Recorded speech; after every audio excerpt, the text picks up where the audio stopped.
Hello, everybody. Welcome. Happy Saturday.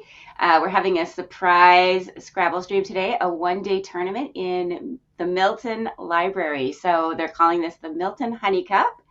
I'm joined by, I'm Heidi Robertson, as you can see. And we are simulcasting today on the Let's Play Scrabble YouTube channel and also my Twitch channel, Heron to Birds.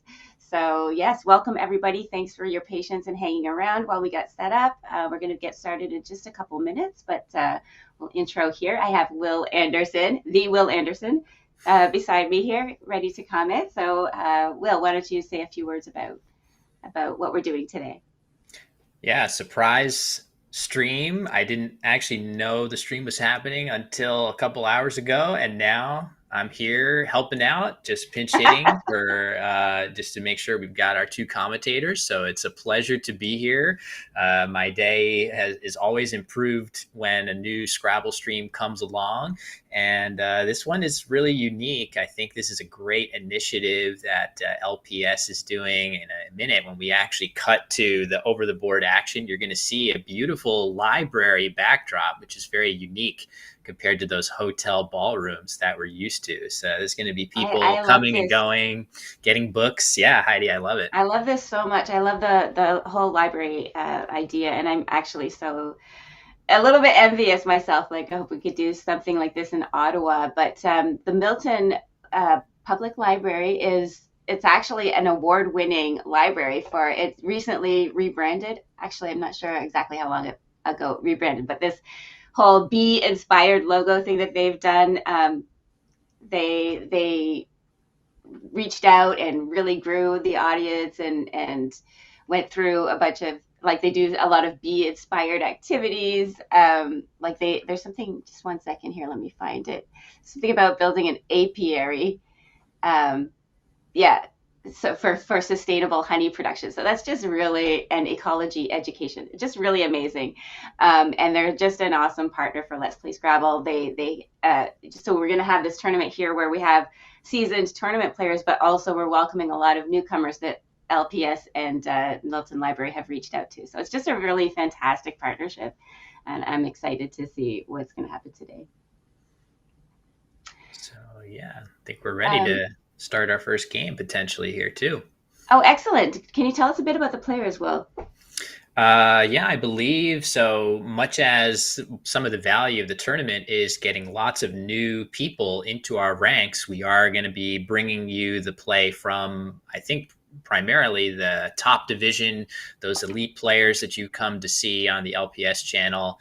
And two of them coming your way here. It's going to be Agnes Kramer and Ari Sinke, who are no strangers to being streamed on this channel before. So a matchup of two really strong players. So we'll cut straight to the game. I think they're standing by, ready to rock. Okay, looks like they're ready. There we go. No delay. No delay. The nice handshake there. I love seeing Agnes play. She just joined us a few years ago as a Scrabble player and a tournament Scrabble player, and she's just rising up the ranks so fast. She's a serious studier, and she's learned a lot. She knows a ton of words, and she's just an excellent strategic player. So she's really fun to watch. Ari, a bit more of a staple. He's been playing a while, and we're very used to the caliber of play that he brings. He's an excellent player. Let me see here. Sorry. So yeah, me and my ADHD. Yeah.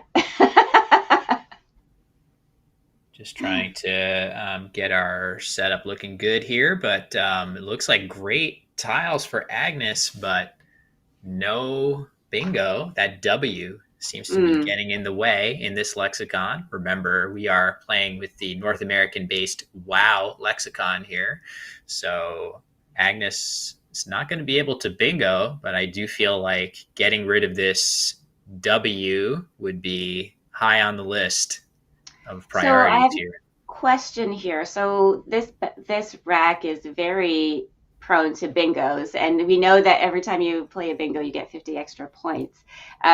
I'm wondering how long of a word should she play here in this first turn, Will? What do you think? Yeah. Yeah, it's a very good question. I would say that your other tiles are so strong that I would be looking to shed that W with as little collateral damage to my leave as possible. Normally, you might even consider exchanging from this rack just because the rest of your tiles are so bingo prone. But I do think it's probably worth getting rid of the W and the O together. And I do think she's probably thinking about, do I play ow? Do I play whoa? I would be surprised to see her play something longer like wrote here, just because you're really going so much further away from your strong bingo leave. Right. Yeah, the tendency normally when you play first is to try and hit that double letter score so that you can multiply that twice while you're multiplying the whole word. So, and she is going to go for it. She's playing right. So that's exactly what we're talking about, getting that high point W onto the double letter and then, multiplying by 2 for the whole word. So that's good. Yeah, definitely getting a bunch more points than playing something shorter. But I do also feel like this is surely a conscious choice on her part to play right instead of wrote because of the S hook that this word takes. That wrote does not. So I'm sure that was on her mind. And there we go. It looks like choruses at a very minimum available to Agnes if Ari doesn't figure out a way to block that, which I'm not 100% sure how he's supposed to, Heidi. He's got very weird duplicated tiles on his rack here. Yeah. Oh, he's figured out a way. Yeah, that's a nice way to just get rid of a bunch of tiles and Try again. I don't think he's scoring very much for this play, right? What's the score for 21 21? points. But he really didn't have very many other plays that scored Right, similarly to right. that. So that's kind of um, as good as it gets for him there. And we're going to get that board right side up for those asking. Yeah. Some players like to play upside down. Yeah, if you're one of those players, enjoy it now. All right, it's getting fixed here, I think. So So, a couple questions in the chat there. We're playing. There's 6 games in this tournament today. It's just a 1-day tournament, but we are streaming from round 2, so we'll be showing 5 games today. I don't know if we'll be showing any Collins rounds, but I think the focus will primarily be the WoW lexicon today. yeah, we just absolutely gorged on great Collins content from the recently completed 4th of July tournament. So little bit of fun for the North American lexicon enjoyers out there. It looks like Agnes has Chorus lined up. That would score a solid number of points with Jailer. There is one standout play here, though, Heidi, that actually is an homage to one Ah, of our favorite loyal recent Scrabble converts. Do you catch my meaning here? um, no, because I am too distracted by all the other things going on. But I'm That's looking why at I chat. I'm asked. looking at Yes, yes. it's all Let good. me let me So, take a look for a second. okay, yes, So you're saying it's an homage to what? to one of our favorite fellow Scrabble players. Who Oh, oh my God, I can't. It's too much pressure. Tell me. there she is in the chat. It is Annette's makeup corner who often goes by on Twitch Churro. Oh, sure. That would Nice. play through the R of right for a very, Oh very solid man, score, 48 points, I'm so uh, sorry I missed that. leaving an S, in fact. So it looks fantastic because you're scoring 48, leaving that S for Jailers, but it is not the easiest play to spot. And Agnes is going to play Chorus for 27.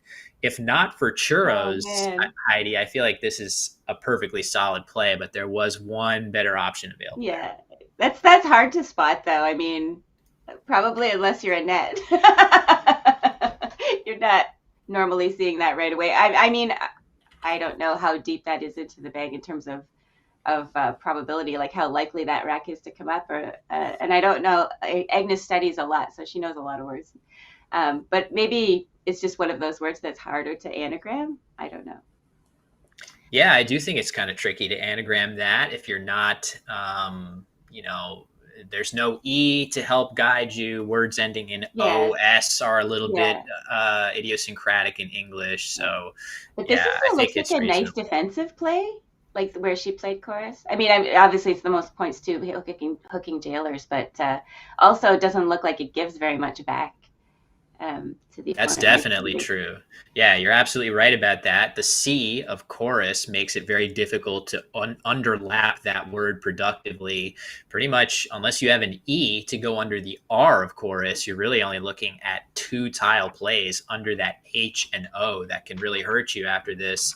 And those just, I mean, they can't hurt you that much. Like the worst case scenario would probably be something with an X in that spot, which Ari has an X Yes. but no vowel to pair with it. So it is a Yeah. pretty defensive play for sure. And the board's rapidly getting blocked up a little bit. I'm not 100% sure what Ari can do even with this X. Is he looking at playing something like picks through the eye of jailers? Oh Would he man, that consider looks playing just ox here off of that O? Um, very these are tough. uninspiring options. What do you think you would do if it was you? So those plays feel so uninspiring that I would be looking for anything else possible. And there is an interesting option if Ari spots it of praxis through Ooh, the A of jailers.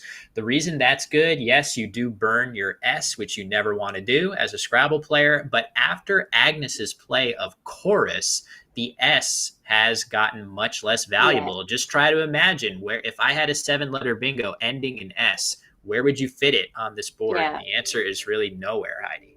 yeah. No, that's if I knew that word, that's definitely what I would play, I think, here. I see people in the chat have pointed it out. Hi, everybody. And if you're watching, if you're here watching and you like what you see, you should definitely remember to like and subscribe to the LPS YouTube channel and this stream, because it really helps to show other people what's happening and get these streams out to in front of other eyes and get more people into our Scrabble community. So yeah, it's very important. Please do it. It doesn't cost you anything, and and it really helps a lot. So praxis is coming down. As I think about it, though, there is an argument as well to keep the X because of that nice spot under the O of chorus. Like that spot, I was just talking about how useless it is unless you have an X. It's almost impossible to play there productively without an E. And there was an argument for maybe Ari to play something keeping the X and maybe his Mm, S as well. So something kind of uninspiring looking through the eye of jailers like Prig or Gripped or right, something like that, keeping the X. Maybe you right, get that X play later. The thing about this play of Praxis as well is it gives nice overlaps from that right. J as well. True, So there's going to be true. situations where if Agnes has a good 5-letter play with alternating vowels and consonants off of that J, you might give back a lot more points, and she's going to go to Oh, max her score here, Heidi. so just exactly what you're talking about. Yes. It's a funny comment in the chat. Ori Swift says, "Let's play some elegant Scrabble with gripped." If you don't want to, if so, Matthew had sorry, Muffin with Tentacle had suggested praxis, like you said, and Ori says, "Yeah, sure, if you like points like a Neanderthal." But let's Yeah, play something Ori. elegant like gripped, and that's exactly what you were talking about. Is just keeping that X and the S, and then yeah, having something in reserve and not giving up something like Joel's for a lot of points. Yeah, it makes a lot of sense, and I would put nothing. I would expect no less from Ori, one of the most tactical players out there on the scene, to want to make a play like Gripped, which has so many things going for it, instead of Praxis, which gives those easy overlaps. But not just that; it puts that S out in space. We think of the S as being a great tile to end 8-letter bingos with, but it's actually also the most frequent starting letter for Ooh, 8-letter words too. So by playing praxis, you sometimes open yourself up to bingos that wouldn't play otherwise. So gripped is a little bit more positional in every way. I don't really fault Ari for going for the points there. But let's see, what's he going to do? Hog. This looks like a perfectly solid idea to me, Heidi. yeah. Yeah, I'm not sure. I would not want to be keeping those two G's on my rack. And this leave looks great, A and ST. So looks solid to me, like you say. And Ari's a little bit under the gun here, 0 and 1. Agnes is at 1 and 0. So it's a very short tournament. So every game that you get is gonna help you secure the win at the end, right? That's true. I actually didn't realize that they had already played around, but that makes sense given the start time Yeah.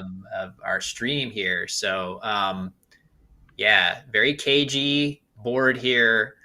That S hook of Hog is something that Ari had to have been happy to get on the board, but it did require him, if he's going to bingo there, to draw a bingo with an S in an earlier position, Yeah. which he has done with standee. So let's just Nice. see, is that the only option for him?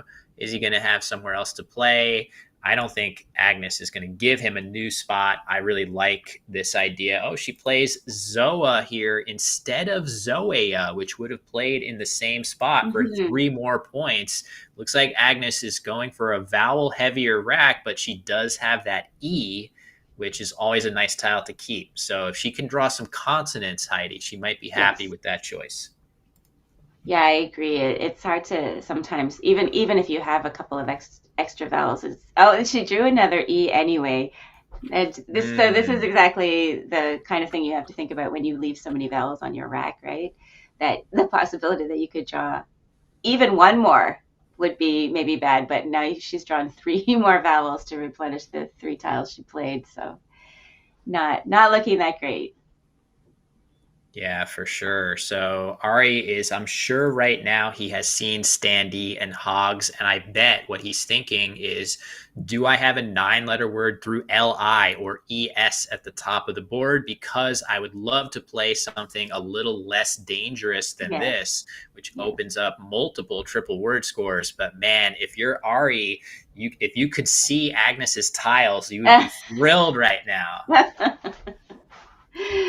Yeah, this is the exciting thing about playing Scrabble, and often when we're watching these streams and we see both racks, we don't think about how difficult it is for the player when they have no idea what their opponent is holding, right? She could have something very, very damaging to come back underlapping standee for a lot of points. But you've got, I mean, when you have a bingo, you have to play it pretty much. So I think this is Yeah. obvious. I mean, he's going to be very happy, like you say, that this kind of worked out for him. Yeah, she's going to play Ilya. It looks like she has it set up. That's going to underlap very nicely. But again, as you say, Heidi, if you're Ari here and you see Ilya for 27 come down instead of the myriad Yes, 6 letter words that could extend across from the E of standee into the lower right corner, maybe, yes, I guess the Z was just played, but something really heavy through the D. 27 points is one of the best case scenarios for yes, you here. So, yeah. very good outcome for Ari to bingo his way back into this game. And now that was a very nice play by Agnes for the record. That was really her best option, but Ari's going to have a tough situation here with that Q. He has a U even on his rack, Yeah. but where are you even playing QU here, Heidi? I'm not seeing it. Yeah, I don't see either. And it's funny, usually when one player is struggling with vowels, the other's struggling with consonants, and we're certainly seeing that here. I'm not sure what Ari's supposed to do here. Uh, Yeah, there are. I bet he's gonna find the plays that I'm seeing here through A, R, and O of Zoa right and the O of chorus. He can play a couple of moves through there, such as Carden or Larden, hmm, keeping his QU combination together and scoring hmm. decently. So with all those consonants, he's going to be looking for vowels Yes, on the board. yes, And there are a couple of them. Yes, there is the R of right getting in the way, but those two vowels out in space are yes. going to attract his attention. And I do expect him to spot a play in that area. That does seem to be his best way forward here.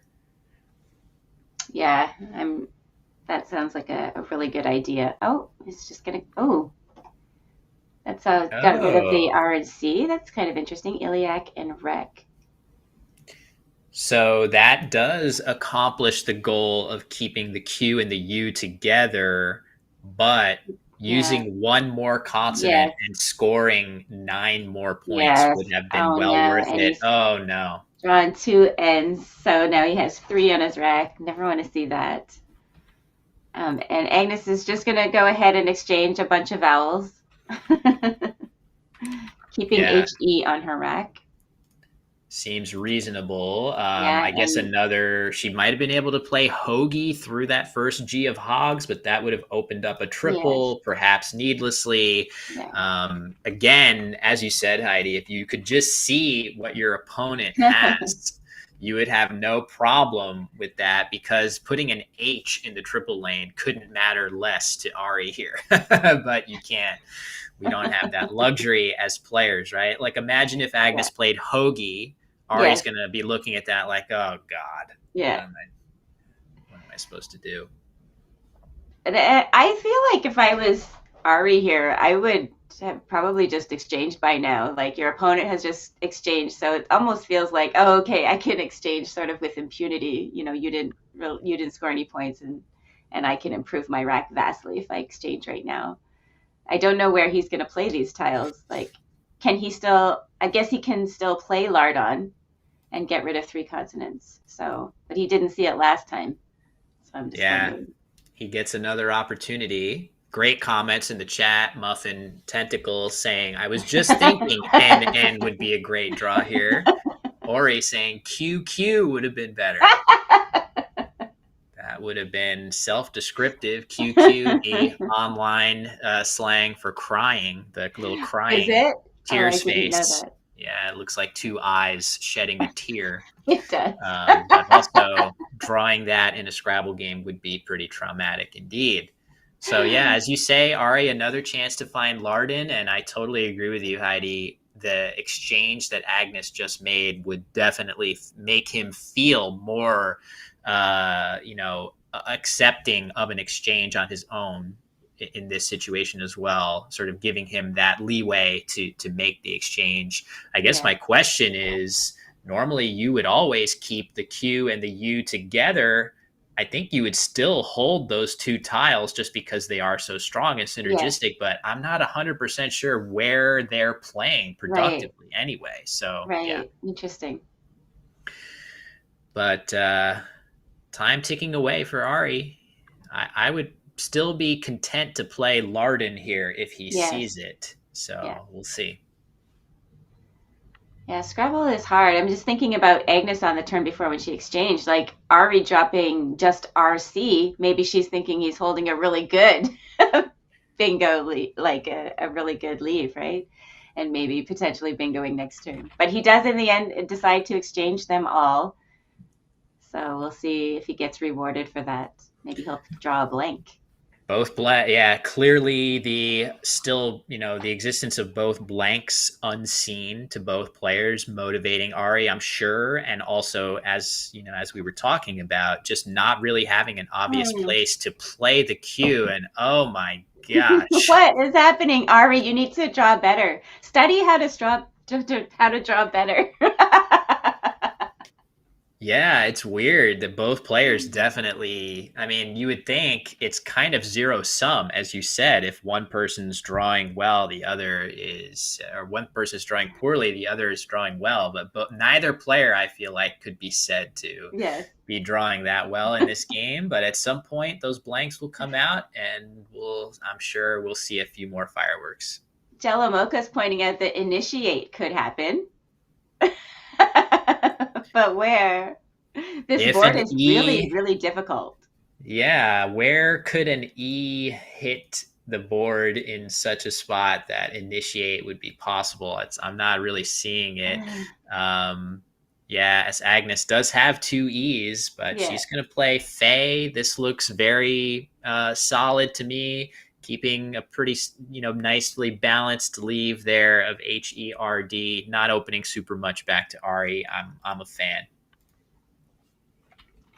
People are in the chat are noticing now the library background again, which is so nice. It's such a perfect fit for Scrabble, and I think that more clubs should play out of libraries. I recently started a youth club out of my local library, but I think the more that you can do that, the more that you can expose people who are already interested in words and learning and growth like that, it's just such a perfect marriage. So kudos to Milton Public Library for supporting this and making this happen. Yeah, it's in general, I feel like having Scrabble tournaments be in appropriate public places is just such a missed opportunity that we don't do Yes. that more. So I love seeing LPS doing that at the Milton Public Library, which again, the honey cup with that strong tie Yes. to the apiary and bees and honey, just really fun. But I've Yeah. always felt like we need to. Scrabble is such a rich game visually, all the cool words on the board and the sight of lots of people playing Scrabble is so electric to people that have never seen it before. You just want to say, oh, what is that? I would love to learn more. And It's true. I just love the idea. I've never played in a coffee shop and not had somebody come and remark on the cool board or the play. There's this I love Scrabble, or so it's such a universal game, and we do, like you say, need to take advantage of those opportunities. And that's why like Let's Play Scrabble is so amazing, like with all of the initiatives they've undertaken to really expose tournament Scrabble to a wide audience. With the streaming and with the tournaments in these kinds of places, and just reaching out to potential players to just say, come try it out, come check it out, play a game. You don't have to play a whole tournament, but come and see how we do things. Inviting people to just come and watch, and showing them around a tournament and telling them what's happening, what happens with the challenge computers and all of these things. It's really excellent. Just educating and entertaining the communities at the same time. It's wonderful. Very nice. Love the alliteration there. The two E words that you dropped in at the end of that statement: educating, entertaining, of course. So yeah, this game has a pretty low score for it being this far along. I feel like, again, both players struggling with their tiles, and Yes. rightly so. It's really interesting. Ari's play of TT there, he had 3 eyes, so it makes total Yes. sense to get rid of 2 of them. But I just want to point out all 4 S's are on the board, so you can be Yes. a little more cavalier with those openings. And the standee hook at the bottom Yes. of the board, it really is going to take a blank to Yes. use that properly. So I do feel like that play of Ari, normally you would say, oh, geez, I'm Yes. a little worried about opening such a big spot with S's unseen. That is not the case here. It's just the blanks. And if you have a blank, you might not be able to use it productively as an S some of the Right. time. So those S hooks, not as dangerous as usual, Heidi. Right. And both blanks still in the bag though. And what are we, about halfway through, or what would we say A here? little more than halfway, More than yeah. halfway through? Yeah. So and again, I just keep remarking about how difficult this board looks to play on. I feel like I would not be in my happy place on this board.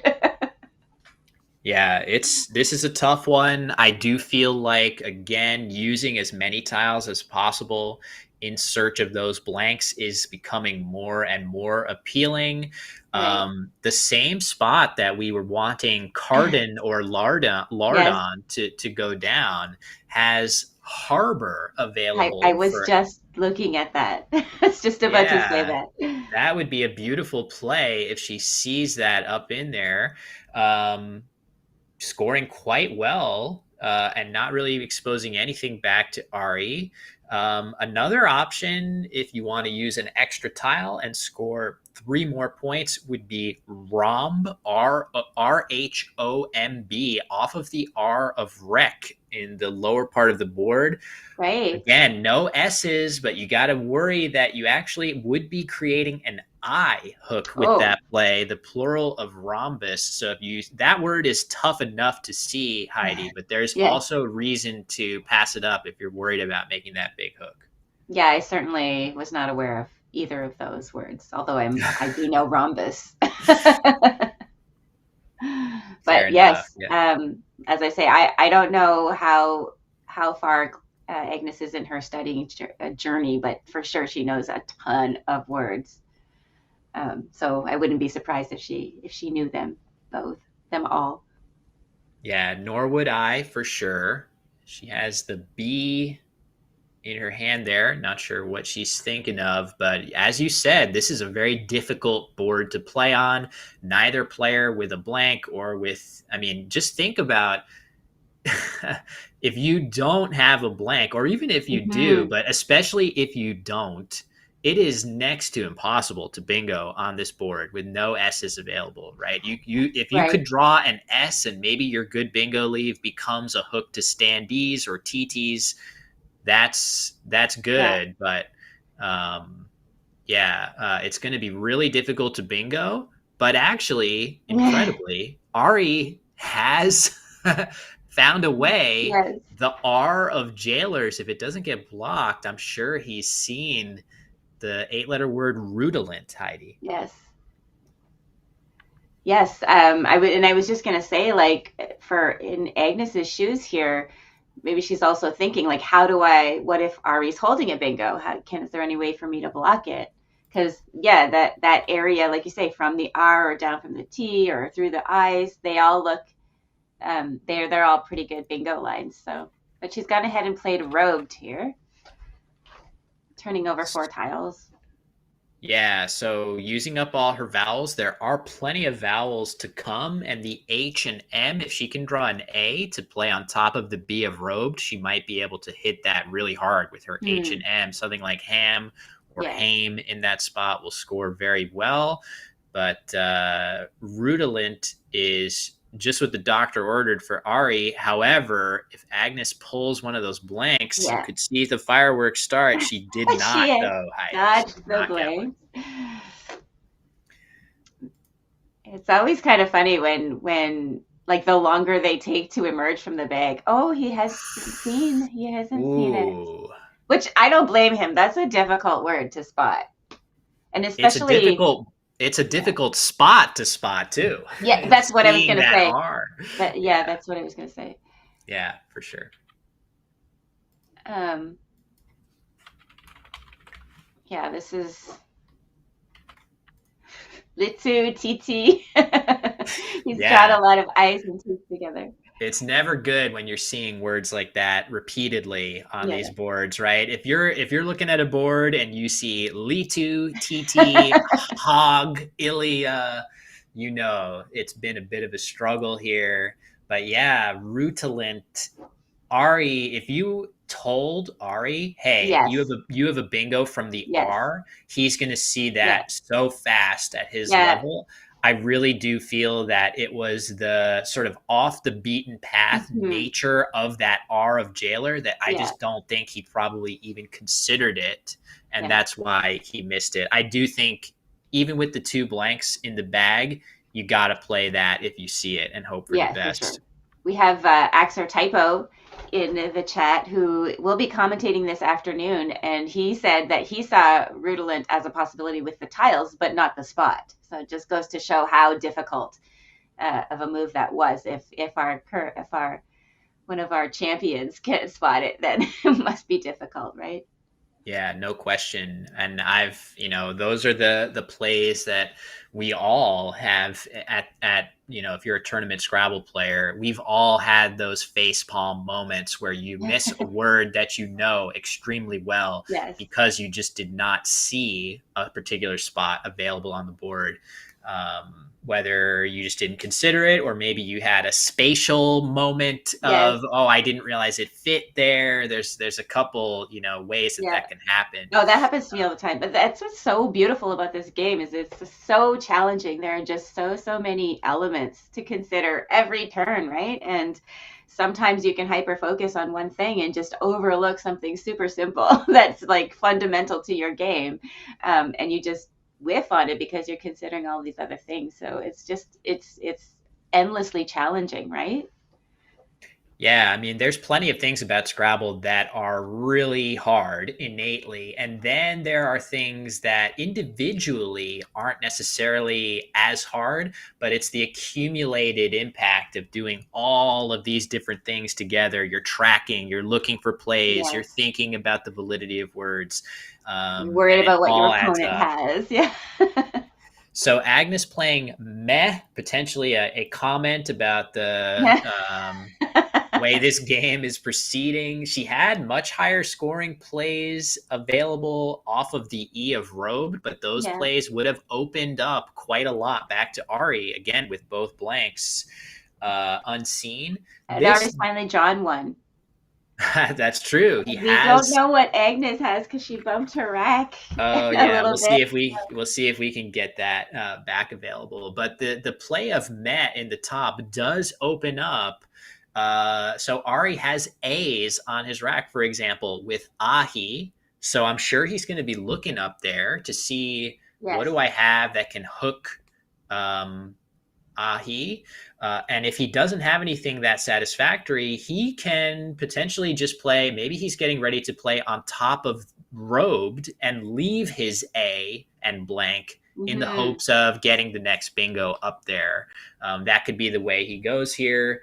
I could easily see him play Van or Vat on top of robed and shoot for Yeah, multiple bingo spots. He's got that blank. Maybe he'll nice. draw something, making an S hook for TT, and then maybe he'll draw some overlaps with Ahi up top. So I do like this idea, Heidi. Yeah, that looks great to me. Um, Amazing. Jellimokus in the chat had somehow managed to spot Agnes's rack before while her rack was moved. He put Eagle in the rack eyes. before we even saw it. It's amazing. Very nice. I do want to shout out a great choice by Ari. If you look at the unseen tiles, there are 4 N's Yes. and no T's. So playing Yeah. Van instead of Vat, very savvy on his part, knowing he's likely to draw another N, and that's exactly what's happened. So nicely Yes. played. And another nice play immediately in response by Agnes, Heidi. That's very nice. Yes. What did that score? That looks like a ton of points. 37. Nice. Very nice. So let me get these scores updated. Hopefully, there we go. That is the accurate score. So Ari really needing that bingo in a hurry. One of his lifelines in the form of that Ahi lane at the top of the board. Agnes not only scoring a boatload of points, but also closing that Yes. entire quadrant of the board Yes. down. So fantastic play by her there. And Axotypo said, yeah, Ari had past trauma about the ends. He had those 3 ends, and now Agnes has 2 ends on her rack. So that was a nice decision there to get rid of that end. Does he have? I can't see all of his tiles. Does he have? He has no playable bingos. It looks like he's getting set to play his K on top Right. of the A B of Van and Robed. Maybe he's considering playing something more aggressive. Kana, he has that. Maybe he's still wanting to get rid of an N here, knowing that 3 more are coming. The thing that worries me about playing too many tiles is that right now, if he were to just play his K and A, I feel like he stands a really, see this, I think this makes sense to me. If he can dodge an N, or even if he draws the other N, he has a decent chance of getting a bingo with TT's here, turning his blank into an S. So let's see what he draws. Ooh, not a good start with that W. And Muffin with Tentacle noticing that it's going to be a time crunch on a contested board to finish this game, likely, eh? Yeah. And this game could be extremely close, even if neither, especially if, and it's maybe likely at this point, if neither player gets a bingo down from here on out, it's going to be very, very tight in that scoreboard. Only a 10-point gap separating the two. So, yeah, I totally agree with Muffin in the chat that this could be a very exciting finish. Yeah.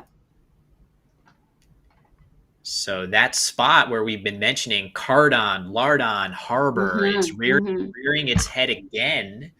Baryon in that spot looks fantastic for Agnes to score quite well and open very little back.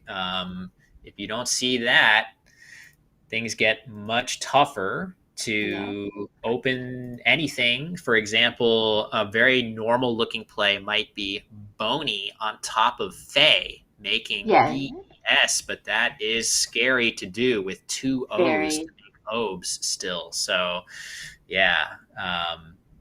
tough situation. The clock is ticking. Oh, man. Exotypo thinks Boney is probably fine. It is probably fine. It is going to get met nearly instantly with something like Wind, WYND, which is going to score very, very well in response to Ari. She definitely can't know that. Doesn't look like she's considering that, though. She's got YN in her hand. I wonder if what she's considering. Well, those 3 tiles would play with yes and oi on top of Faye, but that's even scarier. That is definitely a play that would give a huge amount back in the form of the D hook, the R hook in dies or rise, if Yeah. you're Now she has envisioning. B10. Looks like she's considering. It's Yeah, too bad. just It's so funny that nobody has looked at that. I'm not saying that it's not that surprising. That spot is very tricky. The baryon spot or the lardon spot or whatever. It's a mhm. tricky one to see. But on a board like this, like you say, you're looking for spots like that often. I would think. For sure. Yeah, you have heavy incentive to try to find something clever like that on the Yes. interior of the board. So there's still time for the Yeah. players to Yeah. to spot that. You never know. Just because we haven't seen it yet, both of these players are very creative, very good board vision. You could Yes. easily see it. Yeah. This is a Yeah. tough turn, man. Oh, so bye. Okay. Hopefully go well. Just playing on the interior of the board, not opening anything back, leaving Enron on her. She has that spelled out. I think she just didn't really want to expose any kind of big scoring play back to Ari.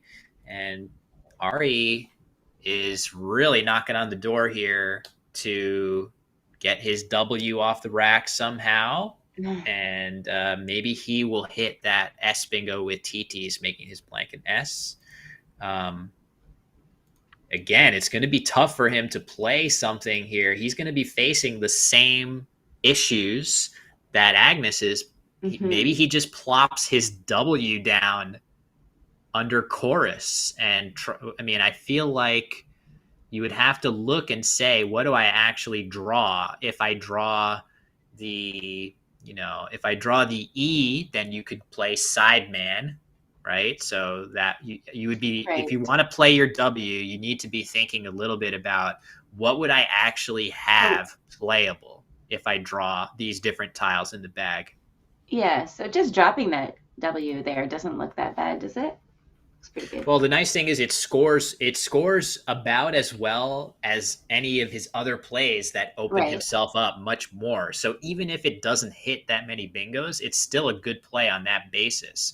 But I am curious how many of the tiles he can actually draw actually let him Right. play a bingo on his next turn. But we also got to remember there is that R of jailers still lurking as a potential spot. So yeah, he missed it before, but I'm sure he's thinking about it now. I also noticed, Jelamoko's pointing this out, I noticed it also the possibility of Yarrow. So you could just sneak an R in there if you had it. Beautiful. That would be so fun. And now another absolutely brutal situation for Agnes. Unlike last turn, she doesn't even have a good way to score anything here. Right. I have no clue how you're supposed to score points here. You want to use up your tiles, but also it is important to remember that Q is still lurking, and on a closed board like this, the Q could be kind of a death sentence too. Yeah. Although maybe it's okay. Maybe you can draw the Q and be able to play Quag into the G of Hogs, and that's actually a pretty good scoring play. I don't know. I'm sure I would want to pin my hopes on that, Heidi. Yeah, and this game is so close, right? Like, what is Agnes's time? Is that 1 minute 30? Yeah, she is. And there's going to be a lot to think about heading. It looks like we're headed towards a close end game. So she's going to go ahead and block TTs, which that kind of makes sense. There were definitely situations where a block like that would have saved her the game here. Yeah. So it's going to make it even that much more difficult, right? The more closed the board is, the harder it is to find plays on it, and she has very, very little time left to do that, as Muffin was pointing out earlier. Yeah, that's completely true, and it also scores only 4 points in a close game. So Ari has a lot of possibilities now to maybe he can outscore his way back into this game.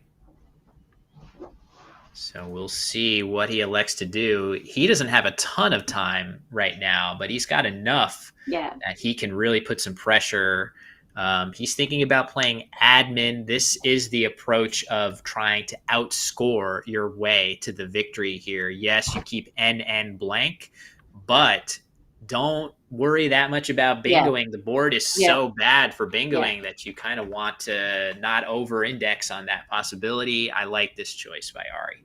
Yes, me too. There's not really a lot. And I just don't, like you say, I don't see how many plays Agnes is going to have. I mean, she could have the other blank, and she could again bingo from that R. That line is still open. Maybe bingo to an A. It's not impossible, but yeah, it's very. This game is very interesting. Just It the way has, it's playing yeah. out. Yes. It has been so interesting. I feel like Agnes would have some decent winning chances if she had like 10 minutes on her clock here. Yes.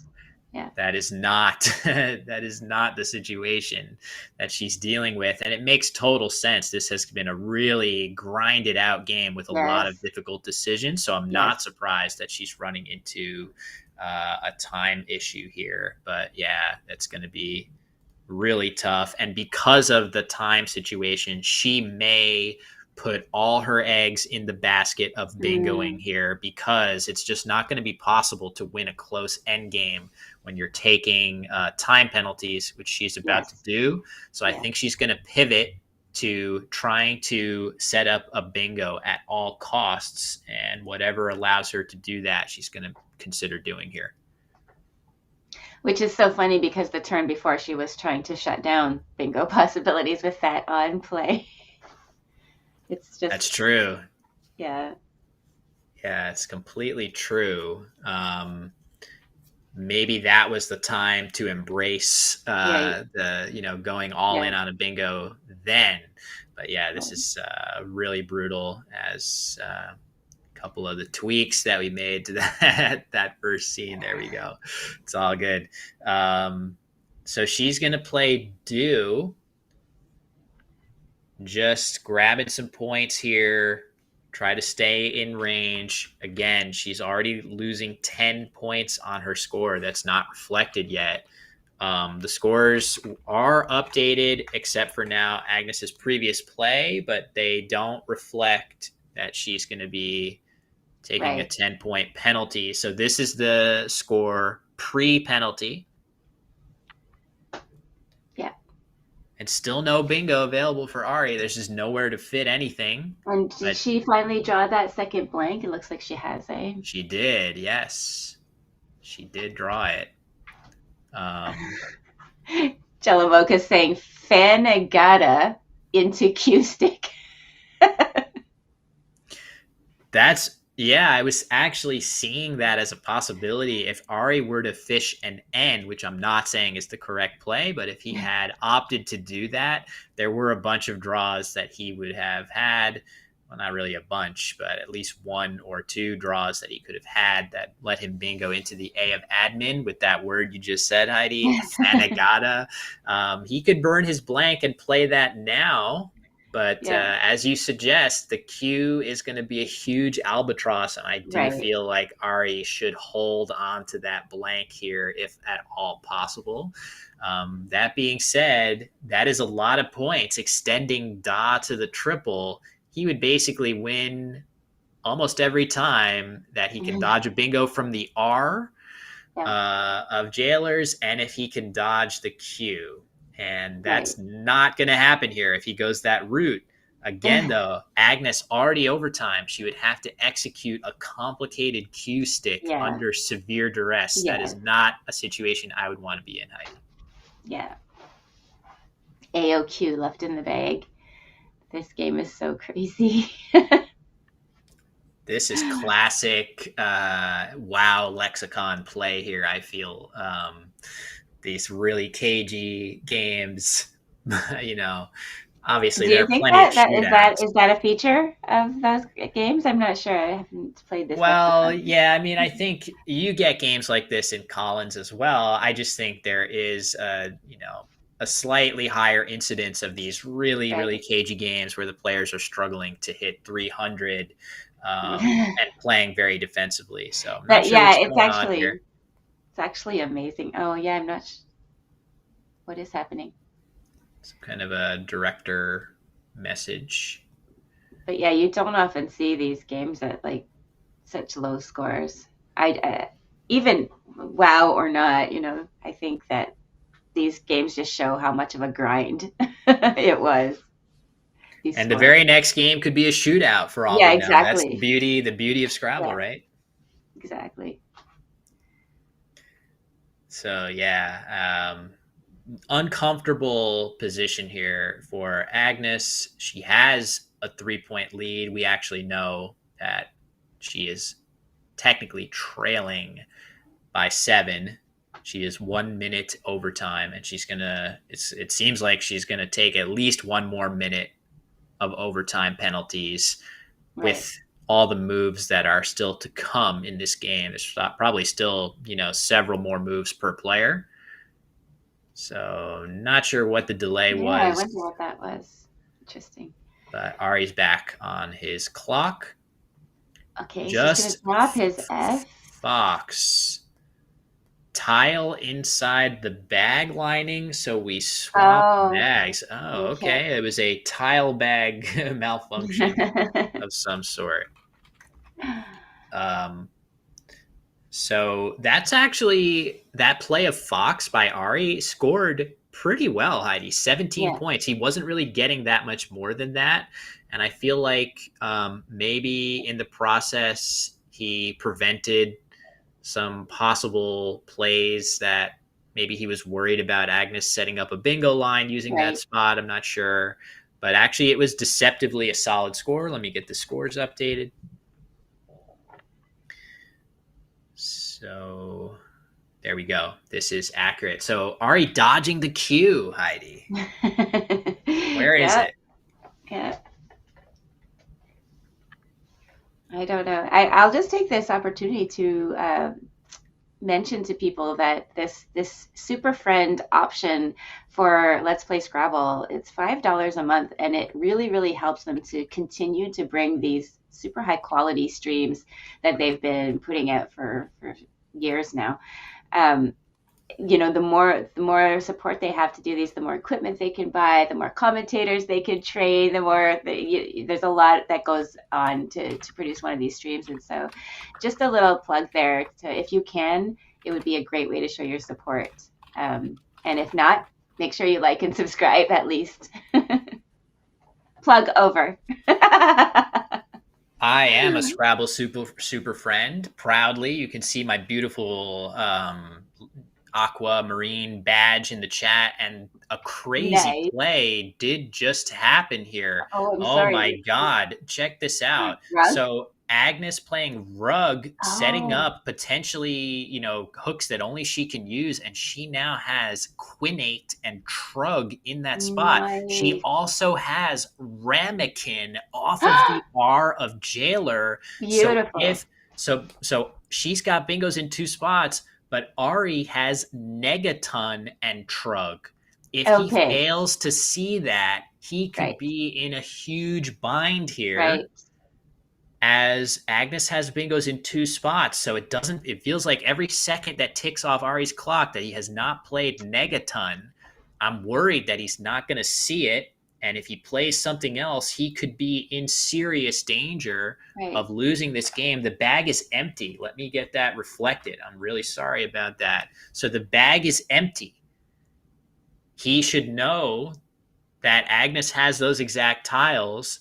He cannot Yeah. win this game unless oh, Uh-oh. What's he he's going to doing? play Gannett Oh, for 25, blocking Antique. So if Agnes sees Ramekin off of the R of Jailers, she is going to win this game, Heidi. I'm wow. absolutely shocked, even with the time penalty. Oh man. And Ari had a bit of time there to think about this. I feel like he played a little bit too quickly here. Yeah, yet another minute. This is not a gimme of a find by any means. That No, for R sure. is there. And let me see. Let me just quickly see. So these are the scores. Agnes is now minus 30. So Um, she knows she has to find the bingo now. she has 30 more seconds to find it until her time penalties are too much that they will not win. She's got Right. 30 more seconds. She is minus 30 on the clock right now. If she goes one more minute over time, Ramekin is So her it's winning so difficult. play. It's just so difficult. I feel like, even that spelling of ramekin is strange, right? And Very then, much so. if you have that Q, you're trying to think of words that start with Q, and is there any possible way they can fit on this board? And it's a lot when you're that far over Oh, time. And there my it brain, goes. every time my clock is over like that, my brain just stops working. It just goes in full like fight or flight mode, and you're panicking and you can't think, right? We have all been there. You're totally right. I wish I could describe it even better of what happens to your brain when you're over time and you know that those seconds ticking away are the difference between winning and losing the game. It just feels like a fog kind of descends over you Yes. and you cannot make your normal, relaxed decisions. As easily. It looks like she has a lot of her letters in the right order, but again, it is going to be a moot point at this Yeah. moment because her time penalties have reached too high a level. So Oh, she's just going to play qua, throwing in the towel, potentially realizing that the penalties are too much to overcome, right. And and that's Ari so will go out. devastating So too when that happens to you. And believe me, it's happened to me many times where you do go over and you let the time run and you're in this paralysis sort of state, and so you can't make the play. And then when you finally make something, it's even more suboptimal than it would if you'd played something right away that you spotted, right? So you spend all that time looking and then you find something even worse than what you normally would have come up with, I feel like. oh, It's no question. I Yeah. mean, that is definitely a thing where you spend a lot of time and you realize, oh crap, I have to make a play, and you throw something down Yeah. that's even worse than what you would have normally. So that does it. Ari with one of his co-best outplays of a 4.1 with his O, and Agnes is going to lose a bunch of points on that score. Maybe I can edit it directly here, in fact, but um, yeah, I think she loses 50 points on her score for a Oh final of man. 270 Oh to no, when she went 339. over, yeah, just by 1 second over, it would have been 40 points. But yeah, just that 1 second cost her another 10 points. Yeah, it's tough. So no overhead mic to get the player deliberations here, which is fine. Yeah, But that got crazy at the very that end. was nuts, and definitely not a game that I would want to be playing. My heart would be pounding so fast right now if I was in either one of their shoes, I think. Yeah, I'm no almost having it question. vicariously anyway. Yeah, that was crazy. How many of those decisions were absolutely brutal for both players, Just both blanks agonizing. unseen. You don't know whether to be Yeah. offensive or Yes, defensive. You don't yes. really know even if you're winning or losing. Agnes had the lead for a while, but her tiles were much worse than Ari. So I mean, I hope even with the relatively low number of points scored, I really enjoyed watching that one, Heidi. Yeah, it was very, very exciting to watch. And it's so funny because, you think when people think of watching Scrabble, I don't feel like a lot of people understand how exciting it can be, right? And even though this wasn't like a shootout or anything, it's just very, very painful, agonizing decisions to be made. But yes, how much one small decision can impact the game, right? And this game sort of had a few of those um, game impacting decisions. And so it's just very, very exciting back and forth. You really didn't know who was going to win until the last play. And that's always exciting. Yeah, no question. So that play of rug at the end was fascinating too.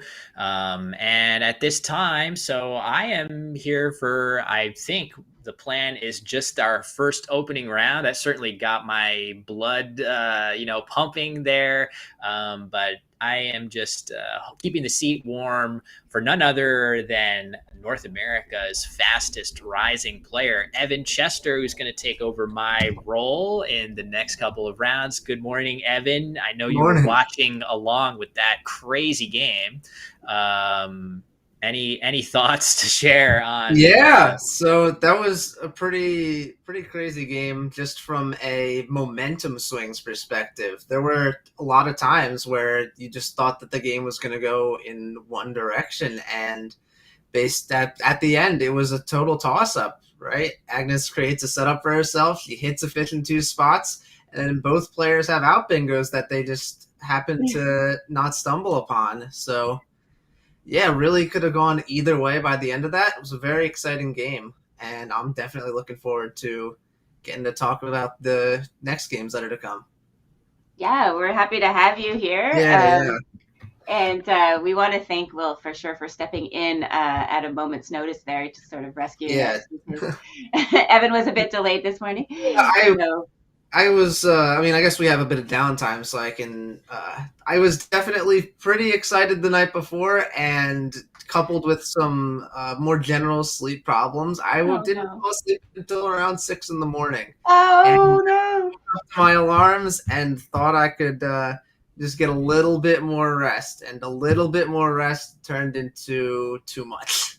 Definitely been there before. Definitely thank you, Will, for stepping in. I will fully admit I dropped the ball in that regard, and you being here to pick up the slack was very appreciated.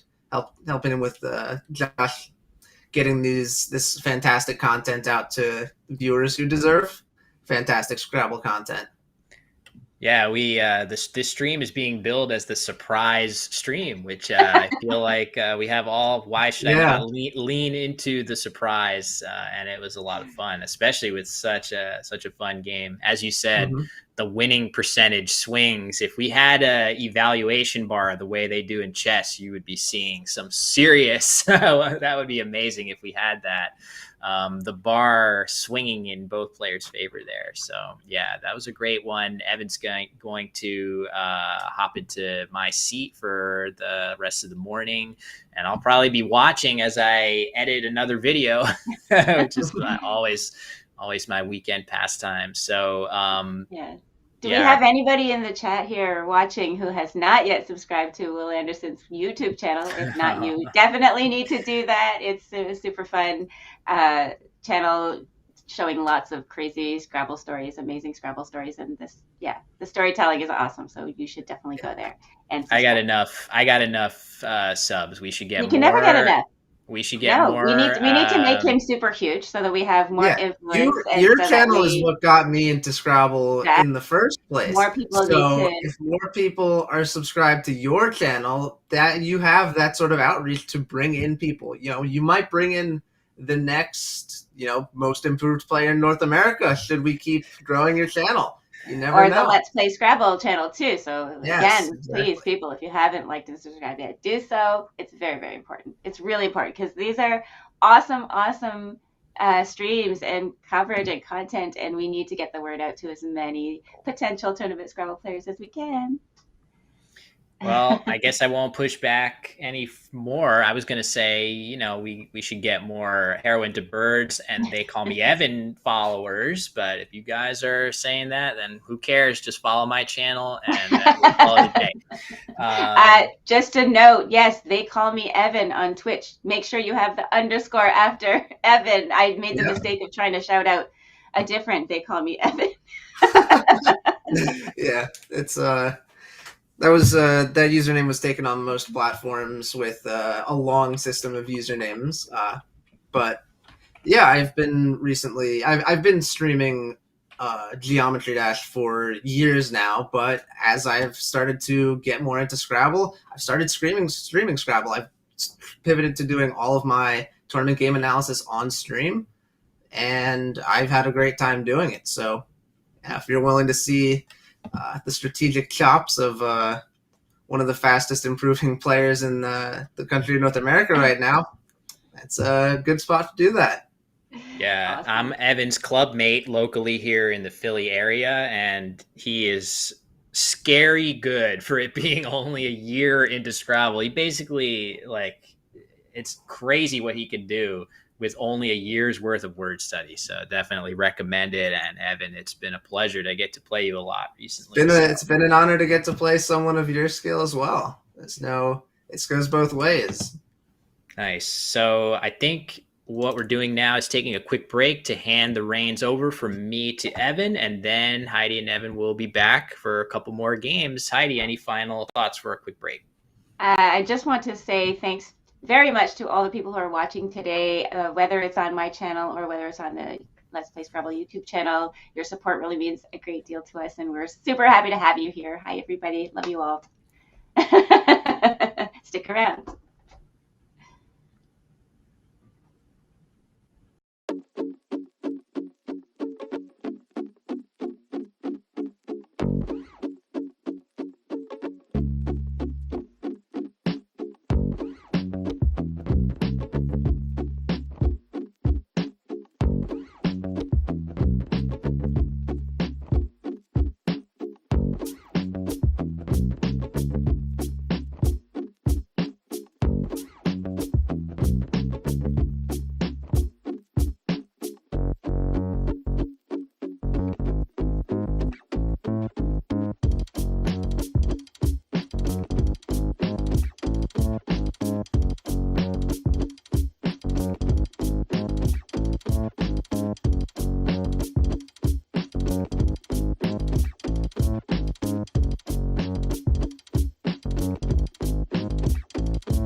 everybody. Thanks for waiting around there. We're back. We've got everything sorted. We have Evan all set up. And I think we almost have our next match ready to go. Is that right, Evan? Yeah, it sounds like from Josh that we're going to be moving to the next match pretty shortly. This next match is going to be, we're going to have Ari on stream again, going first against Sean Abbasi. So I'm personally not too familiar with these players. Do you know anything about these players, Heidi? I do. So we just watched Ari play, and he's an excellent player. Sean he's also a very, very good player in his own right. I'm not sure what his rating is, maybe around 1700, 1800. I'm not sure. There we go, 1666. But he's a very, very good player. And especially a blitz player. We saw him on some of the Let's Play Scrabble streams before, where he played a blitz game that was just incredible. Like he just did so well. So yeah, very exciting player, super good. And he's also really involved in like school Scrabble in Toronto and whatever. So he does a lot of things, very community minded. So just a great person to have in our community. Yeah, no, that's awesome. That's awesome. We can see the previous round standings that have just gone away. You can see that Sean lost both of his first two games. Ari was at 1-1. He lost his first game off stream, but then was able to edge out that last game. It was a thriller against Agnes. So he's going to be sitting at 1-1 going into this game. So it's going to definitely have a pretty big impact on whether or not these players are going to be able to contend for first place in the afternoon session. Yeah, I'm not really sure about these players' styles, individual styles. Like I haven't been able to sort of ascertain whether, Sean is a more offensive player, likes to play open boards, or if he's more defensive. But my feel is that given the way he plays and the blowout score he had in that blitz game that I watched, I feel like he's a little bit more of an offensive player. But we'll have to see. Yeah, it's certainly potential for that. Ari seems to be a mostly equity-driven player, if I can gauge by the annotated games I've seen of his. He's a very frequent poster to cross tables, so it's very fortunate to have his games to look at in order to, sort of gain some insight into what these top players are thinking during their games. Oh yeah, so it's very instructive sometimes to look at some of those games, especially when they put comments in like, "Oh, here's what I was thinking here," or "I didn't really wasn't prepared for this to happen." No, I've been getting into that habit myself of annotating all my games, trying to add insightful comments on the turns that are a bit less intuitive. Yes. Yeah. So Ari's opening rack here, AEEHMOW. You're going to want to look to offload a bunch of these high pointers on this turn. Try to find a 5-letter word, starting with probably the W or the H, prioritizing the W because it is the worst tile on this rack. And it looks like his best option to offload these tiles is Whammo for 34 nice points. One. It does keep the duplicate E's, but it's more points than any other option he has. Doesn't put a vowel next to a double letter square like this play of Maho does, but this looks to be about as good of another option as Ari has. Should be able to get some good value from the W next turn. Maybe that's what he was thinking. I can set up my W for next turn, score a bunch of points. But it's interesting that you said that the W was the worst tile in that rack, and maybe Ari disagrees with you.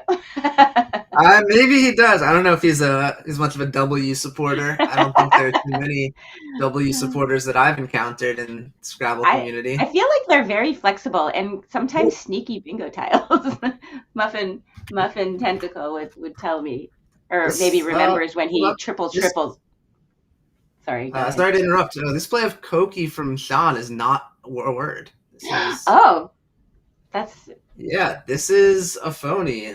Koki is a valid word as a 4, just COKY, but it isn't a 5, and it looks like Ari has put Sean on hold here. Okay, yes, and I feel like Sean is a little bit of a risk taker like that. He's gonna make the challenge, and this is gonna come off the board. I feel like that's one of those plays where if it's good, it's so good, and you're Yeah. not sure because a lot of those types of words can be Okay. spelled either way with the E Yeah. or without. Looks So like we don't have a challenge cam we set up for don't, this stream, sadly, yet, but but yeah. maybe we'll get one set up throughout the day as Mhm. we go. Yeah, and just if you know Koki the Four, it does have an anagram of Yok, Y-O-C-K. That would have still played above Maho, making Y-O and O-E. So Yeah. I don't think Sean's going to be really too pressed on options for next turn. He has a nice balanced rack with some good scoring tiles. He's going to be able to score, but it's not fun to lose a turn. It does slow you down a bit, and especially like you say when you had several points on offer that turn. Says hi, a few good taters, first time chat. Thank you for being here in my Twitch. Shout out to everybody who's still here. We're happy to have you. We're playing. We're commentating a 6-game tournament in Milton, Ontario, at the Milton Public Library. Super fun. We've got everyone from very, very first time players at this tournament to seasoned players like Ari Sinki here. This is a nice tournament to welcome new players to this tournament Scrabble scene. And so there's a lot of players here who are coming in and checking out the games and learning how to play tournament style Scrabble. So yeah, it's a really, really nice partnership that Let's Play Scrabble has built up with this library. Yeah, We're absolutely. It looks like a beautiful place just from the snippets that I've been able to see through these cameras. Yes. But no, it's awesome to have partnerships with these venues that provide they have an educational background. I think it's a really great partnership to have. It is, and apparently the library is even providing free snacks and refreshments and communications to the community, right? So they're really, really building incentives to get people out and check this out. So that's a fantastic initiative. Yeah. Yeah. Right. So yeah, if we're looking at Ari's turn, he's got a dearth of vowels, one of each, along with the C and the W. And he's going to want to he's been taking his time with this decision. And I think what he should be trying to do is not just offload some vowels, but try to reduce the effectiveness of some of Sean's scoring tiles. Right. Because now he knows 5 of them, yes. Yeah, exactly. So a play that does that very nicely would be Owie, O-W-I-E, under Maho. That doesn't really give back many overlaps in that regard. Would have left Sean with some undesirable options, but now after Ari's play of Kahau, he can just play the simple Yok. Y-O-K. Yeah, not there. Yeah, not there. Down. Downwards.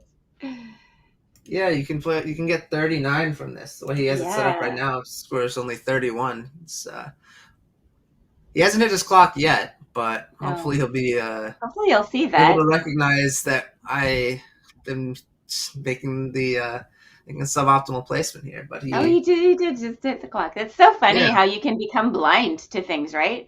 I'm sure he's gonna spot that after and go, "Oh, why did I do that?" I mean, he might have been a bit thrown off by losing a turn there. Yes, it's certainly easy to get flustered in that sort of situation, especially if you're playing on stream, which I have not had experience with yet. But I mean, hopefully soon. But you haven't been streamed yet playing? No, I haven't been in Division 1 long enough for that. 100% that is coming. We're definitely going to be seeing your game sometime soon, I'm sure. Yeah. Are you going to the SPC, the Scrabble Players? Yeah, I will be at SPC. I'm currently signed up for Division 2, though. I've thought about playing up, but at this point, I think that just rolling with Division 2 for a year probably the right decision. Another tournament that I'm going to be going to is Let's Play Scrabble's Lake George tournament. It's such a good tournament. It is a wonderful tournament. I went there last year. I ended up winning Division 4.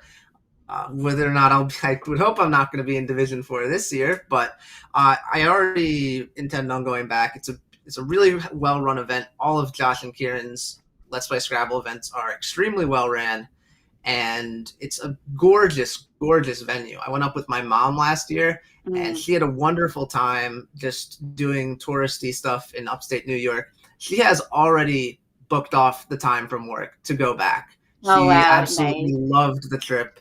And yeah, I'm going to be there at Lake George this year, and I hope to see many of you guys there as well. And yeah, it's a very, very popular tournament.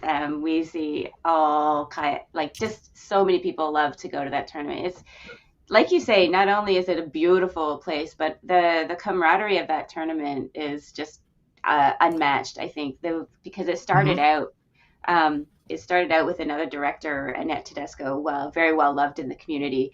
And she was just such a sweet person and wanted to take care of everybody. And, the tournament started out in a kitschy little hotel where it's end of season and the Scrabblers had the run of the place, so it just created this true, just strong sense of community, even more so than we already have in the Scrabble community. Awesome. So I feel like that's been carried through with Josh and Kieran, and it's just such a special tournament to go to. Yeah, I would certainly agree with that. It's one of the largest events of the year as well, especially as far as the non-majors are concerned. You take out Nationals and World Cup, it's really comes down to these tournaments like Lake George, like the Albany 4th of July tournament. Yeah. These are some of the largest events of the calendar year, and they are all brought to you by Let's Play Scrabble.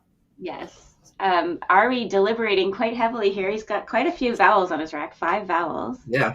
No, he's got no good options here. Yeah.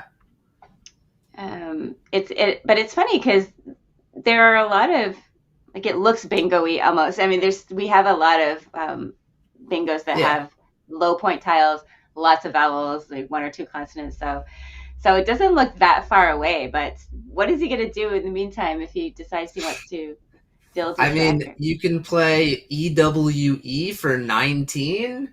The equity move, according to Quackle, is EAU above the M and Maho for 8 points. Oh, wow. That also has the downside of setting up a big B hook in the triple lane that you don't have. Right. I mean, this board is currently shaped like a downvote, and that's what I would say to all of Ari's options on this turn. It's not looking very good. Nice. Very nice. Good one. Thank you. But yeah, maybe you take a more fishing approach. You just play off a U and an E with the C, play like Q or EQ for 5. You're not going to feel good about that, but... Comment in the chat. If Matt Canick was here, he'd tell us to like and subscribe. Right. Subscribe. You must have missed it all the times I said, please like and subscribe. It really helps us out. Yeah. So Ari opts to turn this downvote into a quarter note with his play of Atrium. This is, again, you're not going to get too many extra points, so you might as well turn over tiles, go for the blank. One thing this does do is it sets up an N hook. Atrium takes a front N for Natrium. Ari was not holding one at the time, but he has drawn one, so he'll be able to make a play there next turn, potentially. Sean quickly plays Phlox for 34. This is his top equity play, according to Quackle. So very nice. And quickly. He's a very quick player. Yeah, especially since Ari has already gone well into the think tank after his first few turns. Phlox was 34 and basically makes this an even game. Even with the lost turn from Sean, he is right back in this. Yeah, and he's drawn the. Did he just knock over a camera? He might have just knocked over the camera reaching for the tile bag. He's so fun. I love Sean so much. He's just such a good, fun human being and very, very compassionate human being. Yeah. Oh, okay. But yeah, so Ari, again, he has drawn the N for Natrium. His top equity move here appears to be playing a 6-letter word above Atrium, penile. If this means what I think it means, then maybe we're a little bit fortunate that the scores aren't working too well for when the scores are in the 2 double digits, because might not be the most savory definition to have on screen. But It does score 29 points, and that's pretty much as well as Ari can do on this turn. It does have some defensive liabilities opening up the triple, but Right. it does open up both triples at once. So, you're going to have one of those to work with next turn. Do you see any other options that seem appealing? Yeah, I Heidi? don't know. What about something like if he doesn't want to open the triples, like just PEE alongside Atrium? Yeah, no, that's another solid option. It definitely gives less back in terms of counterplay. And And, that is what you he's are, going to go for. yeah, that seems like a pretty solid choice from Ari. I think I like that adjustment over just the raw equity of Penile. And he's keeping So, line on his rack, which is pretty strong, I think. yeah, and he hasn't fully obstructed the Natrium hook. True. P can be hooked with another front E Yes. as well for EP. Yes. So, Could that work out. line is a little bit more marginal now, but it is still very much available. Right. Yeah, moving on to Sean's turn. Gonna quickly throw down. Yeah, he's going to quickly throw down Dag, which is an interesting choice because he has 38 with the X available by just playing AX underneath Flux. Yeah. I mean, this scores 27 and retains the X, but without the A, it is not as easy for Sean to make a play underneath Flux to really get that value out of his X. There's really not many other good spots for it on this board. Right. Yeah. And now that spot's going to be taken. Gene. Yeah. Gene comes down for Ari, scores 49. It's pretty darn solid, I would say. And it's likely that if Sean had a response down from the J, he would be playing that pretty quickly, but doesn't look like he actually has a play there. Yeah, he doesn't actually have. Oh, yeah. Never mind. Jinx. You're right. Jinx. Yes, he has Jinx. I still was saying that word. Oh no! No, I mean this is honestly a fair play because is it? Yeah. Jinx keeps 3 E's on your rack. That's true. Very inflexible for the next turn. EX is only around 10 less points, and it keeps a much more balanced leave. And so these are the yeah.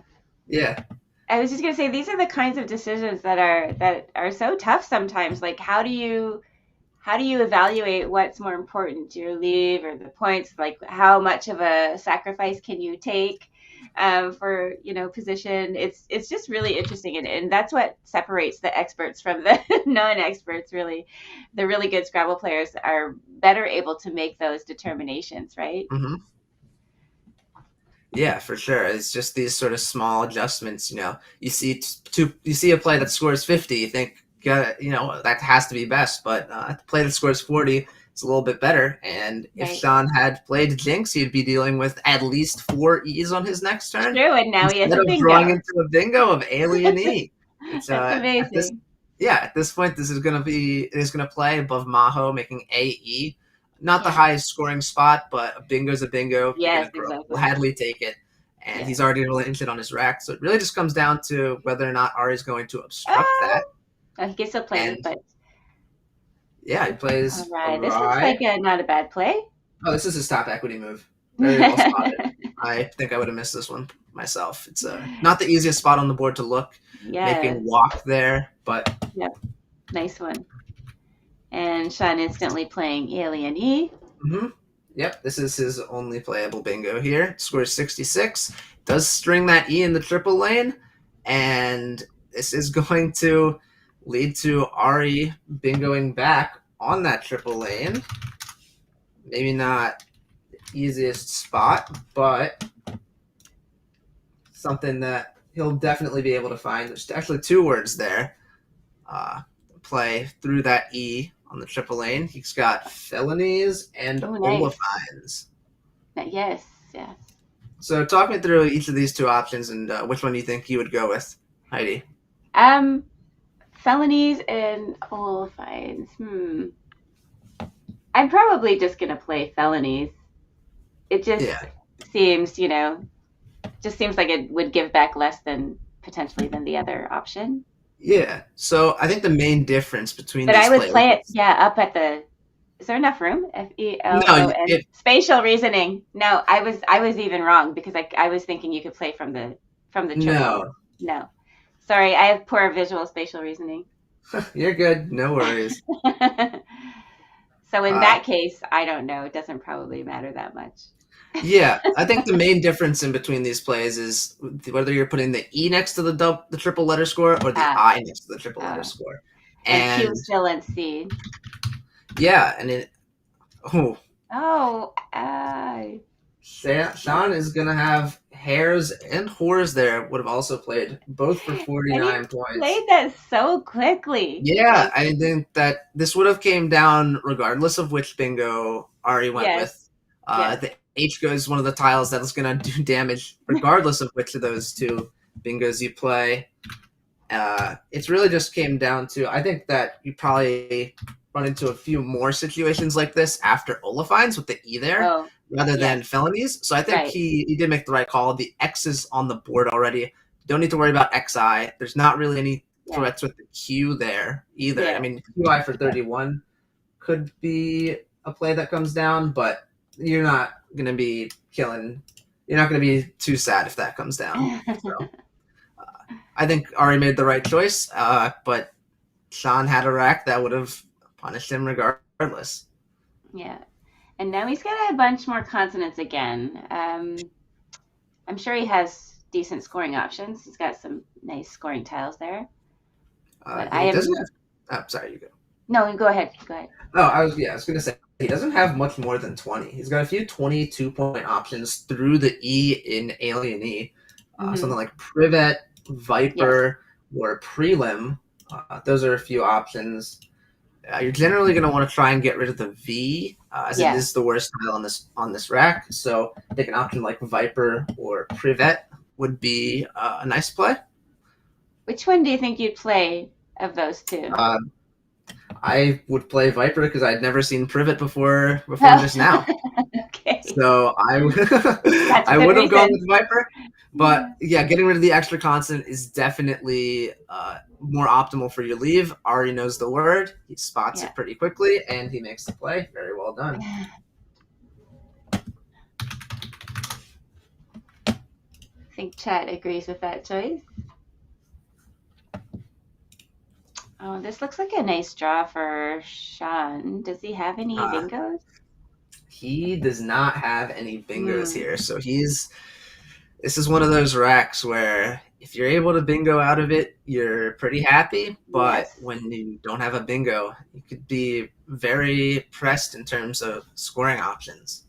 So Sean's gonna want to take his time here, try and find something that scores well and cleans up his rack. Just gets rid of fewer of those more unwieldy vowels out of his sight. Yeah, it feels like a rack that I would take a bit of time on, just trying to convince myself that there was a bingo there. It Yeah. looks so promising. Yeah, it's a nice balance of consonants and vowels. Some good bingo tiles like ARS and the I works well with those tiles, but yeah, it's So the you have OU. OUS possibility. There's a lot of ways these tiles can combine to make words, and so it feels like I would spend a bit of time. But Sean, not falling into that trap, just playing off a couple of vowels here. Yeah, I mean, Avo or Ova in this spot look pretty decent. I mean, he's not going to be scoring more than 20, and a lot of his 20-point plays, like in pour and unpair, they give back a triple lane. So this is a very safe equity play from Sean. You optimally like to get rid of the U, but it's not the biggest deal in the world here. And I think that he made the right call and has drawn a blank in reward on his two-tile pool. Yeah, very nice. Gotta love when that happens. Yeah. You see any bingos out of this? Insurer? Yeah. Okay. Yeah, no. Insurer and Ruiners, Valid Sevens. Insurers plays to the S and Hares. Not going to score a lot of points, but a bingo's a bingo. You take it every day of the week. Yeah. Is there anything else? I'm looking. I mean, I don't see anything through the P right now. And the other floaters on this board that you're working with are more R's, and Sean's already Yes, got 2 on his yes. rack. So it's Ari seemed seemingly instinctively blocking that S with Yeah. Moyle. Moyle is a strong equity play independently of Yes. just taking out the most threatening bingo lines. Ari's got around a 30-point lead after this turn, around Nice. 35 points. So, yeah, playing a little bit of defense here is definitely nice. And, yeah, this is pretty strong move, as we've come to expect from Ari. And Yes. yeah, now that Insurers was blocked, Sean's options are a lot worse. Okay, so what do you think you should get rid of, like a UR if you can, or like what would you do here? Would you just fish a couple of tiles, or? The issue with fishing tiles in this position is that there's just not a lot of bingo realty on this board. Yes. You have Yeah. the P and the R of privet to play through, and you have the L of Moyle to bingo to. But if you just fish off UR, there's really not a lot of necessarily guarantee that you're going to hit those specific fishes. The problem is that there's really not much else to do in this position. I'm looking at Quackle. The top equity play is per PURR for 12 points. And the highest scoring plays I see available are at 18 points, and they use the S. Oh, wow. So, yeah, there are extremely limited options for Sean here. It's not going to be easy for him. It's so disappointing too, when your 60-point rack just became a 20-point rack or less, right? It's not even 20. What did you say, 16? Yeah, was the highest? 18, unless you want to feel adventurous and use the blank, but I don't think that's called for at this. Yeah. And so it just makes your decisions that much more difficult when you're distracted maybe by the fact that, oh, I could have played that bingo and now I have nothing. Yeah, no, when you have a bingo that's blocked, you just gotta... I generally find I need to take a second to just recollect myself, just breathe, Yes, things have just swung out of your favor, but still have chances for sure. There he goes. He's going to play 1 R only. Is that what the suggestion was? With 1 R? With 2 R's was the equity suggestion, but 1 R is perfectly fine. There's nothing wrong with this. Yeah. Oh, he keeps drawing blanks on his 2-tile draws. He just drew another blank. Wow. So, and did Ari exchange 7? I didn't. Looks like that's what he's done. Yes. So he had a whole bunch of consonants, D's and N's and T's, and so yeah. Probably going for one of those blanks that are now both on Sean's rack. Yeah, and... Oh, look, he's going to play a 9. Oh my gosh. Resurging. Nice. Wow. Axer Typo just called that 9s from RE are pretty likely, and here we see it. That is true. Would you believe me if I told you this is his only bingo with both blanks? I would not believe you. Wow. Yeah, that is just... a fantastic find. He saw that instantly. And again, this is his only bingo in this position. What an impressive play from Sean. He's just so fun to watch. Oh, I'm sorry. This is not actually his only bingo. It is listed as lower equity than some fishes, but that's just kind of Quackle doing a derp. He also has a bingo through the eye of privet of injuries, but that is 20 less points. So, making a blank a J and an E would have been a nice fit. But yeah, resurging Sean's clear best play and makes it pretty quickly.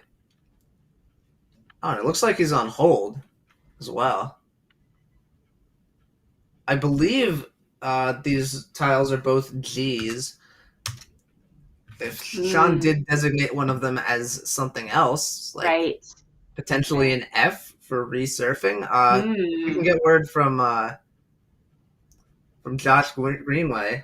Okay, they're both G's, and Ari's gonna challenge. Okay, they're both G's. Okay, good. Yeah. Well, if you're not sure, right? There's definitely plenty of those RE words that are not acceptable, even though they should be. So Hmm. it's hard to know. And if you're not sure, you have to pretty much Yeah. have to challenge, I think.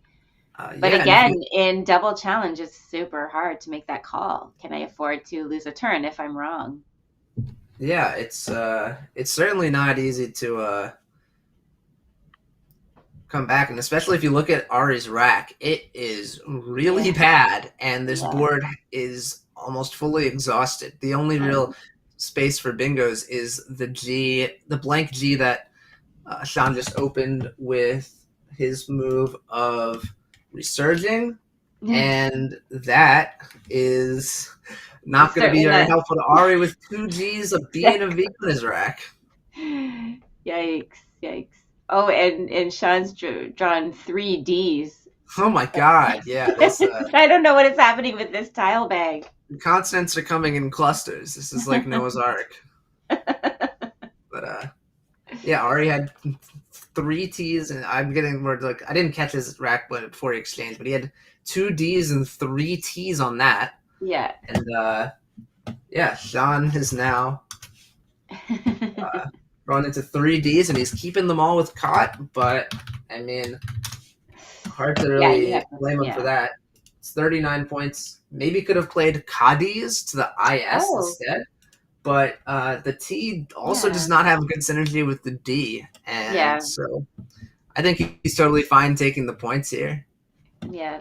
But like you say, either one I think would be okay. I'm not sure that I would. All right, I'm giving Ari's turn as a puzzle to chat. There's a standout play here, and we'll see if anyone in the chat can spot it. Fun. Puzzle This is time. a play I certainly would not have found myself, but it is a really, really cool option. Definitely a sort of a puzzle position. Fun. Yeah. I'm still not seeing anything fun yet. But I find it hard to do. Like I have to be only doing that, so I can't also be trying to commentate and watch chat and things like that. Yeah, that's totally fair. I'm not the best at these sort of puzzle positions either, but yeah, Actor Typo's got it. Big feet through FEE. That would have scored 34, but yeah, Ari's option of big feet is so hard though. Like even though yeah, this is not. This is a very hard play to find. Ari's play of Vig is a lot more natural, and I think it is a very solid option. Oh man, that would have been so fun to see though. Yeah, for sure. It would have been a really crazy play to see come down. 3Ds, 2 O's. Wow. Yeah, I mean, this is and not another I for oidioid. Yeah, oidioid would be nice. That's 3 eyes. Yeah, it's 3 eyes. Maybe see if you got a spot for something like diode to get rid of most of these. But again, this board does not have a lot of space available, and that's sort of exactly what Sean wants, especially with only 3 in the bag. You can see that the unseen tiles from his pool is pretty bad. Yes. You don't really need to worry about the blank G as a bingo line, just because there's no eyes unseen. Yeah. Or you can't have an ING bingo. So I think from Sean's point of view, he just needs to make a play that just locks up the game. And yeah, that's such a crazy looking unseen remaining tiles pool. Like so many duplicates, 2 B's, 2 E's, 2 N's, 3 T's. It's like, oh yeah, that's sort of been a theme out of the second half of this game. Just so many racks of clunky duplicate consonants, and they've really sunk Ari here. Poor Ari. Although Sean's at 0-2, so he needs this win. It's only 6 games, so. Oh, for sure. Yeah, in a short tournament like this, you're really happy to see a game like this just happen to fall in your way with both blanks. And I mean, yeah, he obviously had to play well. Just the blanks weren't a pure gift. He had to find pretty much a 9-letter bingo in order to really capitalize on having that advantage. But he did exactly that, and he's going to be able to. Probably, yes. Yeah. I'm sorry. No, you're fine. You're fine. I was just going to say also having to use both of those blanks at once. Mhm. in the same word. Yeah, but So mhm. yeah, just saying that that also takes like minimizes the advantage of drawing both blanks a little bit. Yeah, it does minimize the advantage, but there still is a massive advantage from, you just are your opponent doesn't have a blank. Even though you Yes, have both at the same time, it yes, does mean that your opponent has 0. of course. So, you'll see some people, maybe try and complain, yeah, I had both blanks, but I had them at both times. But yeah, it's like you had both blanks. Quit whining. People will complain about anything, right, Evan? Oh yeah, there's some characters within the community who are pretty easy, quick to put the blame on things other than themselves. But That's just human nature. Those kinds that of is people are just human everywhere, nature. not just Tournament Scrabble. But Yeah. it's a great welcoming community. Don't get us Oh, wrong. absolutely. There's no Yeah. doubt about that. A lot of But yeah, people say that this community saved them. It's amazing, like just the feeling of acceptance and the sense of community and purpose, and can really be a life changing thing for a lot of people, depending on what you're going through and what's happening in your life. So I definitely give a lot of credit to this community for being a wonderful, wonderful thing. Strange characters or not, we're all strange characters, aren't we? oh yeah, we all have our quirks to us, and Yeah. that's what sort of draws us together. If Yeah. we were all boring, normal people in the Scrabble community, this community would not be fun. We would be bland. We would be boring. We would have no soul, no character. But that's the opposite of what I've encountered in the year that I've been a part of the Scrabble community. It's been a wonderful experience. I'm getting out of the house more often, being social with people in person, and I've had a wonderful time. Made a lot of great connections, and I'm here for the long term. Yeah, and we're so, so thrilled to have you. You've been such a great boon to the community already, and it's so great. Like you've jumped in with both feet, literally, and you're already helping us with streams. You produced my stream. You came in and you were like, I can help. When I was like, oh, I don't think I could do it on my own. Just my savior that, and you just, again, like with learning things so fast, jumping in, helping, and I'm sure that, in short order, you'll be helping others develop those skills. Thank you. I really do appreciate the kind words. It does mean a lot. So yeah, we're going back to the game. Sean just played OD in the corner. I think that was as good of a move as he was going to get. Does not empty the bag. It just leaves a good amount of 3 tiles in the bag. Ari could take his, sort of a fishing play, but he should know that he doesn't really have anything that he can hit in the first place. So he should just be trying to cut spread at this point. I think the best way for him to do that, going back to that EP Natrium spot, you can play Ben up there for 25 points. Oh, that's which is definitely his highest scoring option. Does empty the bag, and it does not leave him with a vowel. But I think that at this point in the game, you just got to throw in the towel and just try to score as much as you can. Maybe if he saves it for, well, I guess if he saves it, there's a good chance that Sean will take it. But I was thinking if he could get rid of more just consonants this turn, maybe that would be better. Yeah. I mean, from his point of view, there are still 5 vowels unseen. Yeah, true.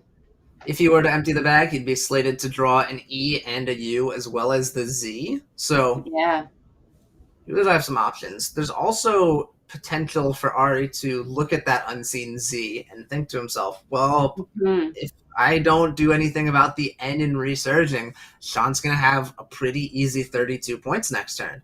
And while this play of big doesn't really obstruct that, it does, save his vowel to, give him a bit more flexibility overall in the end game. Right. And I do think that saving the B is better, so you have that play of Ben for the future. Yeah. Did he get the Z? Yes, he did. He got the Z. So if Sean doesn't address that, we're going to probably see Zen come down next turn from Ari.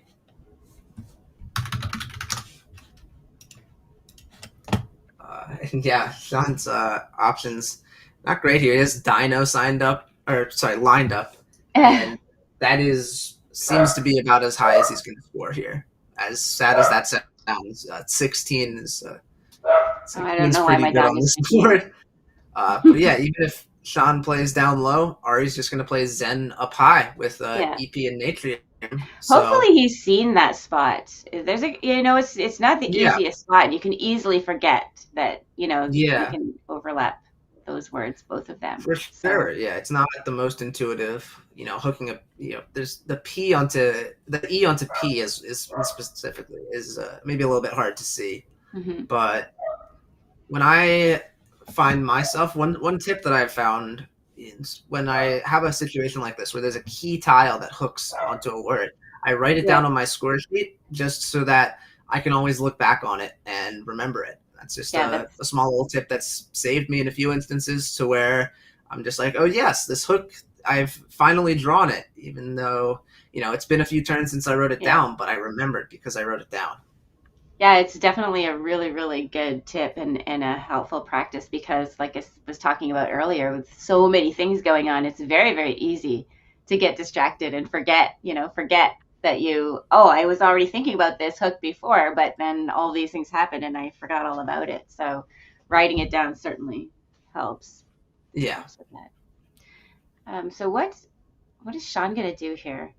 I mean, He's looking probably to see if there's any big Z plays, but he's in a pretty commanding position here. And it's like you say, he can see the pool and what's left, and there's not really a lot that Ari could do at this point to threaten it. yeah, it really just comes down to, is he going to obstruct Zen up top by playing Yeah, something like Den, or yeah, is he going to play something like Dino down low and obstruct Zen on the bottom? Now, from Sean's point of view, Zen up top is only going to happen 7 out of 8 times, which is very likely, but not a guarantee. So, Mhm. Zen down low, I guess that also isn't a guarantee if the Z is in the bag. So maybe not.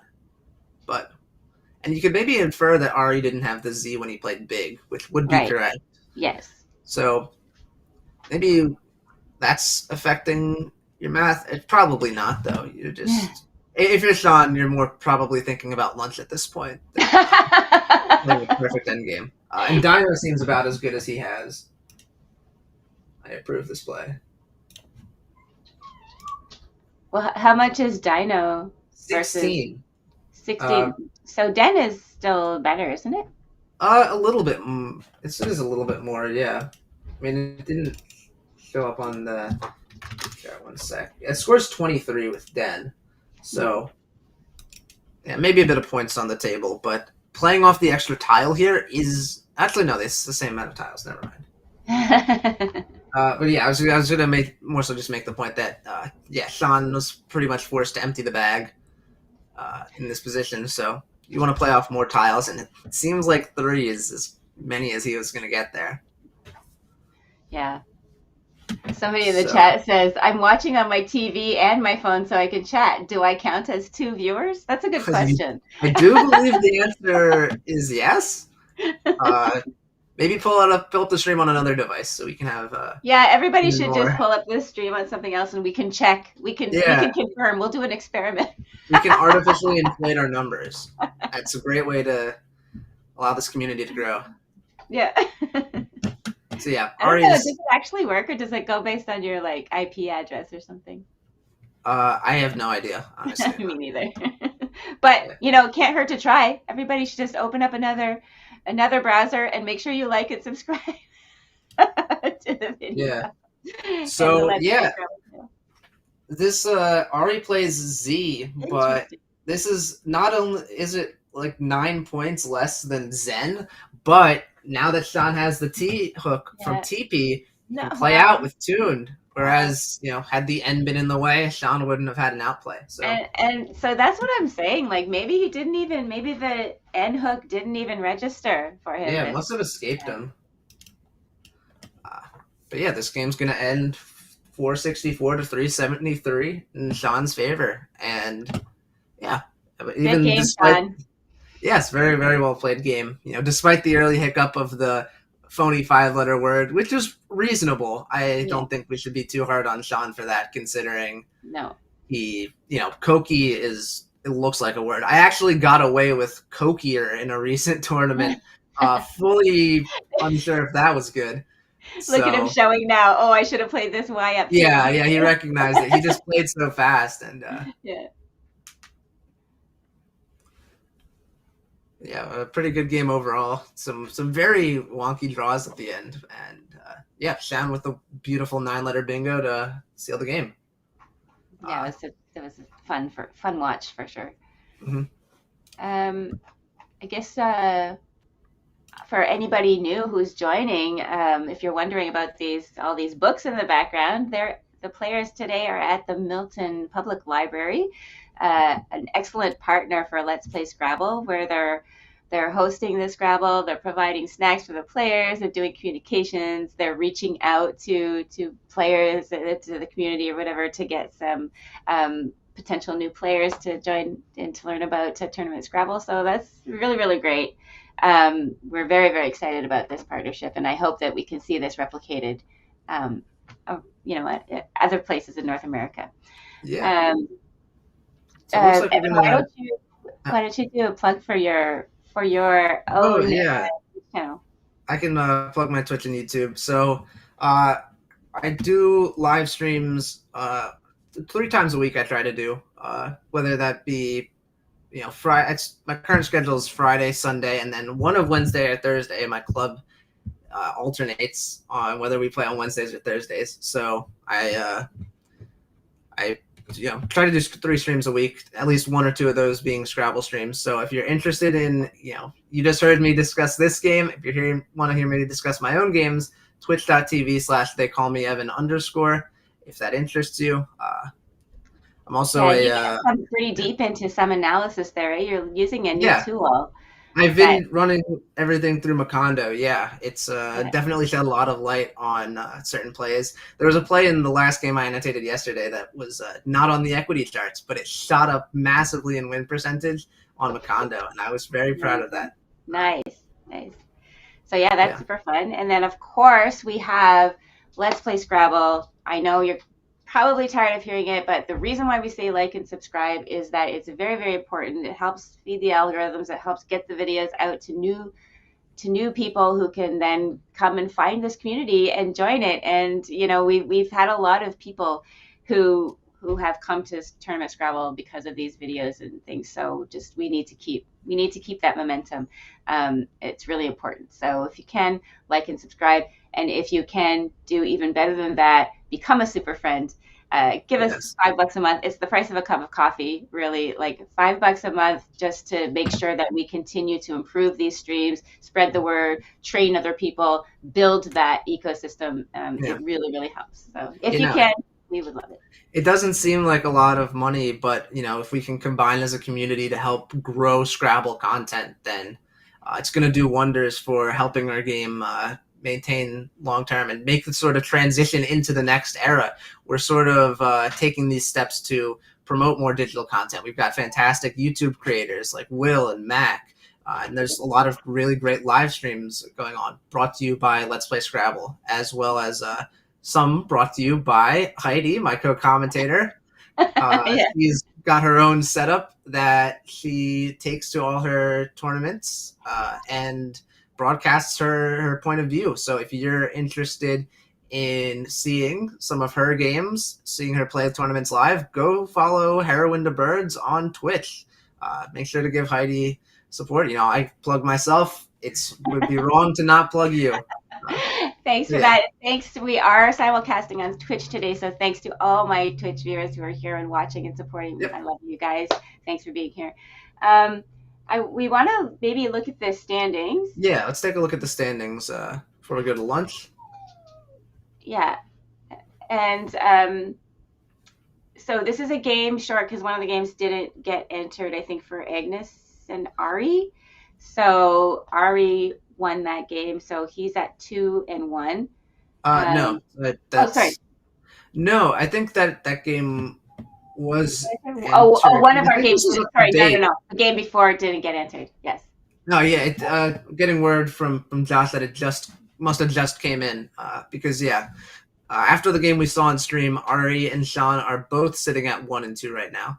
It looks like Lloyd Mills and Sam Hollington in the WoW Division A are both undefeated going into this last game. Not sure how that panned out, but looks like one of those two will likely be in first place entering the lunch break.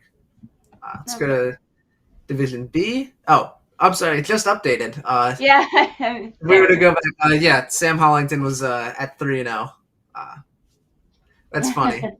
Yeah, if we're looking at Division B, there's one score not in between Ben Lamb and John Dungy, but Caleb Pittman currently in 3-0 in first place. I've seen that he is another fast improver. He's been posting all of his games across tables. He's probably gained around like 300 rating points in the past like 3-4 months. So very fast improver, you know. Do you know him? Do you know if he came to us from like watching videos and finding us, or was he a school Scrabble player? I couldn't tell you. I have never met him personally. It looks like Josh doing great work to not only produce these live streams, but to bring some people into the community. And over to C. Oh, Are we going to see? Okay, yeah. Here's C Division. We have Henry DeYoung. I guess we're waiting for results. He's at 2-0 right now. Evan Biello at 2-1. And then, it looks like there's a couple games not in yet. So yeah, we'll have to keep an eye on that one. Some standings in limbo, but yeah, it looks like Henry and Evan are probably going to be the front runner going into the break. You know, you see that both of the people at 1-1 right now, Sharon and Charles, they both have negative spread. So unlikely for them to catch Evan. He must have had some pretty big wins. Right. And on to Division D. Victor Tian at 2-0 so far. Still a game's standings in progress, but it looks like we have some newcomers in this division. So really great to see some more people getting into Scrabble. I know that the overall like Ontario region has a really strong Scrabble scene. Yeah. And I guess we're going to take a look at Collins, which I didn't even know there was a Collins division because I didn't see that when I was looking, but we have Michael Ziegler at 3-0 with a 157 spread. So that looks like a great start for him. Kaveri Rivera in second place, and then Priya Fernando in third with a tie, looks like, right? Ooh, yeah. A tie. There's a tie. Yeah. Yeah, ties are not common in tournaments. So, you know, especially in these one-day events, they don't show up too often. Okay. So apparently Michael has just switched from switched to Collins, so that's a pretty impressive showing. Yeah, pretty impressive to be in first place halfway through your first ever tournament in a lexicon. Yeah. That's Collins is certainly a lot larger, so good on him for being able to make that transition pretty smoothly. Yeah. So we're gonna stay live, but we're gonna take a lunch break now. There was a question in the chat about whether or not we could put up some infinity words or something during the break. I don't think we have that capability right now. I don't know if we'll explore that in the future, but we'll just take a break now. You guys can go get some lunch, take a break, come back. Maybe I'll be signing off here. I've got a busy afternoon. Yeah, I didn't. I was brought into this yesterday, so I generally work on Saturday nights. Didn't have the time to request off. I'd love to be here for the afternoon session and help out more with commentary. I love doing this, and thanks to Josh for giving me the opportunity. I'll be signing off, and my replacement will be someone someone most of you in the Scrabble scene have probably seen before. He's very tall. I'll give you that that hint for who's going to be taking my spot. But I already spoiled it many times. Oh, you did? Okay. Josh Sokol coming in the afternoon. So we're sad to see you go, Evan, but we are happy to have Josh coming into the booth. And I think we're going to break for lunch now. Thank you guys for watching, and be sure to tune back in at 2:15 Eastern Standard. See you soon, guys.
Can't hear anything.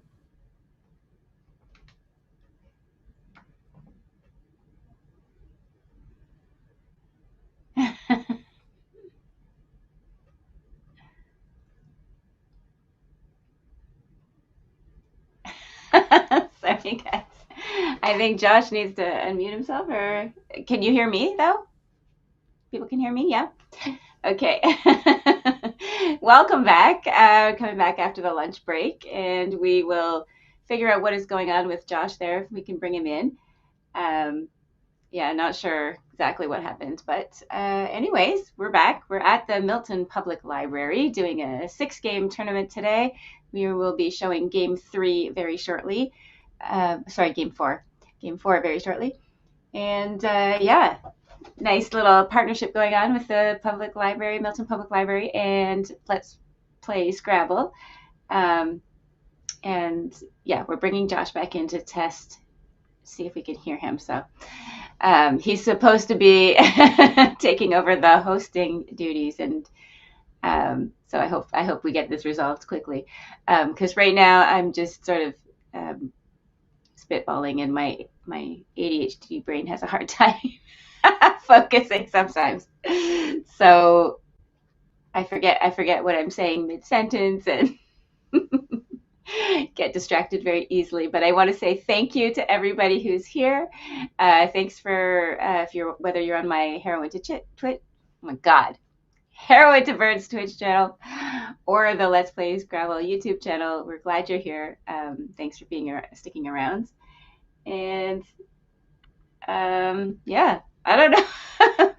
Hopefully we'll get these technical difficulties started soon, because I know the players are seated and ready for our 4th game of the afternoon. We're going to see Agnes once again, Agnes Kramer, and we're going to see Sam Hollington.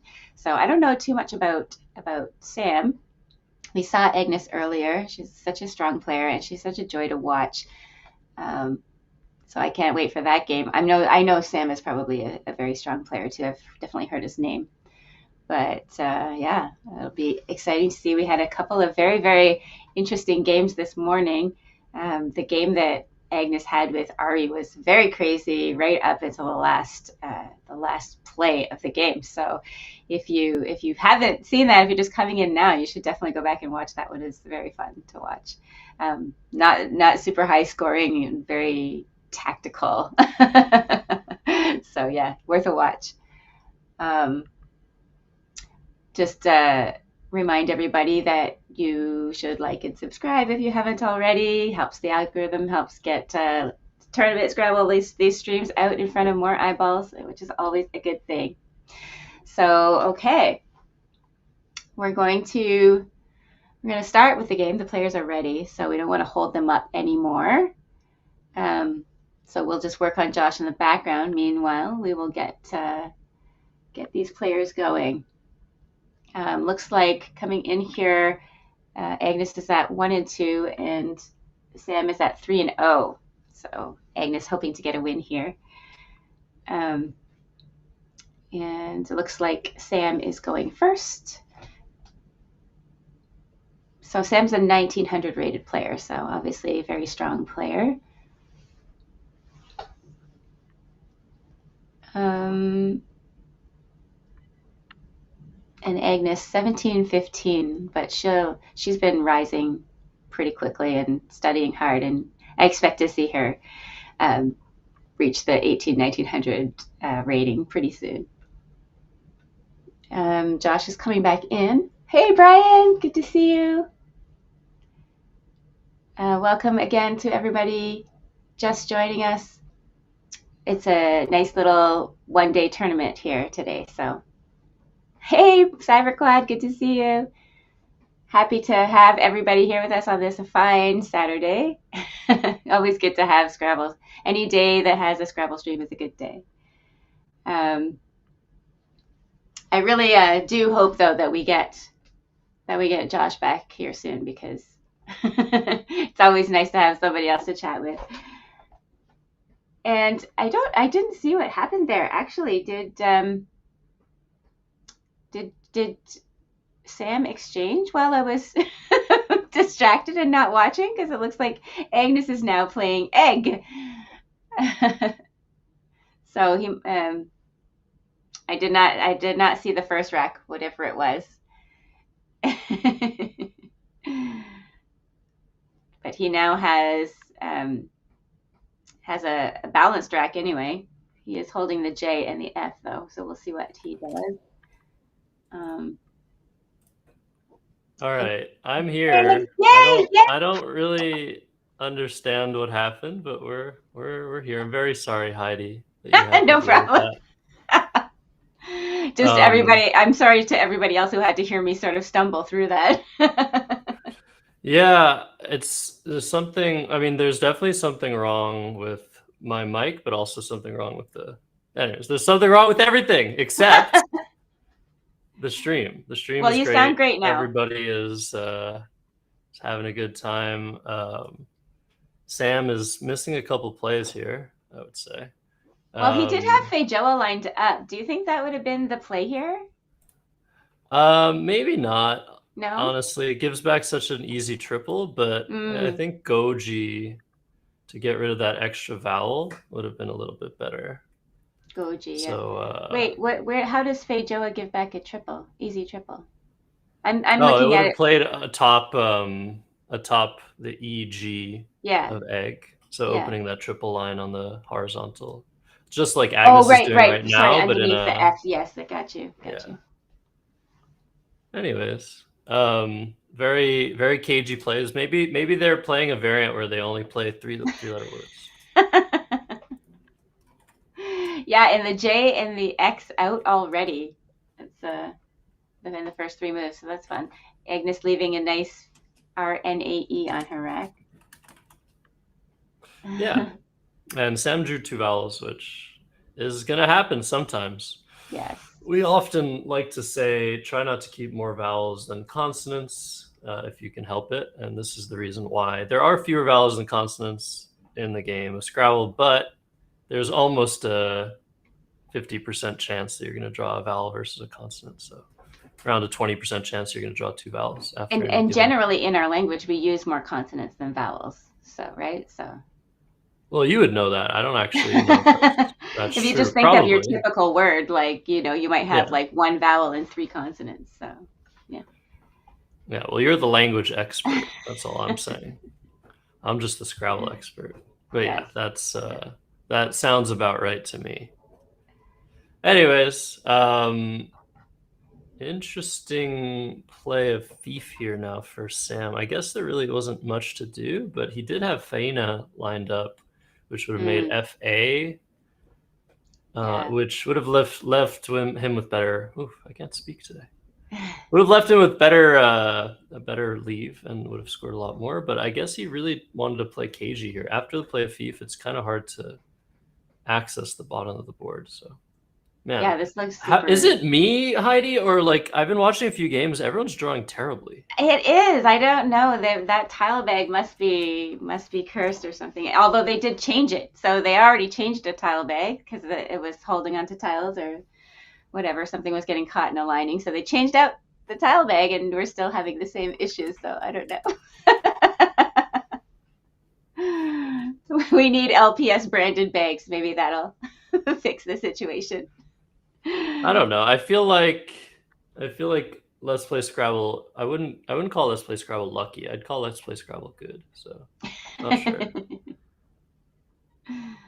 Yeah. So, it looks like we have everything working now. So that's great. These scores are up to date, right? 45 to 33. Yeah. Excellent. But we did miss. I should go back in the chat to see what happened. Like, did we miss? Yeah. Did anybody miss an exchange? Right. Did anybody happen to see what the letters were for the exchange? I mean, obviously they were bad. Doesn't really matter. But yeah, I missed it. I definitely missed it. Honestly, I feel like somebody in the chat said Scrabble isn't library quiet. I mean, that person, I'm not going to dox them, but they live in an area where there are a lot of loud people. But I feel like Canada Canada and like the environs, I feel like people behave themselves at libraries, even when they're playing Scrabble and they're upset at something. Well, and also the library it's not like it used to be. People don't get shushed in libraries anymore. It's a much more vibrant place than I think it used to be, and people are more encouraged to have fun and interact and be social. And so I don't think that trope applies anymore, where you have to be quiet in the library. That's actually true. Yeah, it seems like a sort of a dying breed of shushers in Yeah. libraries. Okay, so apparently Sam's opening rack was AAEENOQ, and he exchanged down to EN, which seems very reasonable. Yeah. What we've seen, it does look like the players are drawing poorly, but they've been drawing even more poorly than what we've seen. The Avenue looks like a great play. Yeah, so I was just going to say, getting rid of a bunch of those vowels with still leaving 2, drawing more. Oh no, Sam, stop. Oh no. Oh my goodness. What is happening? he just flashed one of his 2 consonants. If only he had that Agnes Q think he had good exchange letters. Would work. It would work a lot better with these vowels, all these vowels. Do you ever, like, when you're playing, sort of mistakenly like flash a tile, like it just falls off your rack? Yes. When I do that, I'm such an overthinker. I do that and like I'm like, oh, what do they think about the tile that I showed them? Do they think my rack is better or worse than it is right now? So like he had his N fall off the rack. If Agnes noticed that, Agnes might be like, oh, he has an N. Oh no. Oh gosh. Agnes is on turn here with Nut. I mean, looks like I don't know what she's like. She has W, 4 consonants. 4 consonants? Now she has 2 in their hands, so I can't see. But yeah, she's got that W with 2 A's, I think.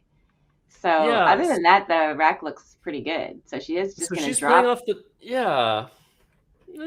this makes sense. The leave is really, really good. Yeah. I feel like I would have played Pawnee. I mean, that's hard to see to the E and Fief. PAW. Oh yeah, nice one, nice spot. But I don't think I would have seen that. Probably WAP and EW next to the E and Avenue would have been slightly better than this, just because it scores a lot more. The P definitely helps the leave, though. I don't know. I kind of don't like when the scores are close. I kind of don't like fishing super hard when we don't have an S or a blank. Yes, because what if Sam bingoes down to that spot that WAP could have played in, right? Yeah. It's a really nice spot. Doesn't give much back. Exactly. And she doesn't have an S, like you say, so. But what is Sam going to do? Freak with the PH. Oh, man. Is that valid? I think so, yeah. Wow. It's a really cool word. I'm sorry. Okay. So sorry, I'm looking at Sam. Yeah, we should talk about Sam's rack. I know, that's what I'm saying. Sam, what is Sam going to do? It's just such a sad rack. But I think he's looking at a really good play here. VAU from the V and Avenue. Oh, yeah. Okay, yeah. That sets up his S and scores decently. Yeah. Man, 63 to 64. Yeah, I would like to get rid of maybe one more vowel, but I mean, what can you do, right? You have to do the best you got, and vowel seems like pretty reasonable. Yeah, maybe try to play EAU somewhere, but you can't really do that, unfortunately. So I think, is he looking? Oh, he's looking maybe to hook his S onto Avenues now, but what would he do if he did that? Yeah, it doesn't feel like it's worth it right now. Yeah, he needs a consonant. Yeah. As soon as possible. Yeah. Please. Yeah. But usually when the games start this like slow, it feels like things are likely to sort of explode later on. But based on what I've seen in this tournament, it might not happen. I don't know. Yeah, it's all for fun, right? Exactly. It'll be nice if we see some nice fun wrecks, and you know, if Freak was to go down, that would be good. It would be fun. Such an interesting word. I don't even know. Like, honestly, I get trolled so often. You could be telling me something that's like, it's not even a word, and I'd be like, oh yeah, that would be a great play. Would I do that? I might do that. I don't think Maybe I'd do you that. personally wouldn't, but other people have and do. I mean, it's for clip farming, right? They just want Yeah. the Heroin to Birds channel to have the best clips on Twitch, which Right. it almost does at this point. Yeah, right. Can you share your Quackle with me? I don't know. I lost the link if Oh, really? yeah. Sure. Let me. That's so I can look and sound smart, so I can see Yeah. more plays. I don't And know not have how to you. say, is that a word for real? I don't know that word. Yeah. Oh, that's the wrong. Thank you. That's the wrong thing. Oh, it's the wrong Here. thing. It should work. I don't know. Yeah, I think we're good then. So Agnes is looking at playing Hunk. Yeah, I'm resisting the urge to. Hunk through the U in VAU looks pretty good. It's kind of hard to access the triple after that. You have to start with an I or an A. Yeah. So I think that's a pretty good play. And the VAU play, Heidi, is suspicious, isn't it? Yes. And it takes I don't want to how many block that backbooks? S. Just T and S? Just S in this lexicon. Oh, just so S in this. That's why it's.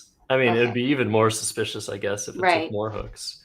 Right. But if my opponent plays VAU, I'm thinking they have an S. So Right. I think this is a very good decision by Agnes. The problem though is that he also has vowels, so this kind of plays into that. But yeah, it's a good play. There was another play suggested there of Punka, Punkah, but that would be much more dangerous than this play, I think. Yeah. Yeah, and she's liking her leave. Again, keeping the P. The biggest problem with keeping this letter, this P, is that if you do draw a 7-letter word, a lot of those words are going to start with P. Yeah. And there isn't really a great spot for that. And also, if you really happen to draw another high point consonant, it's suddenly going to make the rack a lot harder, right? Yeah. It's harder to bingo, but the P goes pretty well with other high consonants. So at least she's kind of ensuring she's going to be able to score, if nothing else. Right. But yeah, I think Hunk is a pretty good play. I like it. And so back to Sam. Yeah.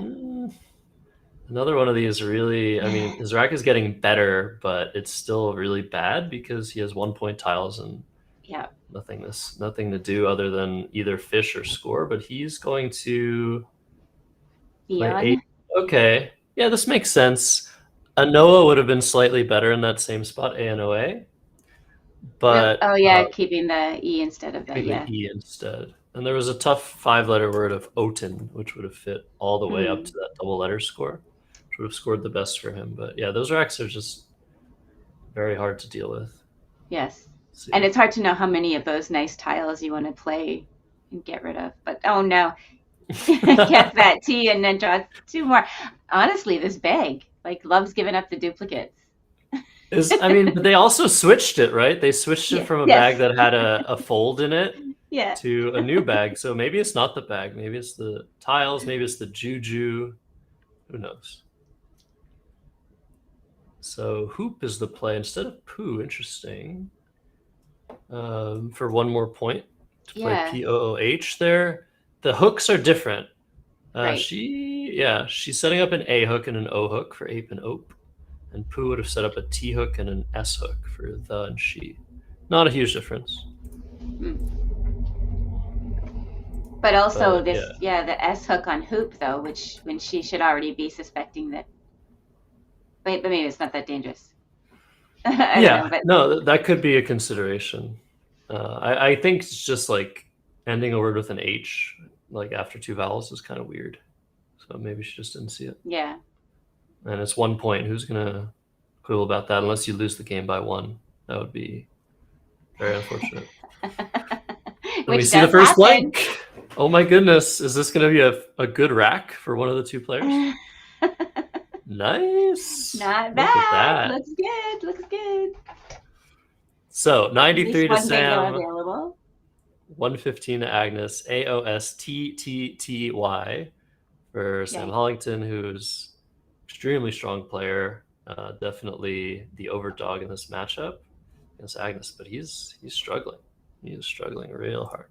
Yeah, I didn't really know much about Sam, Josh, but you must know how he Yeah. plays. Yeah, he's a longtime Canadian top expert. He doesn't play all that much anymore. He looks very intimidating, but he's actually like the nicest dude in the world. Oh yeah. But yeah, a very strong player. I find that he plays kind of in the I guess older generation style. Seems to like to do certain things that the newer generation doesn't. This is very interesting. Such as playing off more tiles, such as not keeping E's early in the game because there are lots of E's left to draw, that sort of thing. Very small details, which don't make much of a difference. But well, I'm definitely interested in hearing about any of those differences you can think of, because it's fascinating to think about how the game has been evolving over time and how we've stressed certain things at some points and then we change our minds and stress other things. Yeah, but it's interesting because, I mean, early in this game, he had the option to play more tiles off. So maybe I'm wrong. Maybe I'm wrong about that. And he played a lot more cagey and defensive. So Toddy also very cagey defensive play, blocking off those lanes. He could have dropped his Y for 36 points, making hunky and YE, but that would have kept 3 Ts. Yeah, but that's a lot of points though to pass up. Yeah. I think I'd be taking the points and then dealing with the T's after. But I don't know if that's why I'm not an expert player, because of those types of decisions. I don't know. Yeah, maybe not. I mean, you are an expert player, aren't you? Yes, you are. Well, you know what I mean. You're an expert player who's underrated. All right, wow. So Sam has drawn decently too, except for that Y, I guess. Unless and Agnes is yeastily a word? Wait a second. He has that lined up. Actually, I kind of like it. Do you? Yeastily? Oh, it's so hard to challenge that. Yeastier is a word. Well, that's the thing when I don't know. I don't think it would be hard for me to challenge. I think feastily, I'm just going to challenge that. Like, it just doesn't sound wordy enough to me. It's good. But, it's close, but not close enough good. That I wouldn't challenge. So but Agnes has playable bingo here, right? She has 2 playable bingos, but they make a really weird hook. You have to put that W on hoop. You have to play whoop. So maybe that's why she played hoop last turn, to set up the W hook that she might or might not see this turn. Did she have the W when she played? No. Okay. That was the joke. Okay.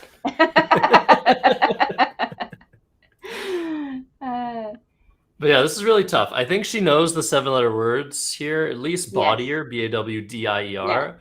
Yeah. The other word, brawly, WLIE, is kind of weird. The fact that you can just play with IE, but I think she knows Bawdier. It's just a question of if she's going to see the hook.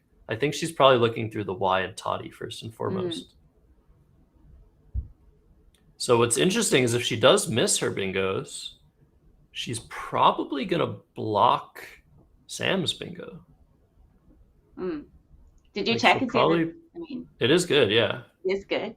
Feastily is good. I would lose a turn. No, not feast. He has a Y. Oh, sorry. I thought you had said feastily before. No, my bad. His tiles are a bit obscured on the screen I'm looking at. That's why I'm confused there. Yeah, no worries. But yeastily, yeah. Would you have challenged yeastily? Yeastily? Yes. I think I would also challenge that. So I don't think it makes much of a difference. It just looks weird. Yeastily. Yeah. I guess if something can be yeasty, something could be it's just still something could be yeastily, but then it doesn't make sense that there would be any context for yeastily. Oh wow. Oh my god. She did see the hook. Oh my god. That's crazy. Not her 7-letter words. Oh, I hate when that happens. I was not expecting that. Wow, that's very interesting. Yeah, I mean, look, these blank bingos are the Yeah, tough. toughest ones to find, but she like had the right Yes, yes, alignment. A that's the W. crazy. Oh man.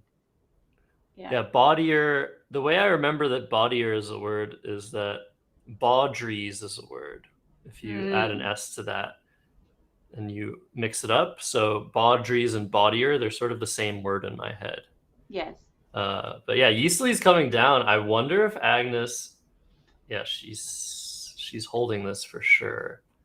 And this is a very important moment because Yeah. if she challenges this, Sam will have the advantage. Yes. And if she lets it go, she'll have a slight advantage because she's going to bingo back.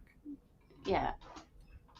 So we know this is a word, but like we said, it looks terrible. It does. It's so hard. Oh man, double challenge is so punishing. But these players are good enough to be able to deal with it. I think for newer players, it's a lot more intimidating and hard to challenge. Mhm. And Yeah, it's very definitely. costly. You have to lose your whole turn. But I mean, anyway, Agnes must be thinking here, Heidi, like if this isn't a word yeah, and it comes off, I'm in amazing position. yes, yeah, Sam's going to have to take a turn to try and fish off a Y or something. Try yeah. to bingo next turn. But looks like she is accepted.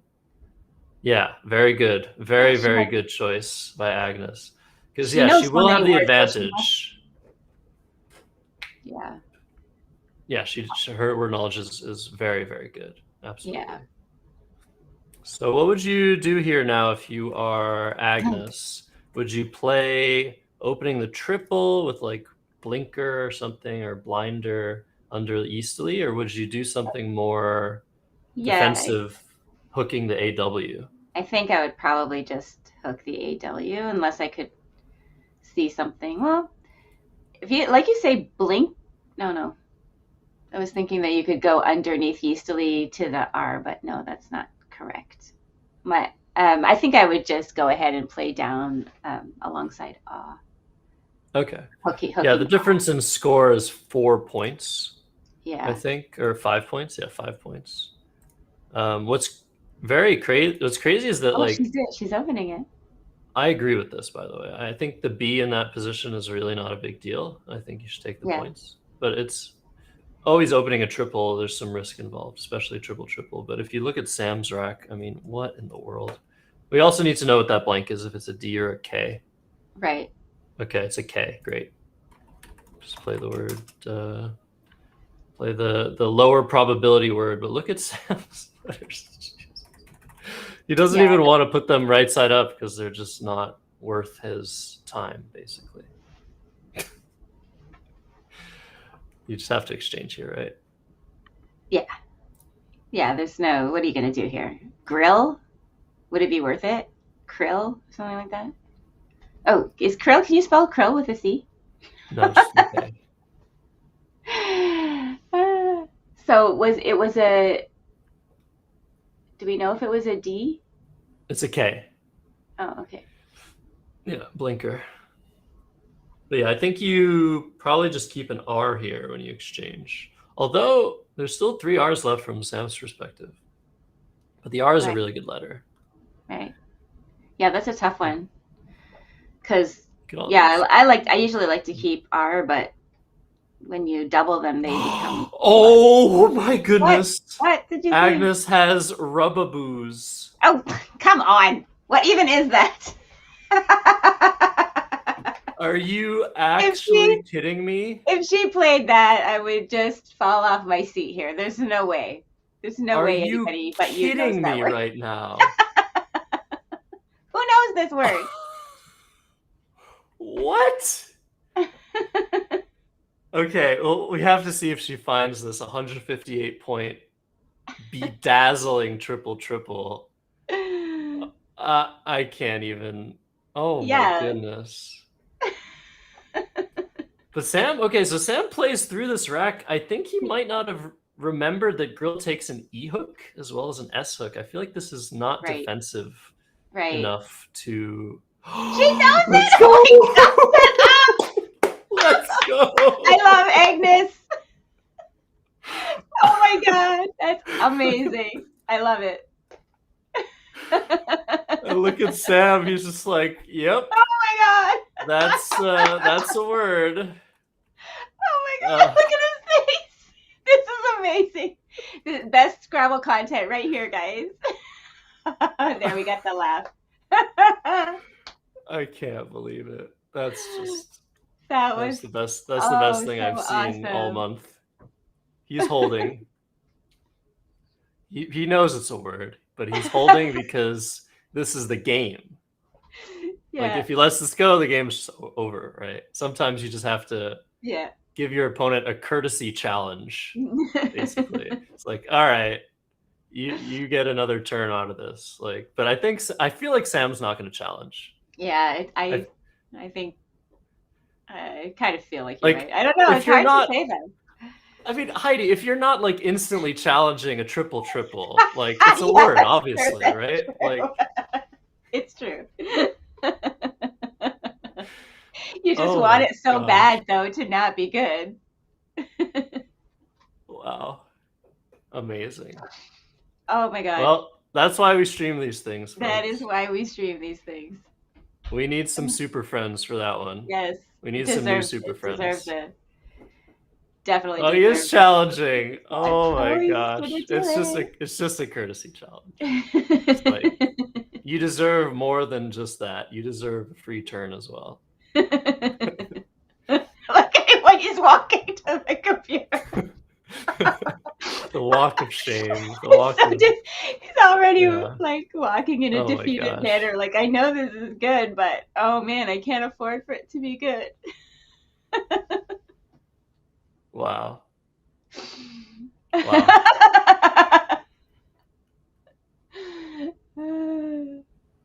Smiles. Love to see that. I mean, all things considered, you're going to have great sportsmanship. You're going to see great sportsmanship at these things. Yeah, you're never going to see Sam Hollington like do anything unsportsmanlike. I mean, look, he's all smiles too. Yeah. And you got to just, again, when your opponent does something like that, you just got to be like, wow, that's so awesome. I think that's the thing, like, Scrabble players appreciate beautiful plays and fights. And so when you see it, doesn't matter who played it, you just feel great to be a part of it, right? Yeah, absolutely. When something like this happens, it's just, everybody wins. All right, back to Agnes. Yeah, I was just going to say, it's going to take me a bit to recover from that. Wow. Okay, let's go. Back to this Agnes. is a really tough turn for her, up 180 points. Yeah. I'm not sure if she's going to make it.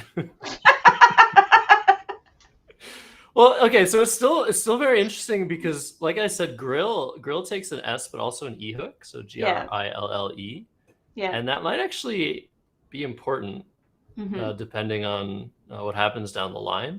So it will be interesting to see what happens with that hook. But if you're Agnes here, you can open a triple. You can play MOIRAI and Raw and open a triple.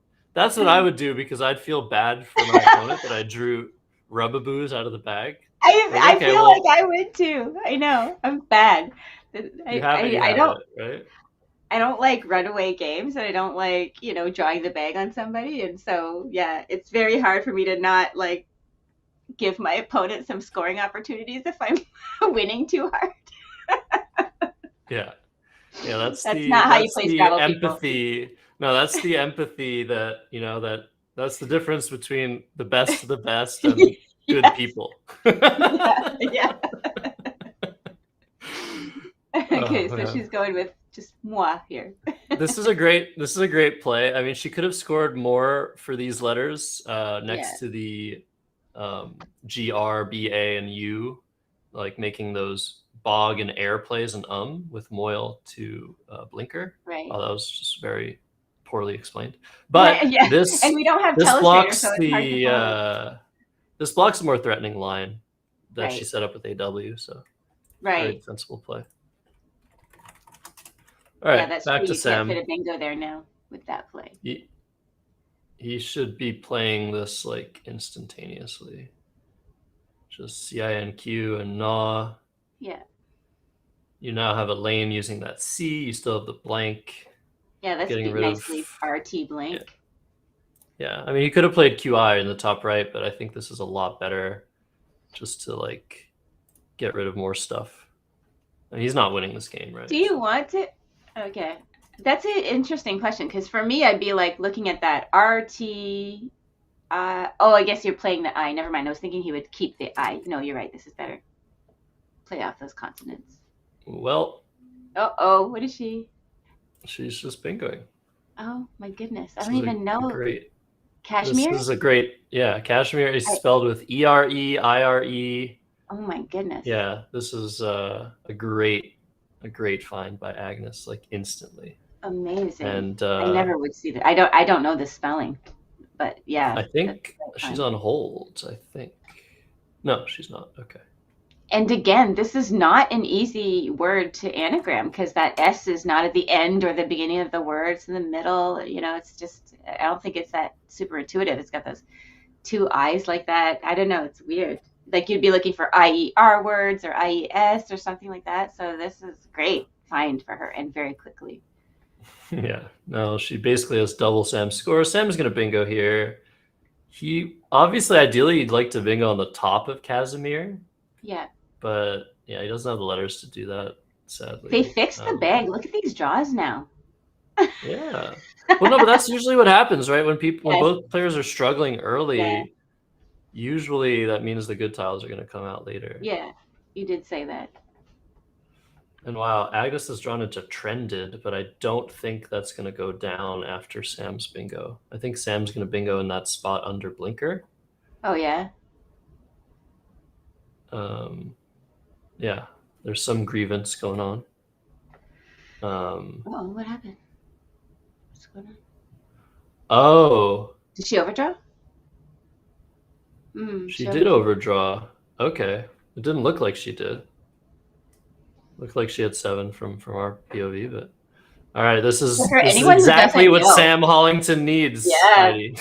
Yeah. Sorry, go ahead. Explain. I was just going to say, for anybody who doesn't know, when you overdraw in Scrabble, you have to, and she mixed up our tiles on her rack, so you have to put all the tiles down, face down, and then Sam gets to turn over however many, like, certain number of tiles and choose what goes back in the bag and what she has to keep. So it's it can be very costly at times if you're like holding the blank and they turn over the blank, things like that. So don't overdraw. Okay, so the letter we didn't see was a P.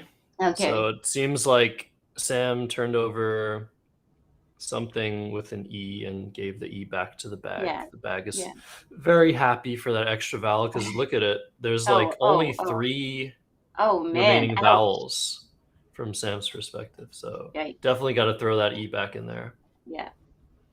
But he's going to need to draw one of those. Well, he's going to draw the remaining tiles in the bag now, I think, right?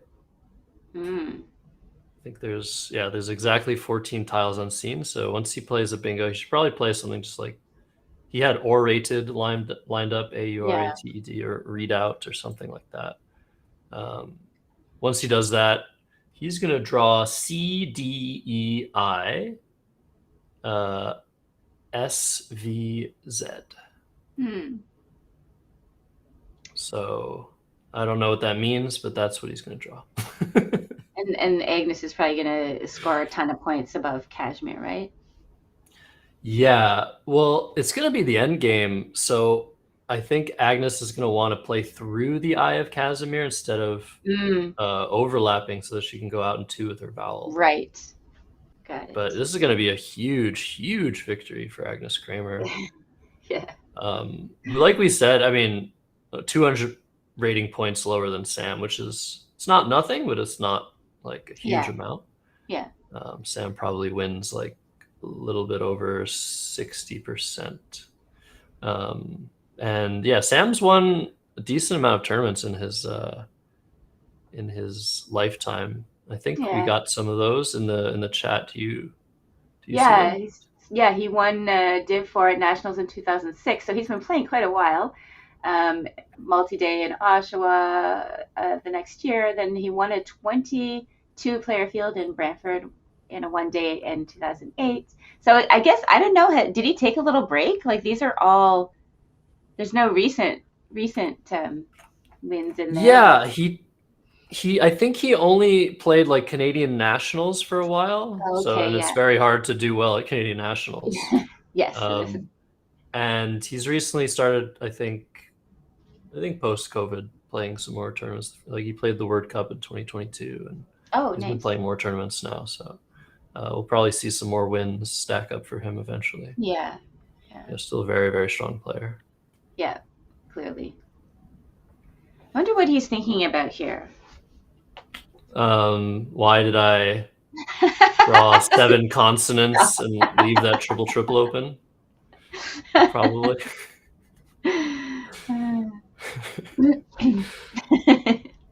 Yeah, I don't know. I mean, you have a blank, Rack, so he's trying to find the best bingo. So totally get it. Just maximize. Agnes. Agnes is gonna win by, I think, around 200 points. Oh man! I don't know if we have the full standings from last round, but that could make things really interesting with 2 more games to go. Yeah, crazy. Yeah, stuff. These short tournaments are crazy, eh? And like, just one thing could happen that changes the outcome of the whole thing, because you don't have a lot of games to recover from mistakes or blowouts or things like that, right? So. Yeah, I run a lot of one-day tournaments, and when people come up to me to complain, I'm like, it's a one-day. Like, you could literally lose all of your games, and it doesn't even matter because it's a one-day. Like, there's just not enough games for luck to even out. Exactly. Yeah. Like, just have a good time. That's the point of these. Do you have one tomorrow? I do. Yes. Will it be streamed? Yep. On XR Type Bros YouTube, or as long as I have both a quorum. As long as I have a quorum, it will be streamed. Yeah. All right, orated coming down, and Agnes has that face of, oh, I thought I was going by 300, not 200. I'm sure that's not what she knows. No, doesn't that happen to you when you're like you're literally killing your opponent and they're just like, oh, I'm gonna bingo now, and you're like, what? Honestly, that would make me feel better at this point if I not if I'm Agnes, because Agnes is a good player with killer instincts. It takes like a few seconds for you to feel better. At first, you're like, oh, come on.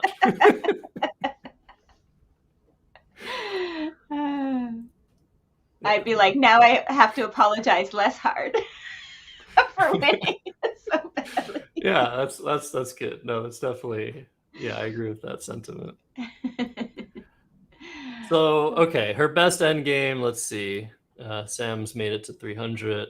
Yay. I think, yeah, Pinder for 33 through the I, the second I in Casimir, and then going out with those last 2 consonants looks right. Yeah, in this position, obviously, Agnes knows she's going to win, but because the differential between all of her games matters in comparison with the differential of her opponent's games to see who wins. Like, if 2 players have the same record at the end of the tournament, the tiebreak is who's won by more on average. So she wants to... Yeah, go ahead. I feel like she's leaning more towards the thing that I would be thinking of, which is playing across instead of down.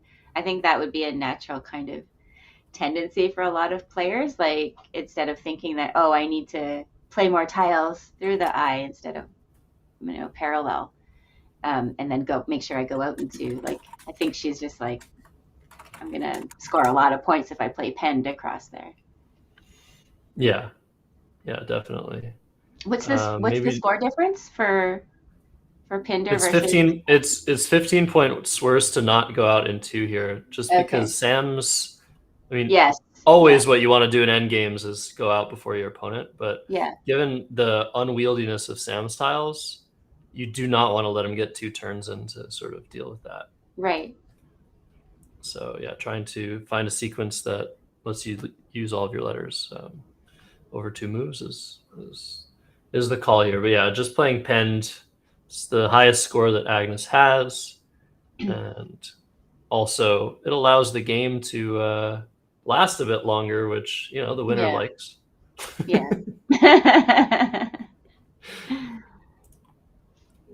Yeah. All right. So back to Sam, who I think we're going to see him next round. I think we're going to have him play Ari Sinki on stream. Oh, so maybe okay. he'll get another chance to not get tripled on. Maybe he'll get one. But maybe he'll get one, yeah. For a while, I never tripled in tournaments. And lately I've been tripling a lot. So I hope that spreads across the community. It just feels so good. It does. It's like the best feeling. It is. So but especially if you can do it with something like rubaboos, like it's so crazy. What a crazy word to triple with. It's not like retaining or something, Right. That's definitely true. I mean, this is probably the coolest triple I think I've ever seen on the Let's Play Scrabble stream. So yeah, hopefully some content gets made. Yeah. By somebody. Oh yeah. That was so fun. So yeah, people, if you want to see the replay of this on the Let's Play Scrabble channel, you have to like the video and subscribe. It's the only way. Yeah. Make sure everybody else gets to see it too, not just keeping it to yourself. That's selfish. You have to tell your friends, share it, put it on your wall, get everybody else to like and subscribe. Yeah, definitely. Oh, I don't even have the YouTube up. Wow. I mean, I have the chat. I don't have the the stream itself. So I don't get. I need to see 116 people watching, 62 likes. Come on, guys. We can get better than 57% or whatever. Like it. Do it. Yeah, actually, I misspoke there. Come on, everybody who hasn't. How can you be watching and not have liked yet? Come on. Yeah. Sorry about that. I mean, this is a really tough position for Sam, even though it's an endgame and he should have a high scoring play. He just doesn't. The best thing for him to do is 2 plays that are tied. Either VIS and Sanks, which keeps the Z. What are you going to do with it? Because he has Za right now on the top left. Yeah. So he could just do that now, but it's a little bit worse than just... man, that's rough. He could play... What if he plays... This would be really funny. SIC underneath the IMI of Casimir to set up Z and DIS and hope Agnes doesn't see it. Is there any chance she doesn't see it? Yeah, definitely. She might not have tracked properly. She might not care. That's true. That's true. But I don't know. But no, I would be very his best shocked. moves kind of suck.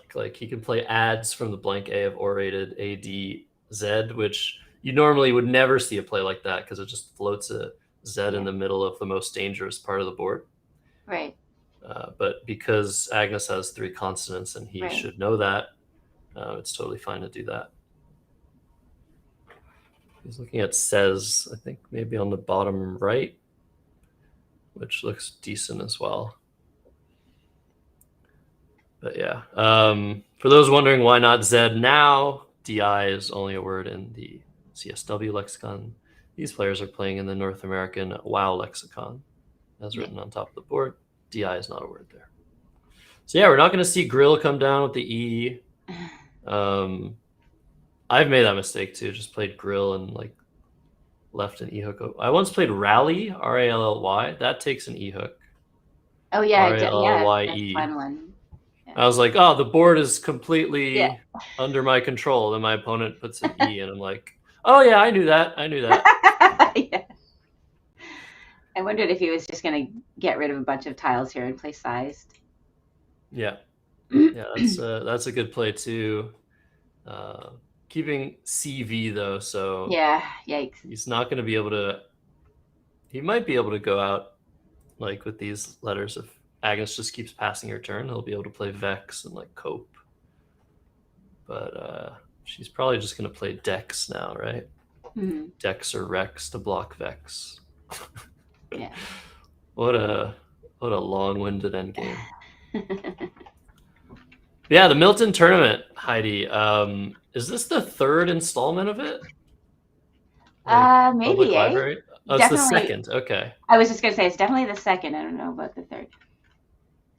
But yeah, it's a great, what a great idea to just go to the library and build a partnership, and so that, because they have a lot of reach, right, to the people who come to the library, they can advertise, they can reach out, and then they have obviously a conducive space for something like this. And yeah, it's just such a happy marriage. I love it. I love to see it. Yeah, it's really I wish it wasn't so far away from me, but like Yes, I was thinking about this. I feel like once you have sponsorships or partnerships like this, like yeah, the tournament should mostly be free to enter and just for fun, right? Because like we don't have enough tournaments like that. Like entry fees are a pretty big expense for a lot of people. Yeah. And so being able to have tournaments like this where it's free to enter, there's nothing on the line. I missed that actually, that it was free entry. I missed that. That's a very important detail. So fun. Yeah, we need more of those for sure. Yeah, but yeah, it requires having a partnership, right? Because the people are putting things together. Exactly. You know, they should be compensated for their work. Yeah, for sure. Yeah, mostly tournament Scrabble is self-funded, right? And so the people that want to play for prizes and stuff, we fund each other. We pay our entry fees, and then that money gets distributed, pay for things that need to go on, and then go out for prize money. So yeah, hopefully we can, if we get bigger and we grow and more people know about us and more people are like interested in seeing this, then we get more partnerships and we get more sponsorships, and we can maybe build a scene where we have more tournaments that people can enter for free. And yeah, it's just all good things happen when we grow our community. Yeah, definitely. Yeah, that's for sure. All right, so Agnes wins the game 525, 341 after the most scintillating play I've seen in a really, really long time. So huge kudos to her. And Sam, of course, a fantastic sport. Yeah. Finding Yeastily is very, very impressive. So we're going to, I think, come back to us and get the next players set up for round 5. This was round 4 of the Milton Honey Cup. Yeah. All the way from, I guess, Milton, right? Milton, yes. Ontario. Milton Public Library, yeah. So what I was trying to say the first time we saw me here and you couldn't hear me was my head is so much bigger than Heidi's, unless I back up like this. So I did. So we should try and your head is bigger than mine, right? In general, right? Yeah, probably. I have a big head. So what do you say? Did you take a quick break and get the next player set up? Yeah, if that's what you guys want to do. Otherwise, I'm happy to stay and pontificate about things. But maybe Josh needs a break, our producer Josh. So let's take a quick break definitely. And get the players set up and everything, and we'll be right back. Cool. See you guys in a bit for round 5. Yeah.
Hello. Oh, Hello good thing again. Welcome back to the second edition of the Milton Honey Cup. I'm Josh Sokol, joined here with Heidi Robertson. Heidi, what's going on? Or who are we about to see here? Who are we about to see? We're about to see Ari one more time, I think, who is currently in last place, I think. So he's gonna be just trying to stay even, I think, at this point. But he'll be working hard. He's still gonna try. And he will be playing. Who is he playing? I don't think I saw who he's playing. He's playing Sam. Okay. Yeah. So what's funny is we want both of these guys to win, right? Sam having gotten triple in the last game, Ari not having the greatest event. But like I said, one-day events, anything can happen. Scrabble is Scrabble. That was a really awesome game. It's going to be hard to top that one off, but anything can happen. That's the thing. Imagine if we top that game, what a great game it would be. It would have to be like spectacular. And that's what we're hoping for. I think we have some some standings to look at. We have the standings, yeah. Let's take a look at what's going on after 5 rounds. Yeah. Yes. Four rounds. No, after 4 rounds. So Sam's gonna be 3-1 after this. Agnes is gonna be 2-2. So yeah, Ari hoping to win his next 2 games by 198 or more. That way he'll be even, right? Yeah, aren't we? Aren't we already on game 5? I'm pretty sure this is going to be game 5. I'm pretty sure this is going to be game 5. We just don't have the last result. There we go. Yeah. We're heading 4 into rounds. Game 5. Okay. 4 rounds. Everything has been updated. Okay, good. Sam's 3-1 plus 2 spread, so he's gotta make sure that he doesn't end with the same amount of wins as someone else, because he doesn't have the best tiebreak.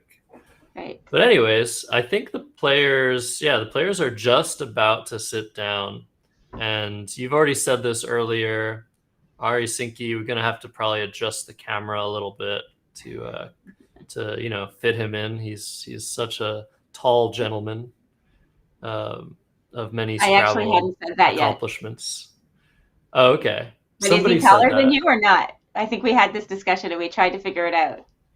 Same exact height. There's literally no difference, and that's where that's harmony, right?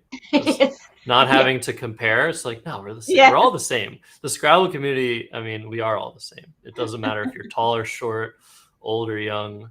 It's one big happy. Well, could be bigger, but happy community. Yeah. Cool. All right, let's get these guys started. Ari's going first. They're just gonna put his name up there when they get it. Let's see. Yeah, look, his head's so cut off.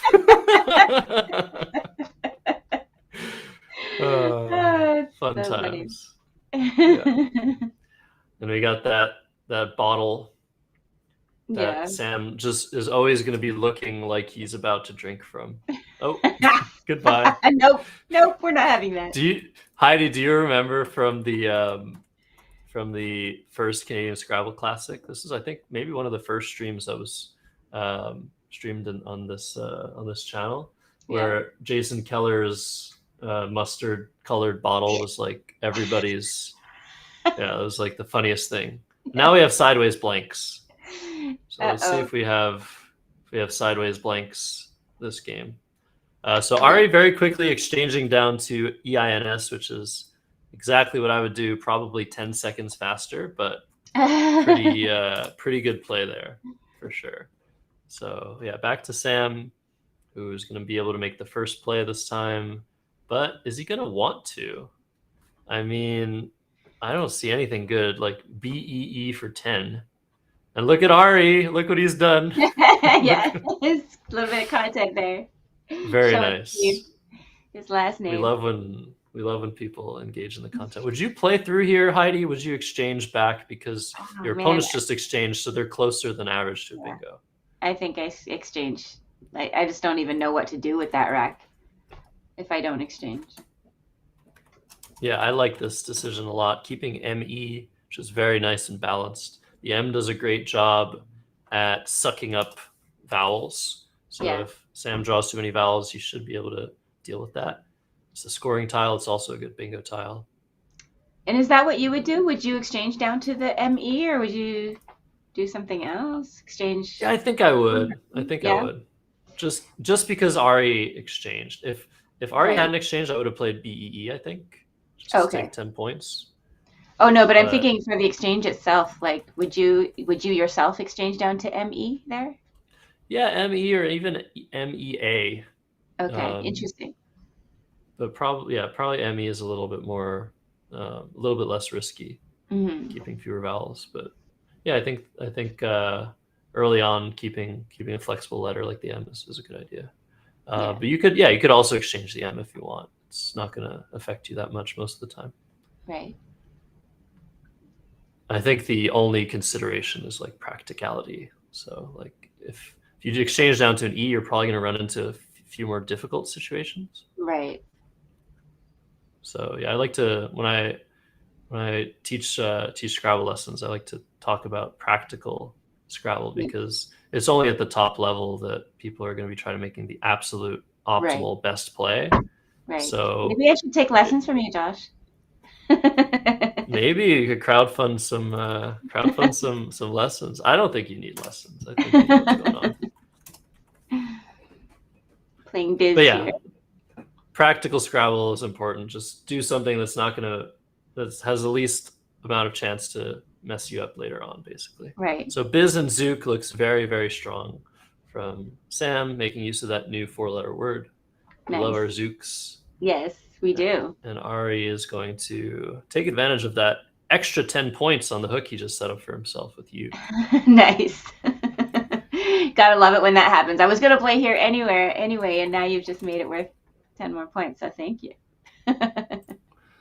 So a good start for Ari. He exchanged 3, played 3, then played bingo. So his average score is just about where it needs to be, 33 points over 3 turns. Nice. And Sam has really decent looking tiles. Nice and balanced, but no bingo. Okay. So best play that the engine is suggesting is down to the BE, just playing Malice, keeping that lone O. It's a very nice score. I could also see Sam playing like emo, or not emo, but like something under with Bize, B-I-Z-E. Yeah. Oh, you were saying he can't do emo. That's right. That's what I saw right away too. Yeah. Yeah. Right, so we're speaking our second language here, right? Yes. Commentating over the WoW lexicon. And look at that horrendous. I mean, this keeps happening. Look at this draw for Ari. I mean, we had some respite from this for a while. We saw some pretty good draws in the last game, so we had a little bit of a break from all the duplicates. But yeah, hopefully we're not back. Hopefully this is just a minor setback. Yeah, maybe we need some Matt Canick, the ghost of Matt Canick, to tell us to draw better, right? So Sam is close to a lot of things. Yes. Do you know the word Maiolica? No. Maiolica. Wow. It's a really cool 5 vowel 8-letter word. Maiol. What? Yeah, so Maiolica. O-I-L. Oh my God. So that's crazy. If you replace his E with an I or an A, he'd be able to play that. And it's also spelled with a J, Heidi. That was what I was. Oh my goodness. Going to come to Majolica. Fun. But obviously, I'll have to go look those up later. I'm not messing with you. Well, some people can keep strings of tiles in their heads without writing them down or looking at them. I cannot do that, so I'll have to ask you again what it was and then go look it up later. Okay, I just thought you just didn't trust me again. Like you can trust me. No, I trust you. Don't trust chat. Don't trust chat. Right, chat. Exactly. No, I trust you. Never trust chat. But how is chat doing? Chat looks good. They've been quiet for the last little bit, I think. I haven't. Yeah. Oh wait, no. I'm just behind. Never mind. God, my ADHD is acting up huge today, Josh. Focus is difficult. Chat's good. Chess Puzzle says it's good. Oh, somebody. Oh no, I thought somebody wrote down the word for me, but no, something else. Yeah, they are written down in chat. Somebody write it down. Oh yeah, Maholika. Majolica. Yeah. Yeah. Crazy. But don't trust Jungle Cook, who's mentioned the word Quilaya, but has misspelled it as Qualaya. Okay. Yeah. Oh, we see somebody watching the stream at work. All right, we're not gonna. Has everybody like been made aware of what happened at that Coldplay concert with that CEO guy that got like? I don't think you could avoid it if you wanted to. Yeah. So we're not gonna shine a camera in Derek's little cubicle there. No worry. What's the Scrabble equipment being shown on stream? I'm not sure what that question means. Oh, is that a question that somebody has asked in the chat? I think so. Yeah. Oh yeah. Okay. Like a while ago. So the equipment, we have 2 truncated Scrabble long wooden racks. We have Pro Tiles. We have an awesome little board that was custom made for the stream on a Lazy Susan with a little pipe attached to it so we can film it from the top and follow it when it turns. We have 3 laptops only today. Usually they've got like 17 laptops. Yeah, this is a pared down stream today. Normally we have Sam is playing cams. Malice. Oh, yes, nice. Normally we have challenge cams and blank cams and things, but we're going bare bones today a little bit. Challenge cam is my favorite. I know, I love it so much. So good. I take credit for that idea, but I mean, they've mastered it. They've done a great job with it. A Pew Disciple says, or a Pew Disciple, I don't know, I'm not sure if I'm saying that right. You can correct me if I'm wrong, but says that the boards with little ridges and turntables are surprisingly hard to get. So that is true. Yes. Yeah, it's really unfortunate. So recently, the French International Championship, World Championship, took place right here in the province of Quebec. And I was looking at the boards they're using. I'm like, all right, it's better than last time. Like last time they had those terrible square boards that you have to like use both of your hands to turn. Oh man. but they still like the quality of them. I mean, they have better boards now, but it feels like North America for some reason is the only place that has like really, really good Scrabble boards, but so few. It's so hard to find them, and they're super expensive. Yeah. So there's a hole in the market. There is. So if anybody wants, like, I mean, what can we 3D print these boards by now? Like, surely somebody could do this now. We have the technology. I don't know, but yeah, it does seem ridiculous that it's not. But again, tournament Scrabble is like, I don't know, it's not as big as it should be. So maybe people figure the demand is not there. But maybe if there were more boards and people could see them and say, "Hey, this is cool," then they would, want to play with them more. So we're also starved for good clocks. Quixotic says, and that is also true. We use chess clocks a lot and just modify those. I think Josh, you said that there was a good place to get clocks, eh? No, not really. No, I totally agree with you. Like, okay.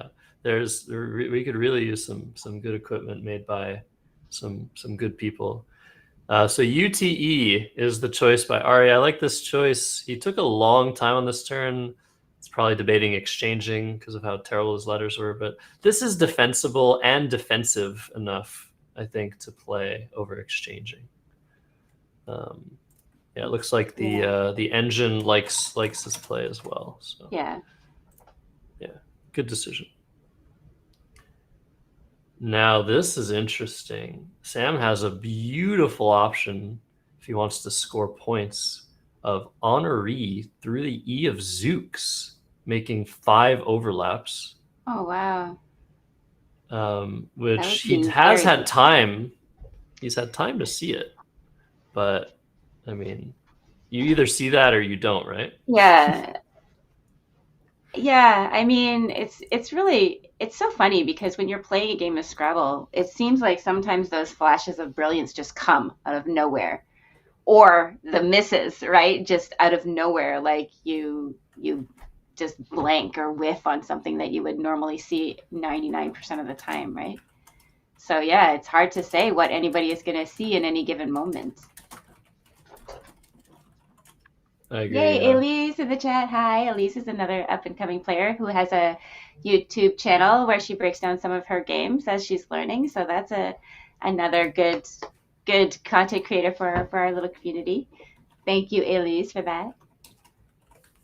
Yeah, recently subscribed to any Scrabble channel. If you've made one Scrabble video, I'm subscribing to you. Elise has made 3 videos so far, 3 or 4. Yeah. And look at this.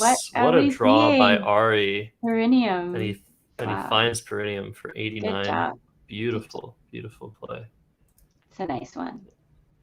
Anytime you can bingo ending with an M, you got to feel proud of yourself. I don't care.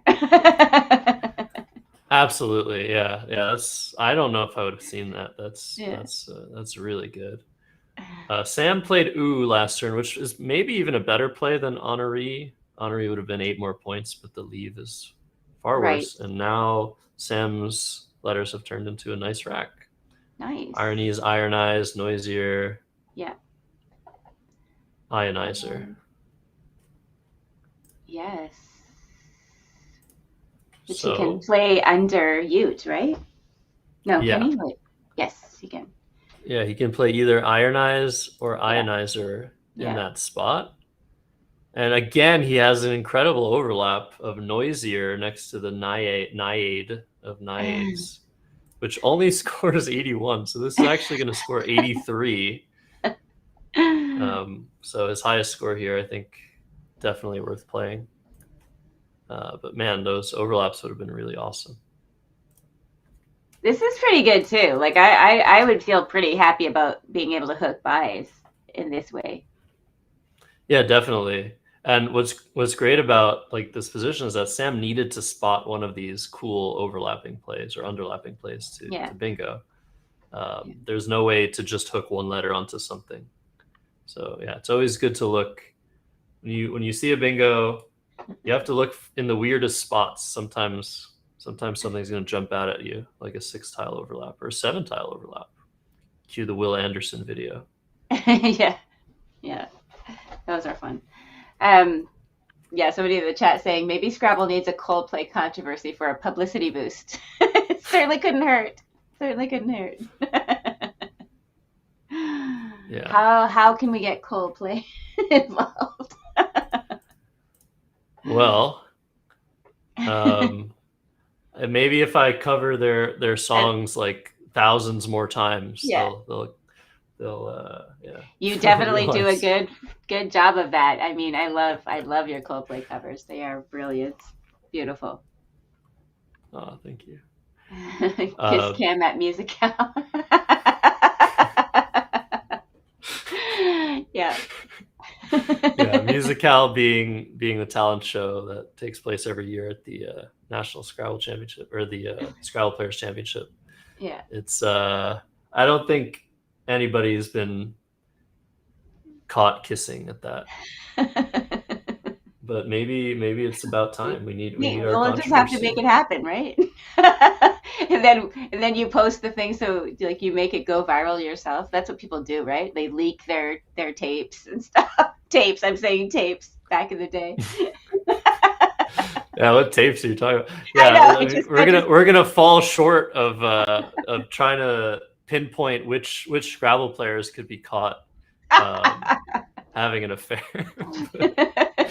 All right, back to the game here. Ari is up 35, so it's a nice lead for him. And if I were him, I'd be looking straight at that triple in the middle left of the board. It's a huge choke point. If you can cover that triple, you're blocking the biggest scoring spot and the biggest bingo spot on the board. So the biggest bingo spot being from the P of Perineum, biggest scoring spot being just a 5-tile play to that triple.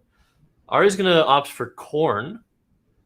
Always a good, healthy choice. But I think I would have liked to see Orcin, ORCIN, the weird 5-letter word, making none, and just really taking out all of the dangerous stuff on the board. Yeah. Maybe that's why you're. Oh, he drew 2 blanks. I was gonna say maybe that's why you're a champ. I would not see Orson. But wow. Corn seems like a very human play. Yeah. Now he's very got healthy. two blanks, 2 L's, 2 R's, and I. And he's gonna bingo. He's got bingos like in multiple spots on the board. None of them. Awesome. I mean, some of them are not very good. They score like 65 or 60, actually 61. If he plays like Driller under the E of Iron Eyes, it's 61 points. But it's good to bingo. Some people are like, oh, is it too cheap to take 60? I mean, would you rather take 20 is what I asked. Yeah, exactly. What do you mean? Exactly. Yeah. So Coda looks absolutely like the call for Sam, balancing his rack, scoring some points. And we'll have to see what Ari spots here. I think prillers is a word. Is it? Pre-drill is a word for sure. Right. Oh, no prillers. Yeah, I did. Okay, so pre-drill is the only word from the P. So funny. Hernu in the chat says Perineum Malice could be a good name for a band. Nice. That is actually very, very good. But it has to be a really like dark metal band. Yeah. What the Perineum is. Don't Google it. If you don't know, don't Google it. All right. What Ari's thinking? What is he gonna do? He's gonna pre-drill. Is that something you're gonna know, or is it one you're gonna be worried like, oh, maybe this one is not good? Because there's so many re and pre words that are, some are good, some are not good. So it's hard to know. It's definitely a if you know position. Yeah. Right. Okay. I remember actually a streamed game being commentated by Morris Greenberg and I think Will, where I had the option to play re-drill and set up a P hook on a triple. Yeah. And they're like, why didn't he do that? That's like totally his style. Yeah. I just didn't know the word. Right. So right. I've been there. Now it's Ari's turn. Let's see if he bites the bullet, if he knows it. He's unsure of it. If he's unsure of it, he has to play elsewhere because he's in such a good position, right? Yeah. He's up 40. He's about to bingo. The worst thing that could happen is him losing a turn and falling behind. So right, exactly. What is he thinking? And no sideways blanks. Ari really does a good job at treating those blanks with the respect they deserve on the rack. Yeah, I'm always surprised actually when I see the sideways blanks because there's a noticeable difference. Like, I don't know how people can not notice it. Yeah. Scrabble tiles are not fully square. They're definitely taller than they are wide. So if any tile is sideways, the opponent can notice and you should notice too. And unless you're somebody like Ben Schoenbrunn who happily keeps his tiles in whatever order they come out of the bag, it could be a tell if you're only leaving your blanks sideways. I find it really interesting to discuss like how people sort of visualize or like find their plays. Mm-hmm. I think we're born into like a society that really puts a huge amount of emphasis on like visualization, imagination, and that really isn't how the human brain works. The reason that you see people like Ben Schoenbrunn, Matt O'Connor with sideways tiles is their brain has already registered what 7 tiles they have, Yeah. and they do not need to visualize anything. Yeah. But yeah, Drillers comes down. This makes perfect sense as long as he's not making the second blank a Y for Drillery, which is annoying. This is going to put Ari over 100 points ahead. Yeah. And Sam's going to be left with nothing. He has 2 A's, 2 T's, ELS, and he's just not going to have any good options here. He can't hook a letter onto the S, onto the triple. Yeah. He's going to have to play off like AT somewhere, I think. Oh man. I'm still stuck on what you were saying about the visualization thing there, because it's so interesting. Like some people can, like I said, hold a string of tiles in their minds, for example. And I am looking at my rack and I see things that aren't there. You know, I see 2 R's instead of 2 T's or something. Like, it's just funny how different brains work. Well, I mean, yeah, but you know that like our minds play tricks on us through our eyesight, right? Yeah. So it's noticeably like less precise to think about the letters that we're seeing rather than just think about the rack that we have. Yeah. So I really think, I don't know, I really think that the sideways tiles folks, they've got it right. They know what's going on, but it's just terrible content. Terrible. They obviously have the brains that can deal with it, right? And so their brains working a certain way gives them that advantage anyways to recognize patterns and whatnot. And so they're going to be good at the game. So I like think about the people that you're talking about, Matt O'Connor and Ben Schoenbrunn. They're just geniuses, you know, like they're so good at the game because of that ability to instantly process stuff, right? Yeah. And it just happened. Sam played TA and drew TA. Oh, poor Sam. It is just not his game. It happens, but when it happens, you're like, man, that's so unfair. I took a whole turn to get rid of these tiles, and now I have them back. Yeah, not cool, tile bag. So not cool, tile bag. So, okay, Ari is in a fantastic position now. He's up 93. More than half the game is over. Again, I'm just urging him to take out that spot on the left middle of the board. Yeah. Play WHIDS. Yeah. 4-letter word takes an S. Like, this is findable for sure. Yeah. Yeah. And this just, I mean, look what this does to the board. Yeah. Nothing is open after this on the left side. Yeah. So yeah, this is definitely a play that like maximizes Ari's chances of winning. Sam now has to like bingo twice at least to even have a shot back at this. So rough. Someone in the chat says that they once bingoed and drew exactly the same 7 tiles back. And the follow-up question was, did you bingo again after? No, sadly no. But that would be so crazy. Yeah. That's amazing.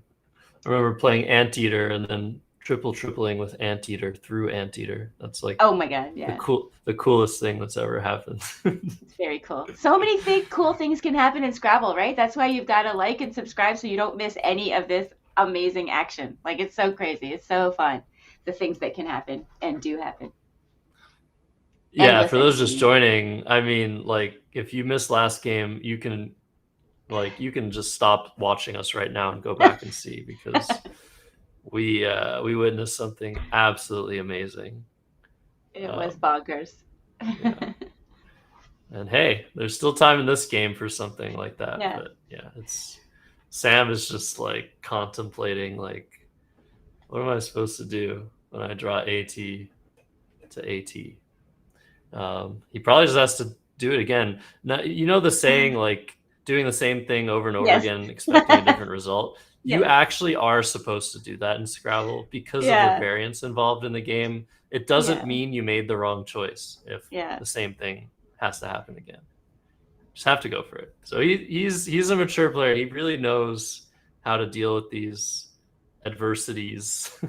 Yeah. And it looks like he's about to fish off AT again, and we'll have to see how Ari reacts to this if he does it. Yeah, now he should play, I think, at the top left. Before he Yeah. shouldn't have played there because Yeah. he wanted to keep the P Yeah. open, right? Yeah. Definitely see that. It's funny, usually when Go ahead.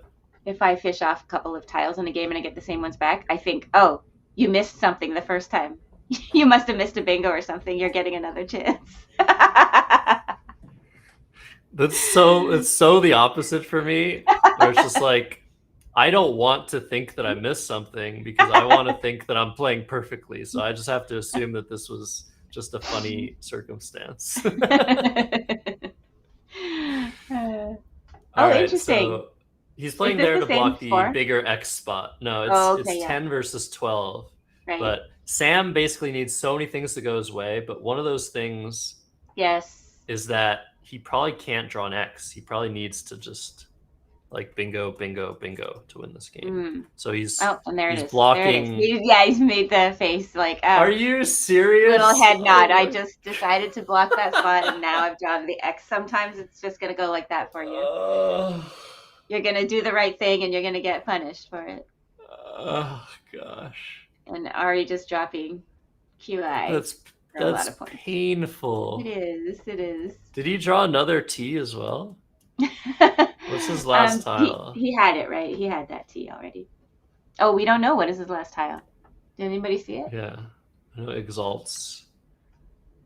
Man, no, I mean, this is actually the right decision. I was thinking you would play with PA and ET for 2 more because that is an X spot. But the X spot that he just blocked is even better. Yeah. Oh, man. Well, what can you do? What can you do? Yeah. So Exalts plays for a lot of points beside drillers, doesn't it? But no, it doesn't. Making SE. No, making ES on the other side. Oh, yeah, you're right. Of course, yeah. No, good find. That's 43. Yeah, that's okay. He did draw another T. Good call. I did not see that. Gracious. Yeah, I think if you're gonna play Exalts, maybe you play it from the E and Ironize. Ironize. Because that. Oh yeah. That, okay. Yeah. Like that really opens the board in a way that Sam needs. Right. But I like the idea of playing long here. Yeah. I like the idea of sort of trying to open some space. Otherwise, you could just play Axe or X on the top left. Mm-hmm. Yeah. In this position, I would not want to show my opponent that I drew the X because they would realize that I just drew it because obviously I would have played Axe last turn if I had the X. So if I show my opponent I drew the X, they're just gonna laugh at me.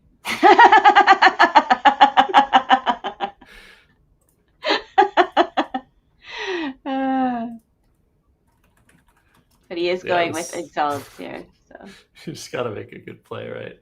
I mean, just don't overthink it. How much time do you spend overthinking in your game? 24 minutes.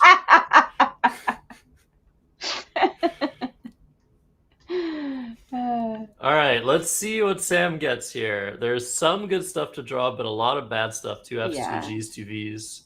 Yeah. That's an F. We don't need to do Fs in chat yet. Okay, well, it's not the worst, but yeah, not good enough. So Ari here probably wants to just score some points, leave a vowel, leave a consonant. When you're up by so much, as long as you leave yourself with a vowel and a consonant, nothing can hurt you. You can respond to anything your opponent does.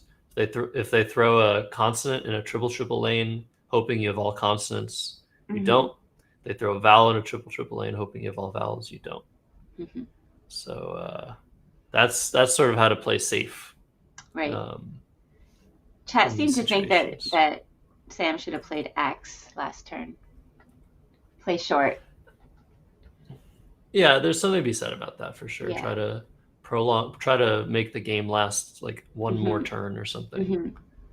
But just the problem being that like if you don't open space, you're not going to be Right. able to bingo more than once. Right. Right. So Ari's going to play Woe. And normally you don't want to make a play like this, setting up such a huge spot. Yeah. But Ari wants scoring spots to be open here. Because as long as he can keep scoring every turn, he's going to win the game. Right. All right. Sam probably just going to have to take that triple. I think there's only one good play there. Yeah, somebody spotted a R-E-V-E-Y. really nice play, probably the one you're thinking of. So before Woe, I think Sam was going to play Trayf on the right, but now it only works in columns. Oh, damn it! My bad. Yeah, that would have been so nice. Yeah, if That would've all been those very, 3-letter very words nice. were valid, let me count this up. Yeah. Wow, 73 points. Yikes! That would have been so nice. Oh well. Okay. Move on.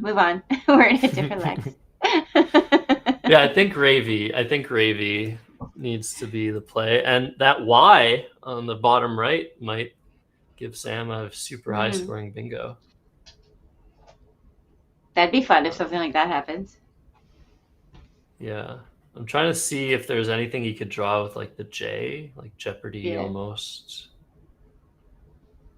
Yeah, he basically needs just an absolute miracle of sorts here.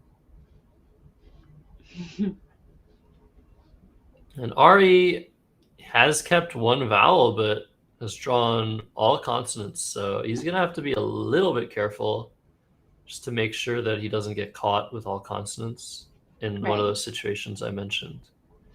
But he should still be totally fine here. So Ari's going to probably get very close to even spread after this game, which I guess is good for the Ari stans at home. I'm an Ari stan. I'm also a Sam stan. Yeah, it's hard for me not to root for both players. Like I wish everybody could have a tie every time. What is wrong with me? I have no competitive. So I am very competitive, but only against process, not against the result, right? Does that make sense? Right, exactly. No, that's the best way. It's like, all right, the game itself, I'm going to try my hardest. I want you to try your hardest, but I also want both of us in the end to just be happy. Yes. Like that's the ideal mindset. So I appreciate that. Fade I'm sure your opponents do as well. Yeah. All right, so Sam plays Fave, probably not seeing Ravy, but also you could leave that spot open, hope for like a huge overlap bingo. Next to WOE. Yeah. But yeah, now Ari's going to be able to just score super well with dumb. Yeah, dumb for 39. Yeah, and he's not calling Sam names, don't worry.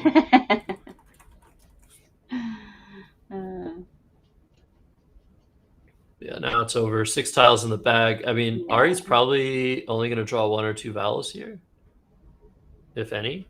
But yeah, now Sam has drawn 2 Ys, and he's looking for a spot to play EYRY, which is a really nice 4-letter word. But I don't think there's anywhere to do that. So I think you just play TYE. Yeah. EST and AWE on the right, triple. Yeah.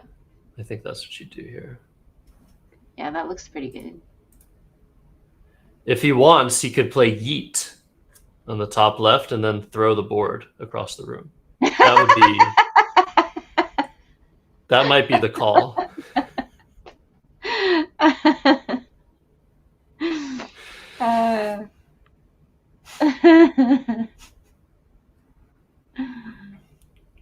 You don't really get that opportunity, right?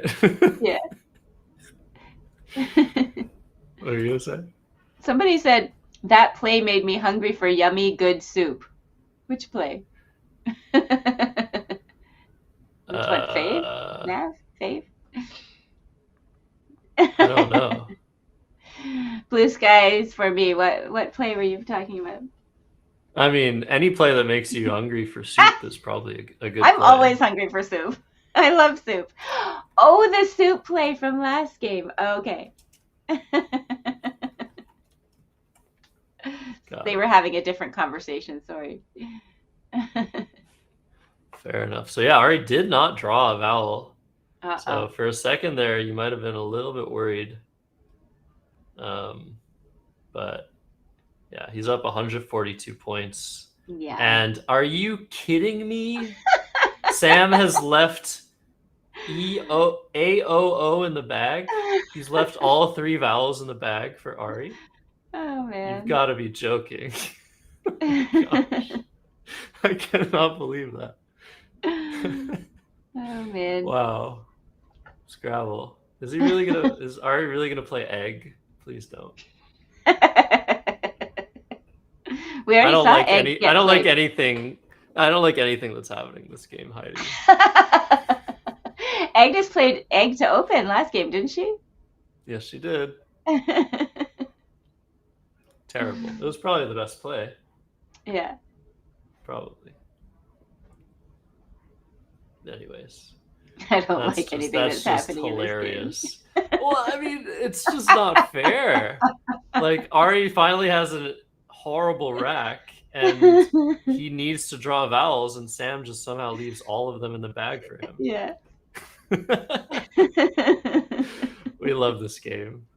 Yeah. We really do. So yeah, 3 in the bag. Ari's going to play Gop.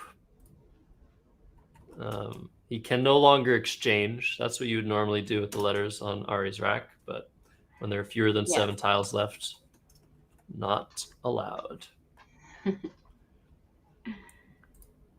Chat having a field day with the egg.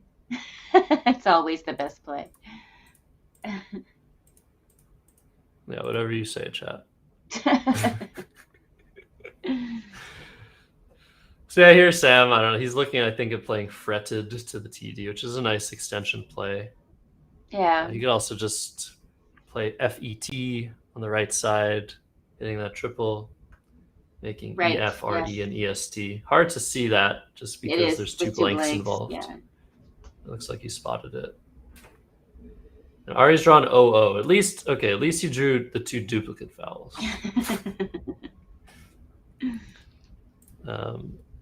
Sam also considering the obscure word fits, FYTTES. Yeah, somebody just which pointed would that leave out. him with only 2 letters and probably maximize his chances of going out next turn. So I very much like that play.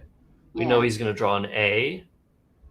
So he doesn't know that. So he's probably going to go for the points because he's worried about drawing like a V or a G or a J. Yes. But yeah, if he does play FYTTES, he will be going out next turn. Yeah, I got to grab some points. This is good. Yep. Highest score in the position. Nigel Richards says most of the time your highest scoring play is your best play. Yeah. He's wrong, but I mean, no, he's not wrong about most. He also plays a lot of like 8-point plays or whatever, things like that. Yeah. So yeah, come on. But don't listen to me. Listen to Nigel. Absolutely. Yeah. So Ari here, I think his best endgame play now is jog on the top vertically, making O-N-O and GAR. Yes. And just trying to get rid of as much as possible, scoring as much as possible.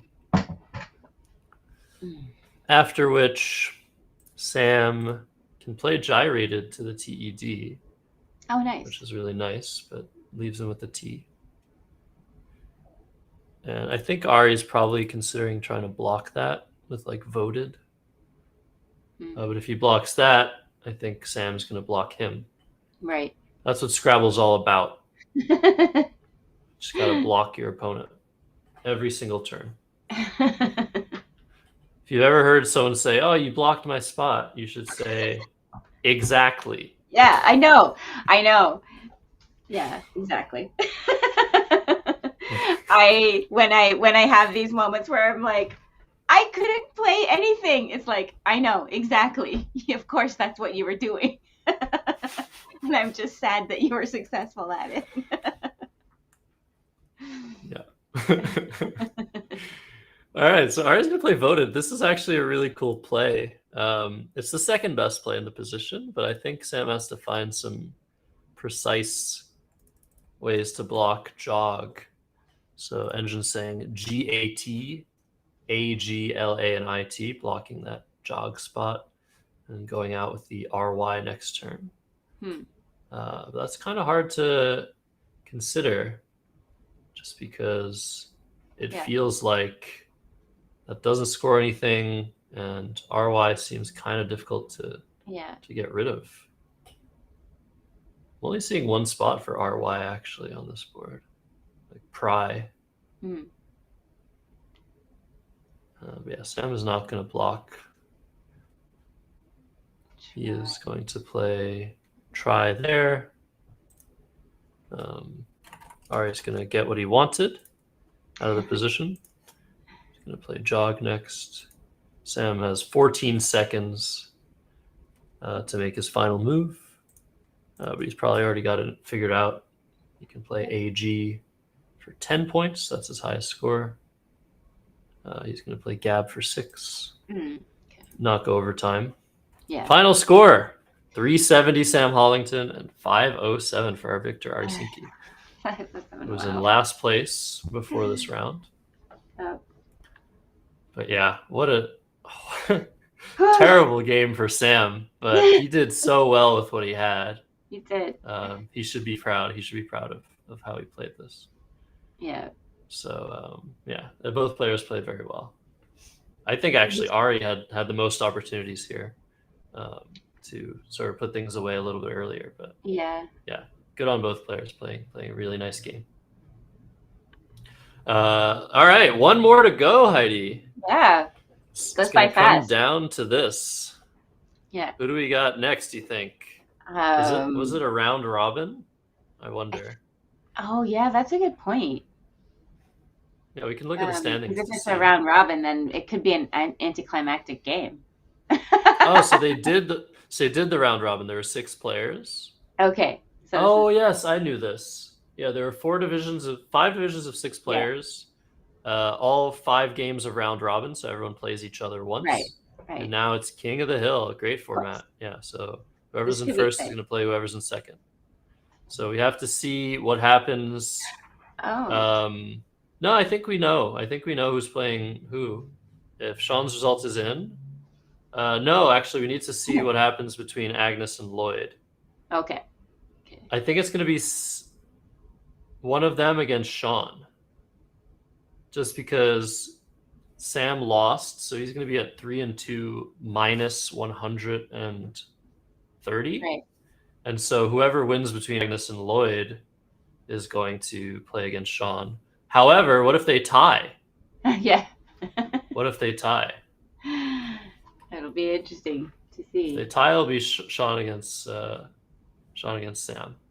Well, we definitely know that we're not going to see Lloyd on stream. I think he does not like being streamed.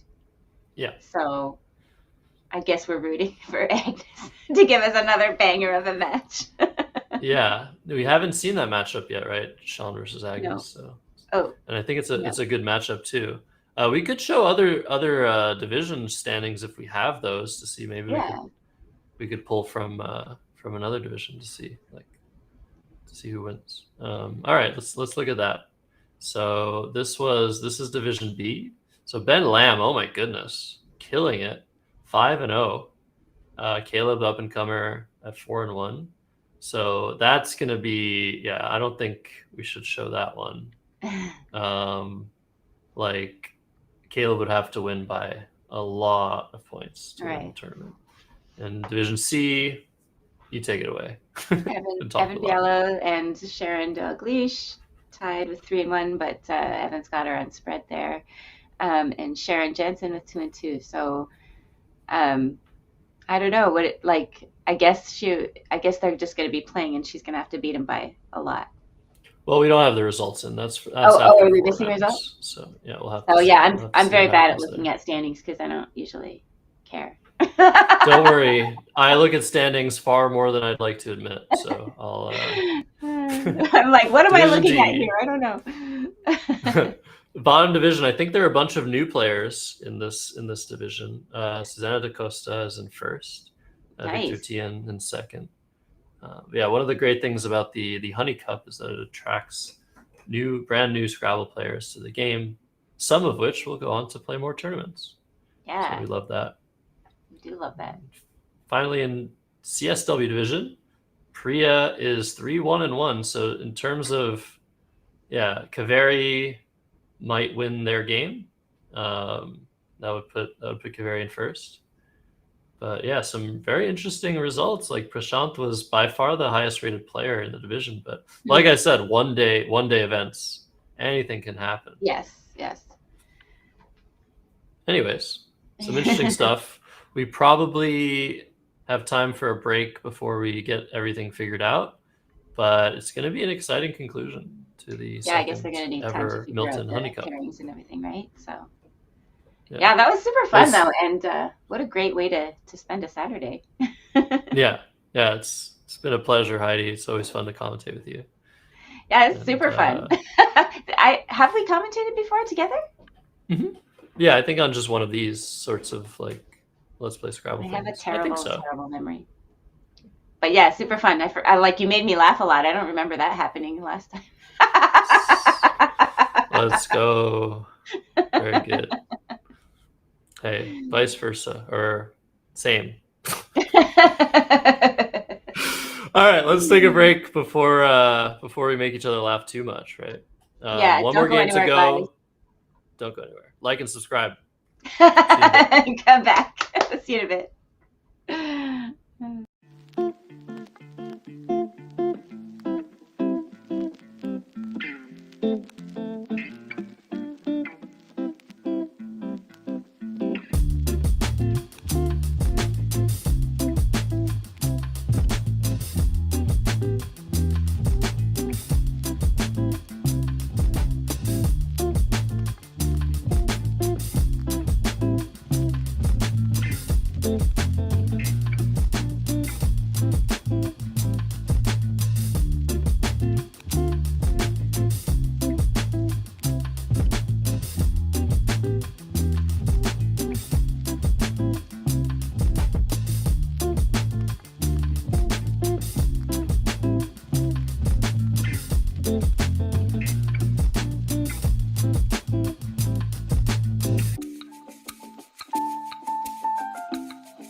Hello. Oh, Hello.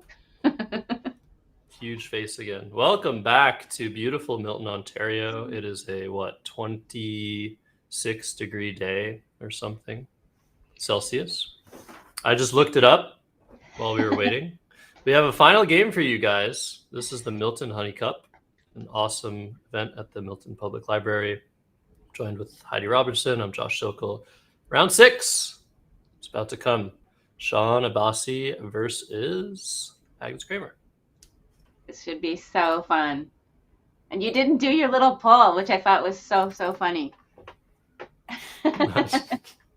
Yeah, sorry. Next time. We were debating what to call this matchup, and there were some funny names that came from it, but yeah.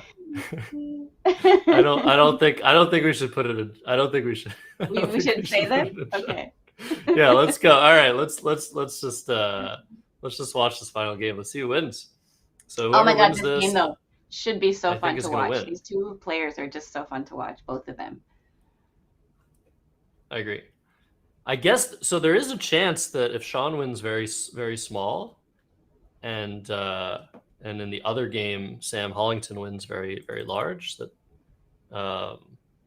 Sam could come back possibly and win the tournament. But anyways, QAT is going to come down instantaneously from the very fast Sean Abassi. Agnes hasn't even looked at 3 tiles.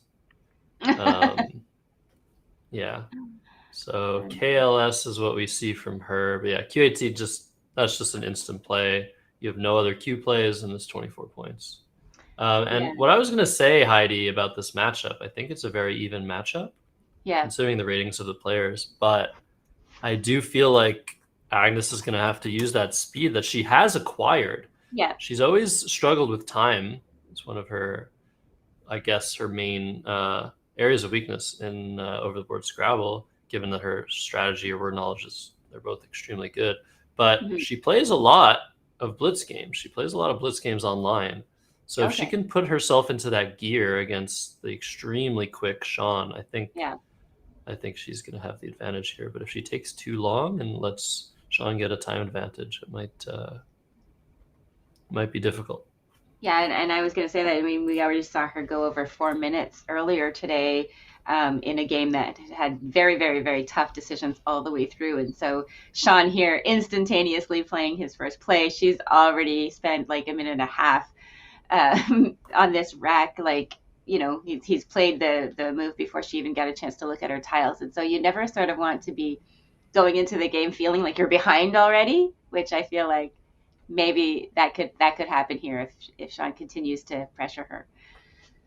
Yeah, absolutely. Super well put there. We did see a very rare 4-minute overtime, like you said, from Agnes in one of her games. And yeah, if you let Sean set the pace, I've played Sean enough to know this. If you let him set the pace, you're gonna have to get lucky. Yeah. You really need to sort of try and match his energy, or just make some really standout plays. And this is a standout play to me. Kif setting up the S for Ska, setting up the F for Kifs, not giving too much to work with. I think it's definitely the right call, even though she could have scored a bit more, underlapping with Filed, making QIAL and TE. I think this play is a lot better. Right. So we'll see if she manages to draw bingo on turn 2. Seems close. There we go, bustled. That's a huge threat of a double-double. Sean does have an S, but I don't know that he's going to want to use it this turn. Yeah, a bit of clunk there. What is he like? Where's the gem just over Kif? Yeah, the options here are pretty lackluster. You could play a little bit more defensively, use his S and play like MACS or GAMS or something. But I think early on in the game, you want to be keeping that S and trying to get the first bingo down. But that's not going to happen here, as Agnes certainly going to find bustled. Yeah. And it plays only in one spot. So hoping she plays it very fast, which she does, because we know she can play like this. Yeah. Like, I've seen her destroy Mac Meller, myself, other people in 6-minute games. Amazing, Like, amazing. Yeah. But So it must be nice to see that too, where a turn where you don't have to think after, having that first turn where you're just like, oh, I've already used 2 minutes on my clock or whatever. Yeah, and it's sort of like breaking the curse, right? Like, Yes. you had a rough start, like it wasn't an obvious move. Yeah. Sean's move was obvious. He plays fast. Yeah. But yeah, you got out of it, and now it's really, now she can play her game. Now the curse is lifted, I think. Oh, we're gonna have overhead mic for this game? That's awesome. That's cool. So at the end of the game, hopefully we'll be able to hear from the players. Yeah. And there's a picture of the trophy, Heidi. That's gonna be so fun. Somebody was asking, will somebody actually win a honey cup after this tournament? So we'll get to see what the trophy looks like. And it was 3D printed by the library. I can't wait to see it. Wow. That's awesome. Yeah. Okay, sorry, we didn't talk about Sean's turn. He played Con. He would have wanted a G for Conlangs, but that looks like a pretty good play. Setting up the eye hook icon. We'll see if that comes in handy to Agnes this turn. She can play voting an icon for a ton of points. Before we show the trophy, I hope Agnes arranges her tiles Bingo TV. Nice. That would be really nice. But it looks like voting here is going to come down really fast.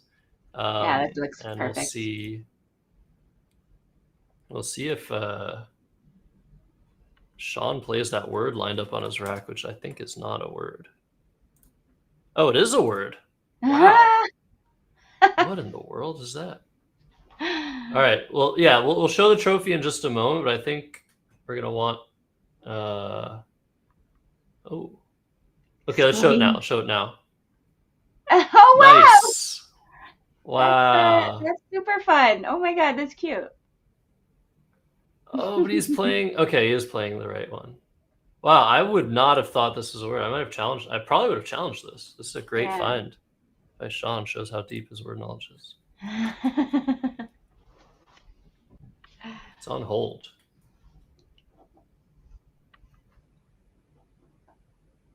And it's accepted. All right. Good decision by both players. So Sean back in the game. Agnes back into not time trouble, but situation where she's very deliberate. She'll do what she needs to do, track her tiles, track the score, track the plays before looking at her tiles, because sometimes if you look too soon, you forget to do one of the things that's really important. Does that happen to you? 100%. And I think this is a smart idea to just take care of it before it becomes a problem later, because if you have to go back to it and figure it out after, it's much, much harder than doing it at the time. So yeah, totally agree. So yeah, good on Agnes. She is gonna take some time off of her clock, but as long as you have your routine and it isn't broken, you just need to make moves in some reasonable amount of time. So Agnes up 12 points. That was a really beautiful trophy, by the way, that the library printed. Producer Josh saying they also made coffee mugs with both the LPS and the Milton Library logos. So that would be fun to see. He's trying to see if he can take one. Yeah, I want one of those. Yeah. I can use a mug. I have so many mugs, but I can always use more because I break them. Yeah, there's two schools of thought. Like, you could never have enough mugs, and then just like, oh my God, please do not give me another mug. But I'm a big fan of mugs. Yeah, one day that's my goal in life, is to be in a position where I have too many mugs. Yeah. All right, so this is interesting. Agnes is going to play Nub, which looks like a mistake over playing Unite under QAT, but actually, I don't know if it is. Definitely a worse leave, a worse score. This is 27. Unite would have been 32. But you're taking out a big triple, and you're keeping that ITE for that spot under Cot, which isn't easy to hit unless you have specific letters. So I like this decision. Not sure if it's absolutely the best play, but it makes a lot of sense. Yeah. Oh. But that didn't work out. That can happen. Keeping two vowels in a consonant. Definitely happens. But it could also happen that she just draws a bingo for like 90 points. So. Yeah, exactly. Who's to say? I know. Well, if only we knew what we were going to draw after we played. What do you mean? That would suck. Just dropping Whoa. there. Interesting. We're leaving like OWEAPE. Whoa. That's so interesting. What is he thinking? What is he? He's just like, you deal with this board, Agnes. I don't want to deal with it. I wonder what? And he draws the blank. Oh my goodness. I was gonna say that before when he was drawing playing off 2 tiles and drawing the blank. I was like, let's see him do that with one. He did it. So the only thing I could think of him drawing there was an N for weaponed. But that's likely to get blocked. But I think this is literally like, okay, never mind. Agnes does block weapons. I was thinking she might exchange down to RITE, but I think playing for 31 is certainly worth it here. That's crazy. What did Sean like think? I don't think. I mean, you know, he did some kind of ritual over the bag before the game started. Yeah, I'm following the game on this engine, and it says that he drew an X. But yeah, I had to fix that. That's crazy. Oh my god! Wow. That's so funny. Yeah, I mean, Sean had a lot of reasonable plays. I think his thought process was, well, my better scoring plays, better leaving plays open the board, and I like the board the way it is. Yeah. I mean, Sean just really takes advantage of board position and time. So he's really good at just making things really difficult for his opponents. But in this case, I think he really over-adjusted. And even though he's drawn the blank, he's kind of paying the price. Yeah. What is he going to do now? He's looking at playing OWE. I wonder if he's really not wanting to like open that triple letter score 2 spots to the left of the D of bustled. Maybe he wants to play OWE and SO. Yeah. You could also play it with OD, but that seems totally counter to what he would normally do. Maybe WOE in that spot for 20 next to the ED. Yeah, that looks okay. Maybe.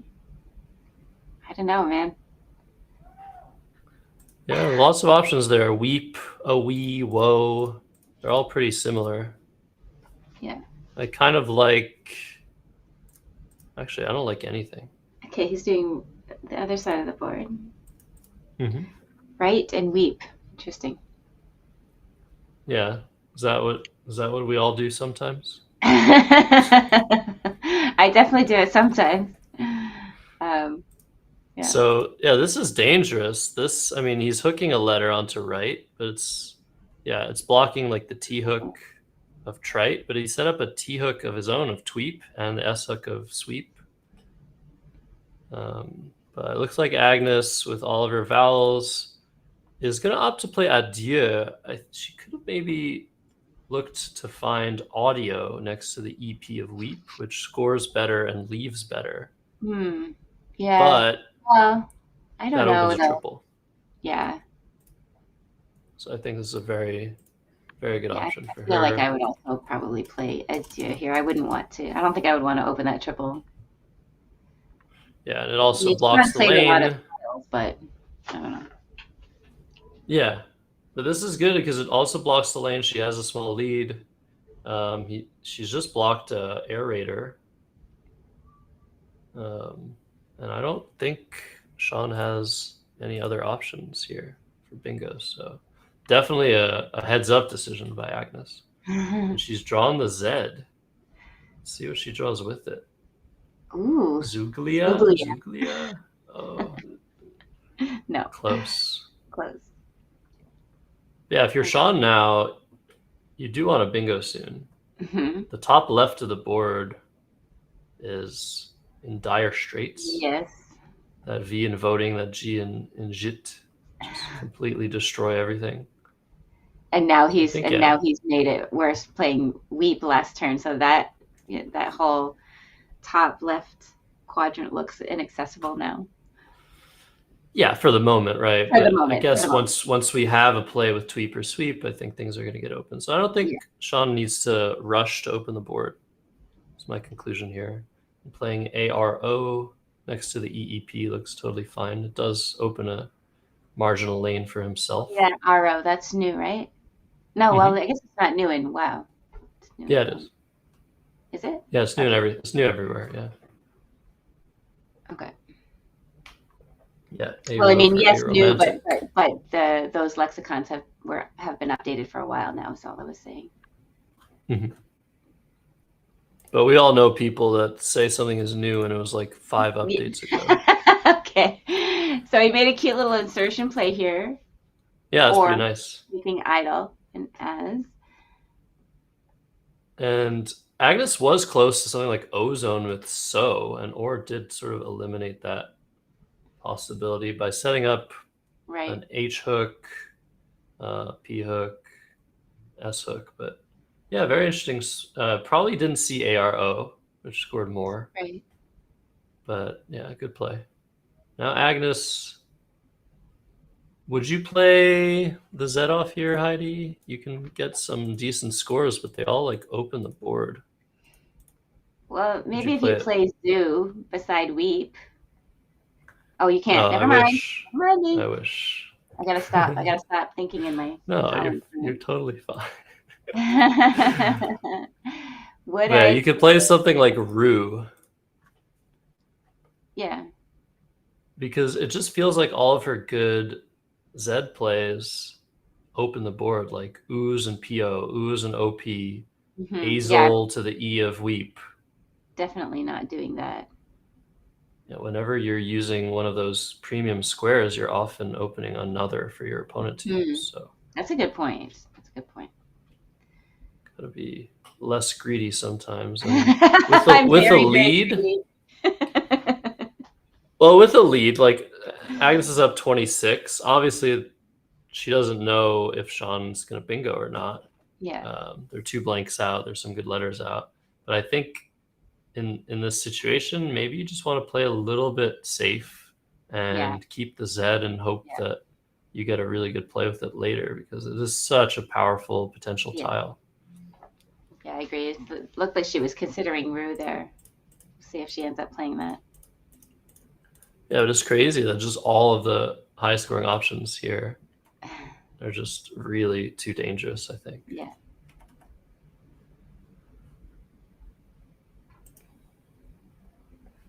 Aggro also possible, top right is being mentioned in the chat. And that's the opposite of, well, I guess that's not how you spell aggressive, but aggro for aggressive. But yeah, it's good to take out that spot. I mean, it's not a big spot, but it is a triple. Yeah, a very fascinating turn. Agnes is taking her time, but she's done really well with her time. So as long as she doesn't take too long in her next few moves, she'll be okay on time, I think. Yeah. Sean too has taken a little bit longer than Ogre. She's gonna play Ogle. Ogle. Yeah. That's fair.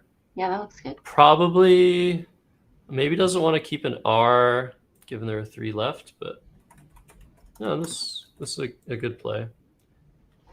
It's not necessary to keep the E. Usually the E doesn't go super well. Yeah. With the Z compared to like the A. I mean, obviously keeping an E is always good, but. And if she does draw an R, she has Razor, so. It's not that bad. Oh, we're live on my Twitch now. What? Weird. I need to change my title. Oh my goodness. All right, take it away. I need to do some work here. Double streaming. Everybody rush over to Actor Typo's channel, now live. Yeah, thank you so much to our producer Josh for doing that. I think we just randomly went live. Yeah, I tried it a little while ago and thought it wasn't working.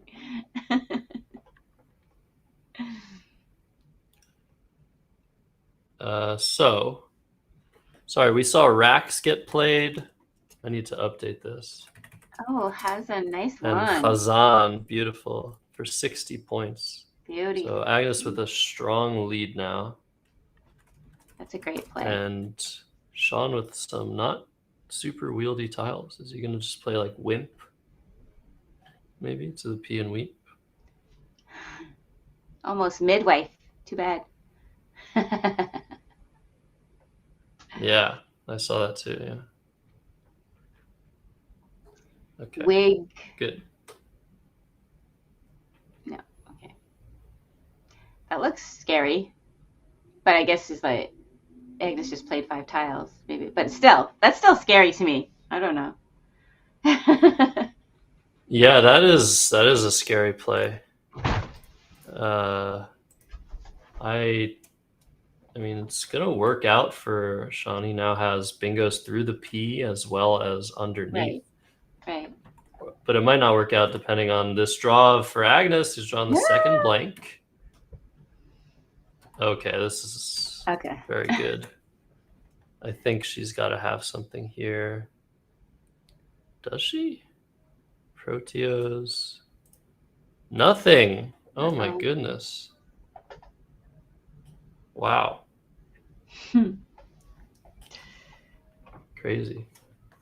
This might be a time sink, Heidi. Yeah. This might be slight trouble for Agnes. She does have a 50-point lead. And if she doesn't see anything, she's certainly going to play to the triple. Yeah. But you're going to want to look here at every possibility through the P and as a 7. Sorry? Yeah, you're about to say something very true.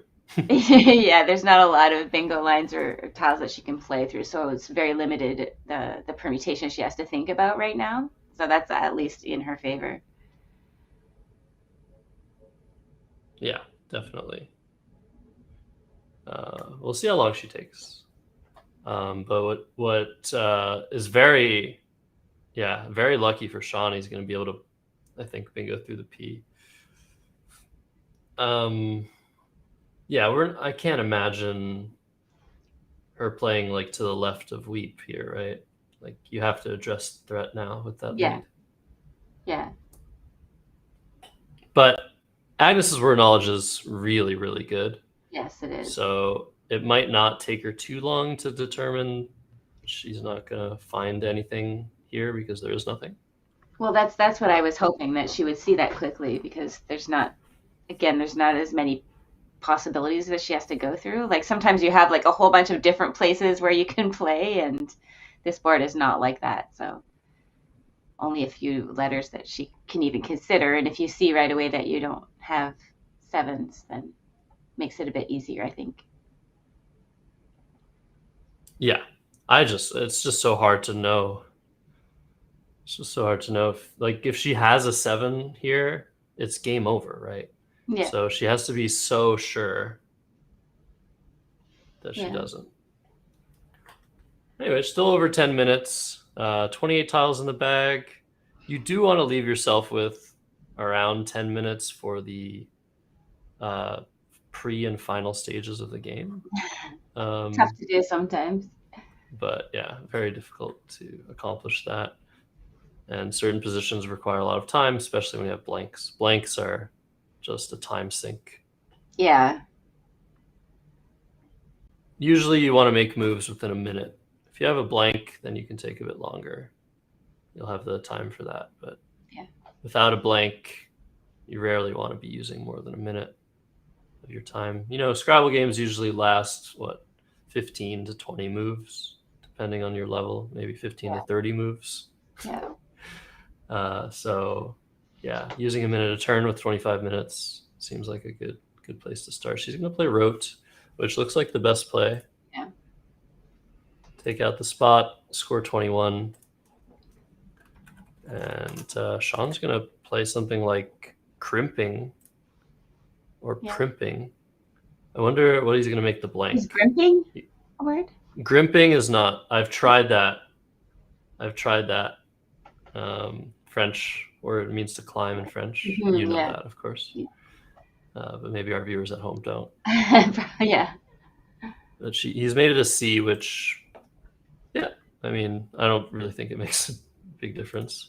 But we'll see if Agnes gets a triple again.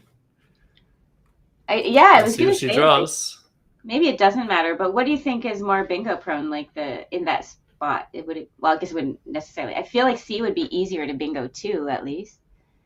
And it really depends on the tiles unseen, but I think probably the P is a little bit easier in that position. Yeah, that's okay. But neither are very good.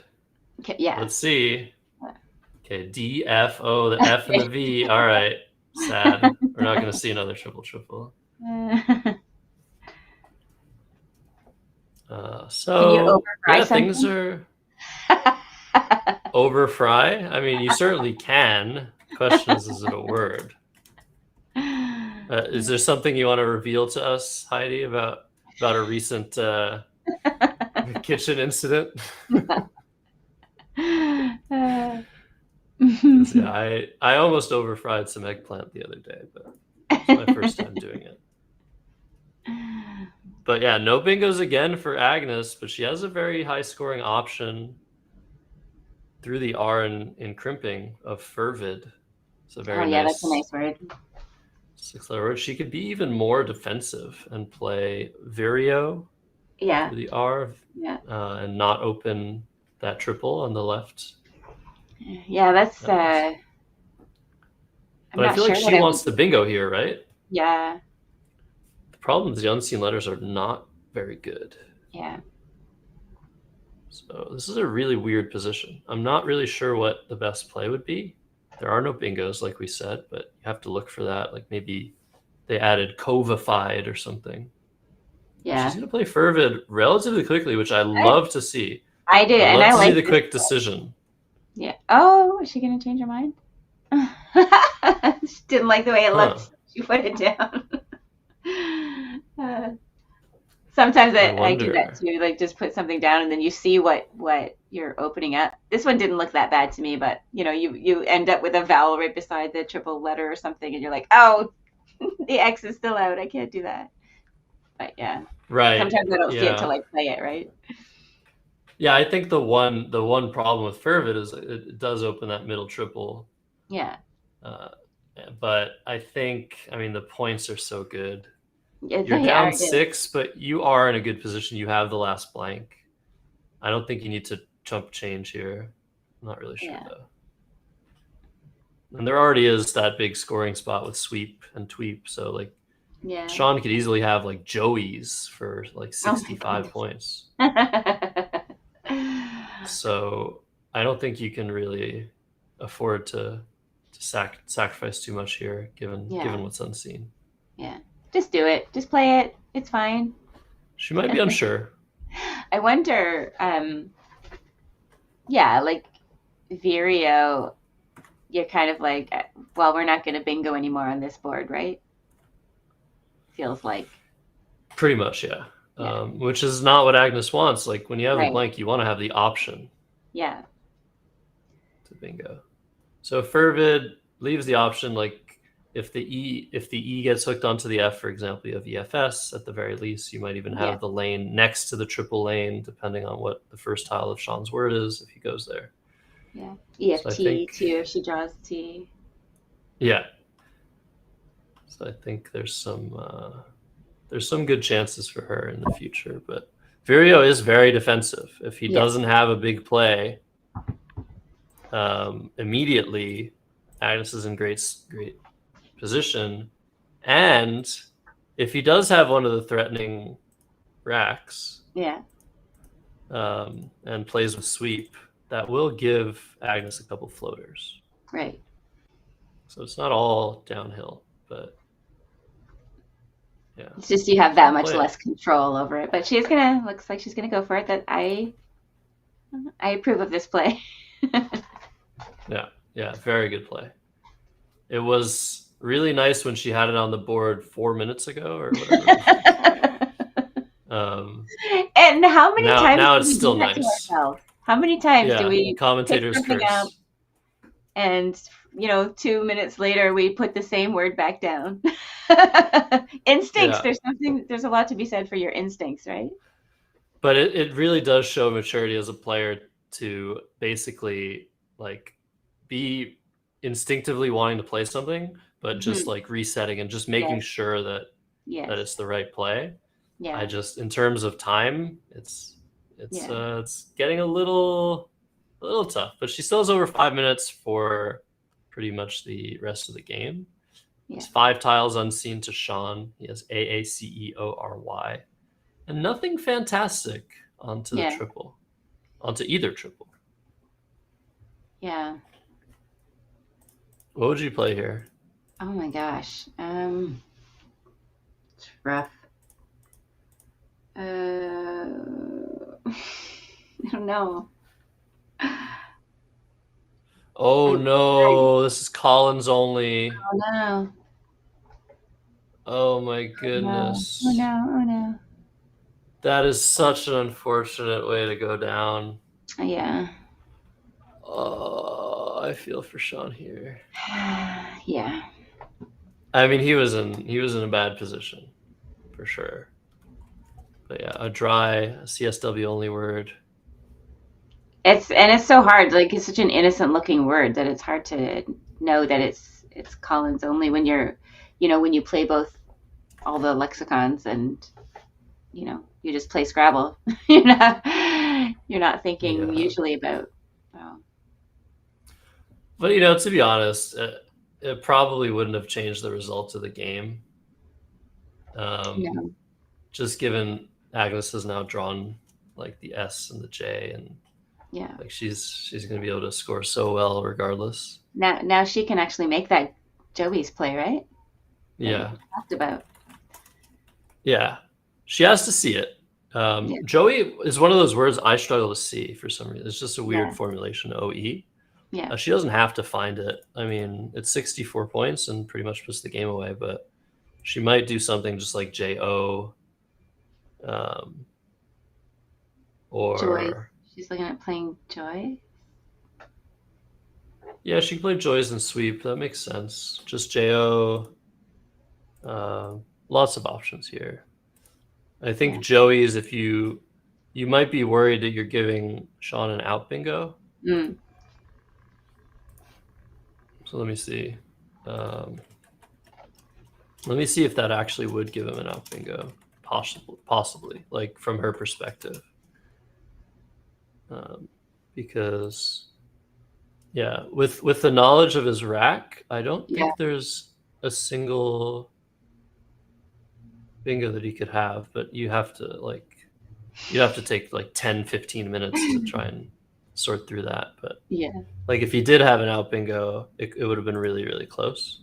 So she just plays Joe, leaves the bag with 3 tiles left in it, and basically this is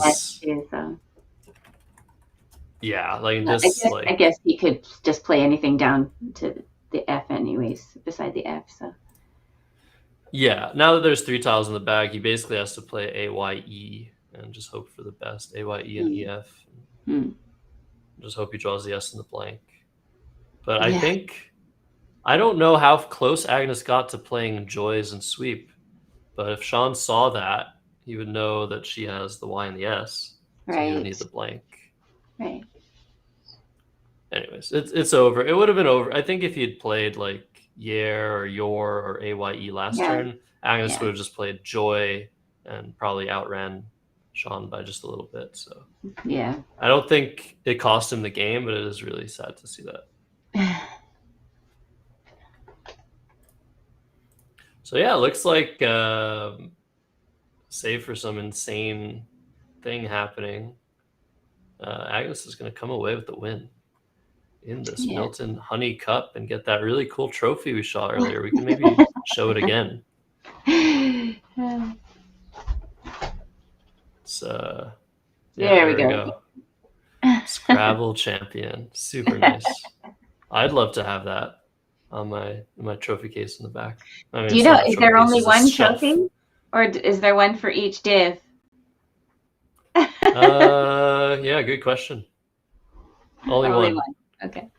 Yeah, but it definitely should go to Agnes. It should have gone to Agnes the moment she played Rubabooze. Yeah. Oh, Like, it could be CSW. you guys have to give it to How? Agnes. They're looking for Oh, the it's best. for the best record. Okay. Oh man.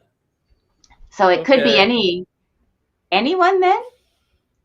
Like, Yeah. could it be somebody in like Div 2?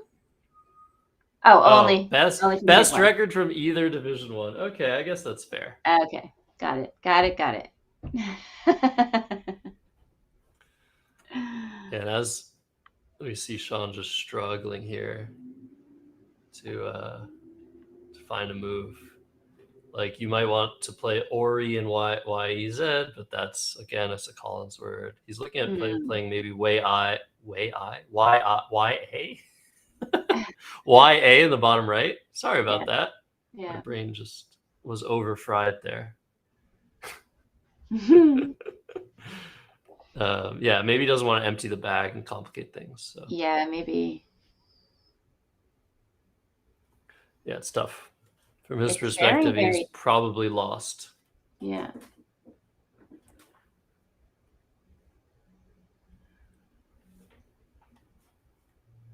You can play AY and Weepy as well. Oh yeah. That's that's a possibility. Let's talk about Sean, by the way. I don't know if people know him very well, but he helps out Let's Play Scrabble in a number of different ways, and he also is extremely prominent in this area of Ontario, in the Mississauga Scrabble Club. He's been running that for years and years. And he organizes all sorts of really fun tournaments. Yeah, School of Scrabble also involved there for Canada, for Toronto area players. Yeah, he's a really good person to know and a great person to have in our community. He does so much for us. He's been playing and directing all day at this tournament, so yeah. Handicapping yourself a little bit when you're doing anything more than just playing the game, right? Yeah, he's also married with a kid. Like, it's you know how it is. Wow. So apparently, he's been directing all day. He taught a library volunteer how to do data entry. That's just awesome. Yay. Wow. Yeah, what a guy. That's great, yeah. He wins our hearts. Yes. And about this stream too, this was just a test stream. That's why it's a surprise stream. They weren't sure they were going to do it, but they just wanted to see how quickly they could set up the streaming rig, right? Because lots of times when you have big tournaments, you have access to the room, the night before or whatever. You can set up everything, make sure everything's going well. This time, he just wanted to see if they could get it set up in less than 2 hours, right? And still have a full, smooth production. So, like I said, we don't have our blank cam or a challenge cam, but everything else looks perfect. So, yeah, kudos to Josh and Let's Play Scrabble for the awesome production and delivering these streams. Yeah, awesome job, as always. If people missed the July 4th stream, please go back and watch that on the channel, but not until you've liked and subscribed and maybe become a super friend of Let's Play Scrabble channel. But yeah, they've just been streaming so many events. Best one yet was Albany, I think. And the next one is Lake George. Yes, that's gonna be super fun. But even before Lake George, which happens in October, we have in a few weeks, we're going to have the Scrabble Players Championship in Baltimore. And I'm so thrilled that, thanks to, in part to my urging, probably a lot in part to my urging, they are now going to be streaming Collins at the Scrabble Players Championship. So there will be a Collins only stream running on the Let's Play Scrabble channel, and then there will be the other main NWL stream as well, so that we always have. So yeah, it's very, very exciting. Parallel streams. You can watch both. You don't have to choose. You can root for both your Collins experts and your NWL experts. It's going to be so much fun. Yeah, I totally agree with this idea of like making sure everybody can follow along what's going on. Like every time there are streams that just like switch lexica, it really just gets really confusing. Yes. So this idea of having separate streams for those that use the international lexicon and those that are in North America and play the North American lexicon, I think is just the best thing that could possibly happen. So yes. Super excited to be commentating the Nigel Richards division of my God. The Scrabble Players Championship. So exciting. But the side stream, you could call it a side stream. The Let's Play Scrabble stream, the college stream, is going to be wicked as well. Some awesome competition going to be featured there too. But yeah, super exciting stuff. I mean, we're getting so spoiled with these streams now, and being able to see such high level play across the divisions and lexicons and everything, and it's only going to get better, and it's only going to get better with all of your support. So thanks you guys, for everybody who's liked and subscribed and become super friends. Like it's really, really helping, and we're making a difference, and we're getting into a really, really exciting space for Scrabble now. So I'm just thrilled. Well, Let's thank go. you, Kevin. Thank you, Kevin. Welcome to being a Scrabble super friend. Enjoy your super cool emotes and exclusive content and all of the things that come with your subscription. Thank you so much. Thank you, Kevin. Yes, welcome to the elite member. I mean, he's an elite Scrabble player. Now he's an elite super friend. What more accolades can you get? Yeah, he'll be one of the people we see. He must be going, right? We've seen many games from Kevin on stream, and just a thrilling player to watch. So yay. Awesome. Thank you so much. Yeah, and I think we're at 99 likes last we checked. So just one of you needs to like the video. And then we get to that super important round number. Yeah, round number, like certainly important milestone. Yeah. I think I needed one more follower to make my number of followers round 350. Hey, Bird! It's the letter square. Yay! So yeah. All right, so Oka is the choice by Sean, which makes a lot of sense. This is a really cool play because it makes it really difficult to block everything at once. Yeah. But he's drawn it to dietary, but Agnes also has a Y bingo here. She's going to go out with illusory. Very nice find. And that also blocks dietary. Great find, Agnes. Love it. It would have been nice to see co-write though. Oh yeah. But this is obviously the better choice. So yeah, Oka, let's just put it in. Sorry, I'm a bit late on the uptake here. Agnes is going to win the game. 494 to 337 after the challenge. That is free. Yeah. And unless she misdesignated the blank. If she designated the blank as a Y, I'm going to leave. I've done that twice on stream. When I was streaming my own games, I misdesignated the blank twice. It is an R. And that is it. And Sean is going to choose he's going to show her dietary. I was wondering if he's just going to show her the 7 letters or he's going to anagram it. We're all anagrammers at heart. It's like, hey, I had this word. Yeah, of course. All right, congratulations to Agnes Kramer. Are we going to hear any discussion from them? Yeah, let's do it. Overhead mic, let's try it. Yeah, that was smart. You have to do something. Thanks. Yeah, that dry thing wasn't Yeah, it was a good game. It was back and forth. You did this, and I wasn't sure about this response, but explored so When you much. played KIF, I was thinking to myself, oh, if you played TI instead of IT, I would have magnetics. Oh, that's sick. Yeah. That's crazy. I don't know if this is. I don't know. I'm such a spineless. I was wondering about that myself. It's one of, yeah. I think it's Probably done good. a better quick deal with this. I would say poetry. 70%. I'm sure it's good. What's that? Yeah, Spinals. Yeah, it's one of those weird words that you think won't be good, but is good. Yeah, I'm glad I didn't challenge it. But I'm like, no, I'm pretty sure it's And good. dry is good in Collins. Yeah. Yeah. All right. With dietary at the end. He did. In order to play it? He No, set this up. I had the fish, but I couldn't do the 2-tile fish. It just wasn't coming together. So I was like, all right, I'll just throw it open, and she had it.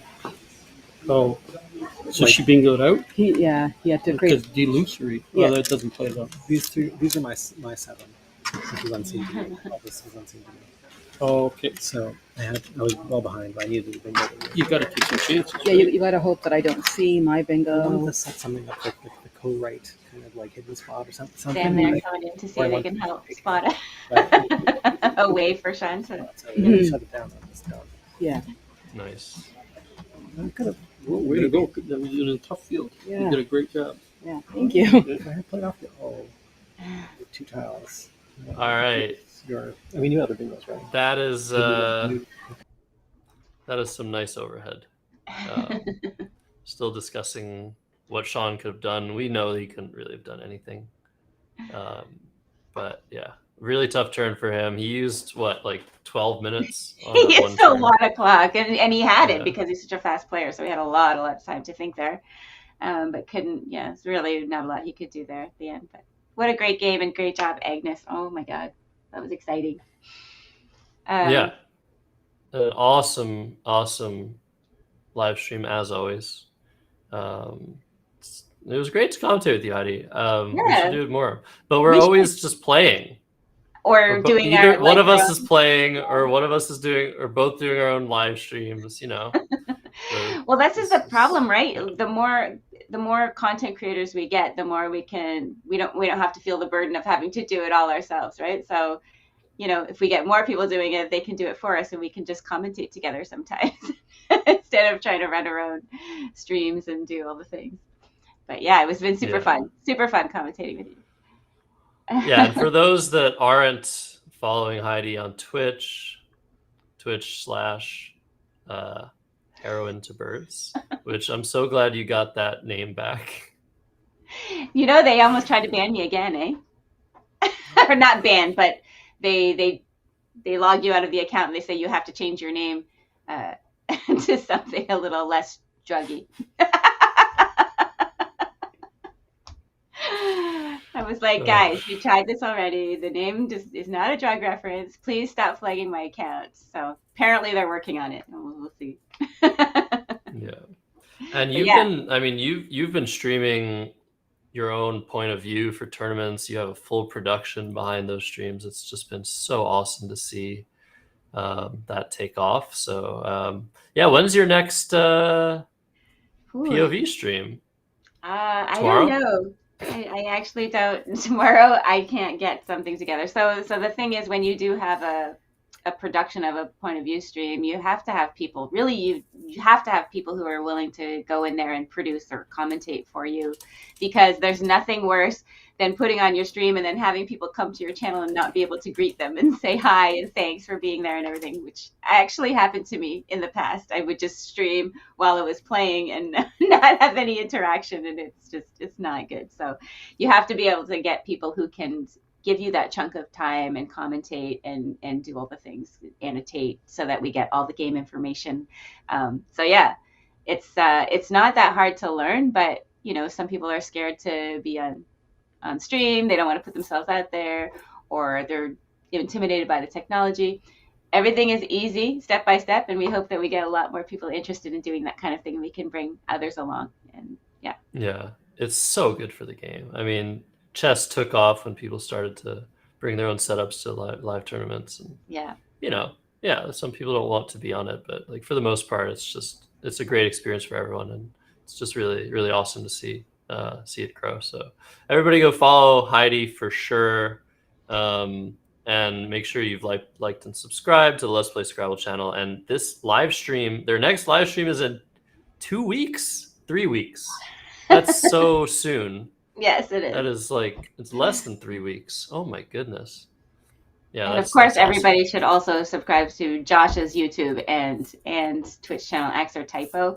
Lots of entertaining content, good Scrabble content, but also other beautiful, beautiful musical content. And it's just, he's such an artist, a kind-hearted person. So deserves everybody's follows and subscribes. Please. Thank you, Heidi. That's so sweet. Yeah. So let's see if we have some standings for this. Let's take a look. I think that game ended somewhat quickly, so we probably don't have all the results in. But let's see what we've got so far with these advanced stats, courtesy of Josh Koff, who I think is coming to Lake George. Nice. You get to meet the master behind the scenes. So in the end, Agnes's score is going to come in. She's going to be at 4-2, plus 157, so plus 469. Great job. Sean's going to be at 3-3 minus something. And yeah, wow, crazy games we saw. I mean, Agnes just killed it. Yeah. It's always great to watch her play. So good. I mean, once you throw down a play like Rubaboos, like, I don't know, you just have to win. She's won the internet for sure. Yeah. Let's see CSW. Let's see if there's a potential for a 5-1. 4-1-1. Ooh. All right. And look at Looks that like Priya's getting the trophy then. Oh man, good job, That's Priya. awesome. She just played in the 4th of July tournament, and I had to play against her, and I think she did a number on me. She was playing very, very well. Very, very strong player. Yeah. So many strong players in the Ontario area. Yeah, we're lucky. We are very lucky to have strong Scrabble clubs and a lot of great people. A very large area. I meant to say the Toronto area and the Ottawa area. But yeah, this is... We consider ourselves kin. The Toronto club and the Ottawa club. All right, so no result in the top game of Division B, so we don't know if Caleb managed to beat Ben by like 200 points. Probably not. Still no results on Evan versus Sharon. We'll see. Sharon might come back from behind there. And looks like Susanna has taken down Division D with a plus 777 spread. Great job, Very Susanna. impressive stuff. Yeah. Amazing. Congrats. But again, this was a tournament just for fun, just for glory. So it's nice. It's nice when there's no stakes, right? It's nice when you can just play Scrabble and win or lose. And it's true. Like you said, that just the fact of having free entry really takes off that, that little bit of pressure. If even if it's a small amount of money, there's still sometimes it's like, oh, I have to do well, and of course we always want to do well. We're always doing our best, but it's nice not to have that to worry about. It's just like I can just have fun. Maybe I can do some things that I otherwise wouldn't have. I can make creative plays, or I can try. What if she wasn't 100% certain on Rubaboos? You don't try that unless you're certain of it. But if there's something that you're not 100% sure of, but you think, oh, I have a good chance, you can try it. It's not that big of a deal. So that's why I like clubs, and like these one day things are really the avenue to practice those kinds of things and learn like when it's good to take risks and when you should be a little bit more conservative, and I don't know, to try things. It's fun. Yeah, if there's anyone watching who wants to get into Scrabble, clubs are like, try to find your local club. If you're in a somewhat large population center, there's certainly people that get together to play Scrabble. Certainly there's some online groups you can join. I mean, Heidi, you have your own Discord. There's the Wiggles Discord. There's all sorts of fora for you to choose from and try to get better if you want to improve. It's always... We're a very welcoming community. Might be sort of hard to find certain resources, but they're there. Just ask. It's great to have so many people watching the Let's Play Scrabble channel. Huge thanks to Josh and Sean behind the scenes for putting everything together so quickly and so well. So thanks, guys. We're probably gonna head out. Heidi, that was it. Yeah, that was. You were here all day. Yeah, I was. And I want to thank Josh for inviting me to be on here. It's always a good time. It's always so fun watching these streams and being a part of them, and seeing all my peeps, and seeing new people come in, new friends that we can welcome in. So yeah, it's just a great time. Thanks to everybody for being here. Thanks for all your shares, your likes, your subscribes, your super friending us. Josh Koff, thank you so much for all you're bringing to these streams with your stats and making everything better. All of the people that work so hard to make these streams entertaining and informative and fun. And it's just, thank you all. I love you guys. All right. Goodbye. Let's see if we can time this. See y'all soon. Later.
you.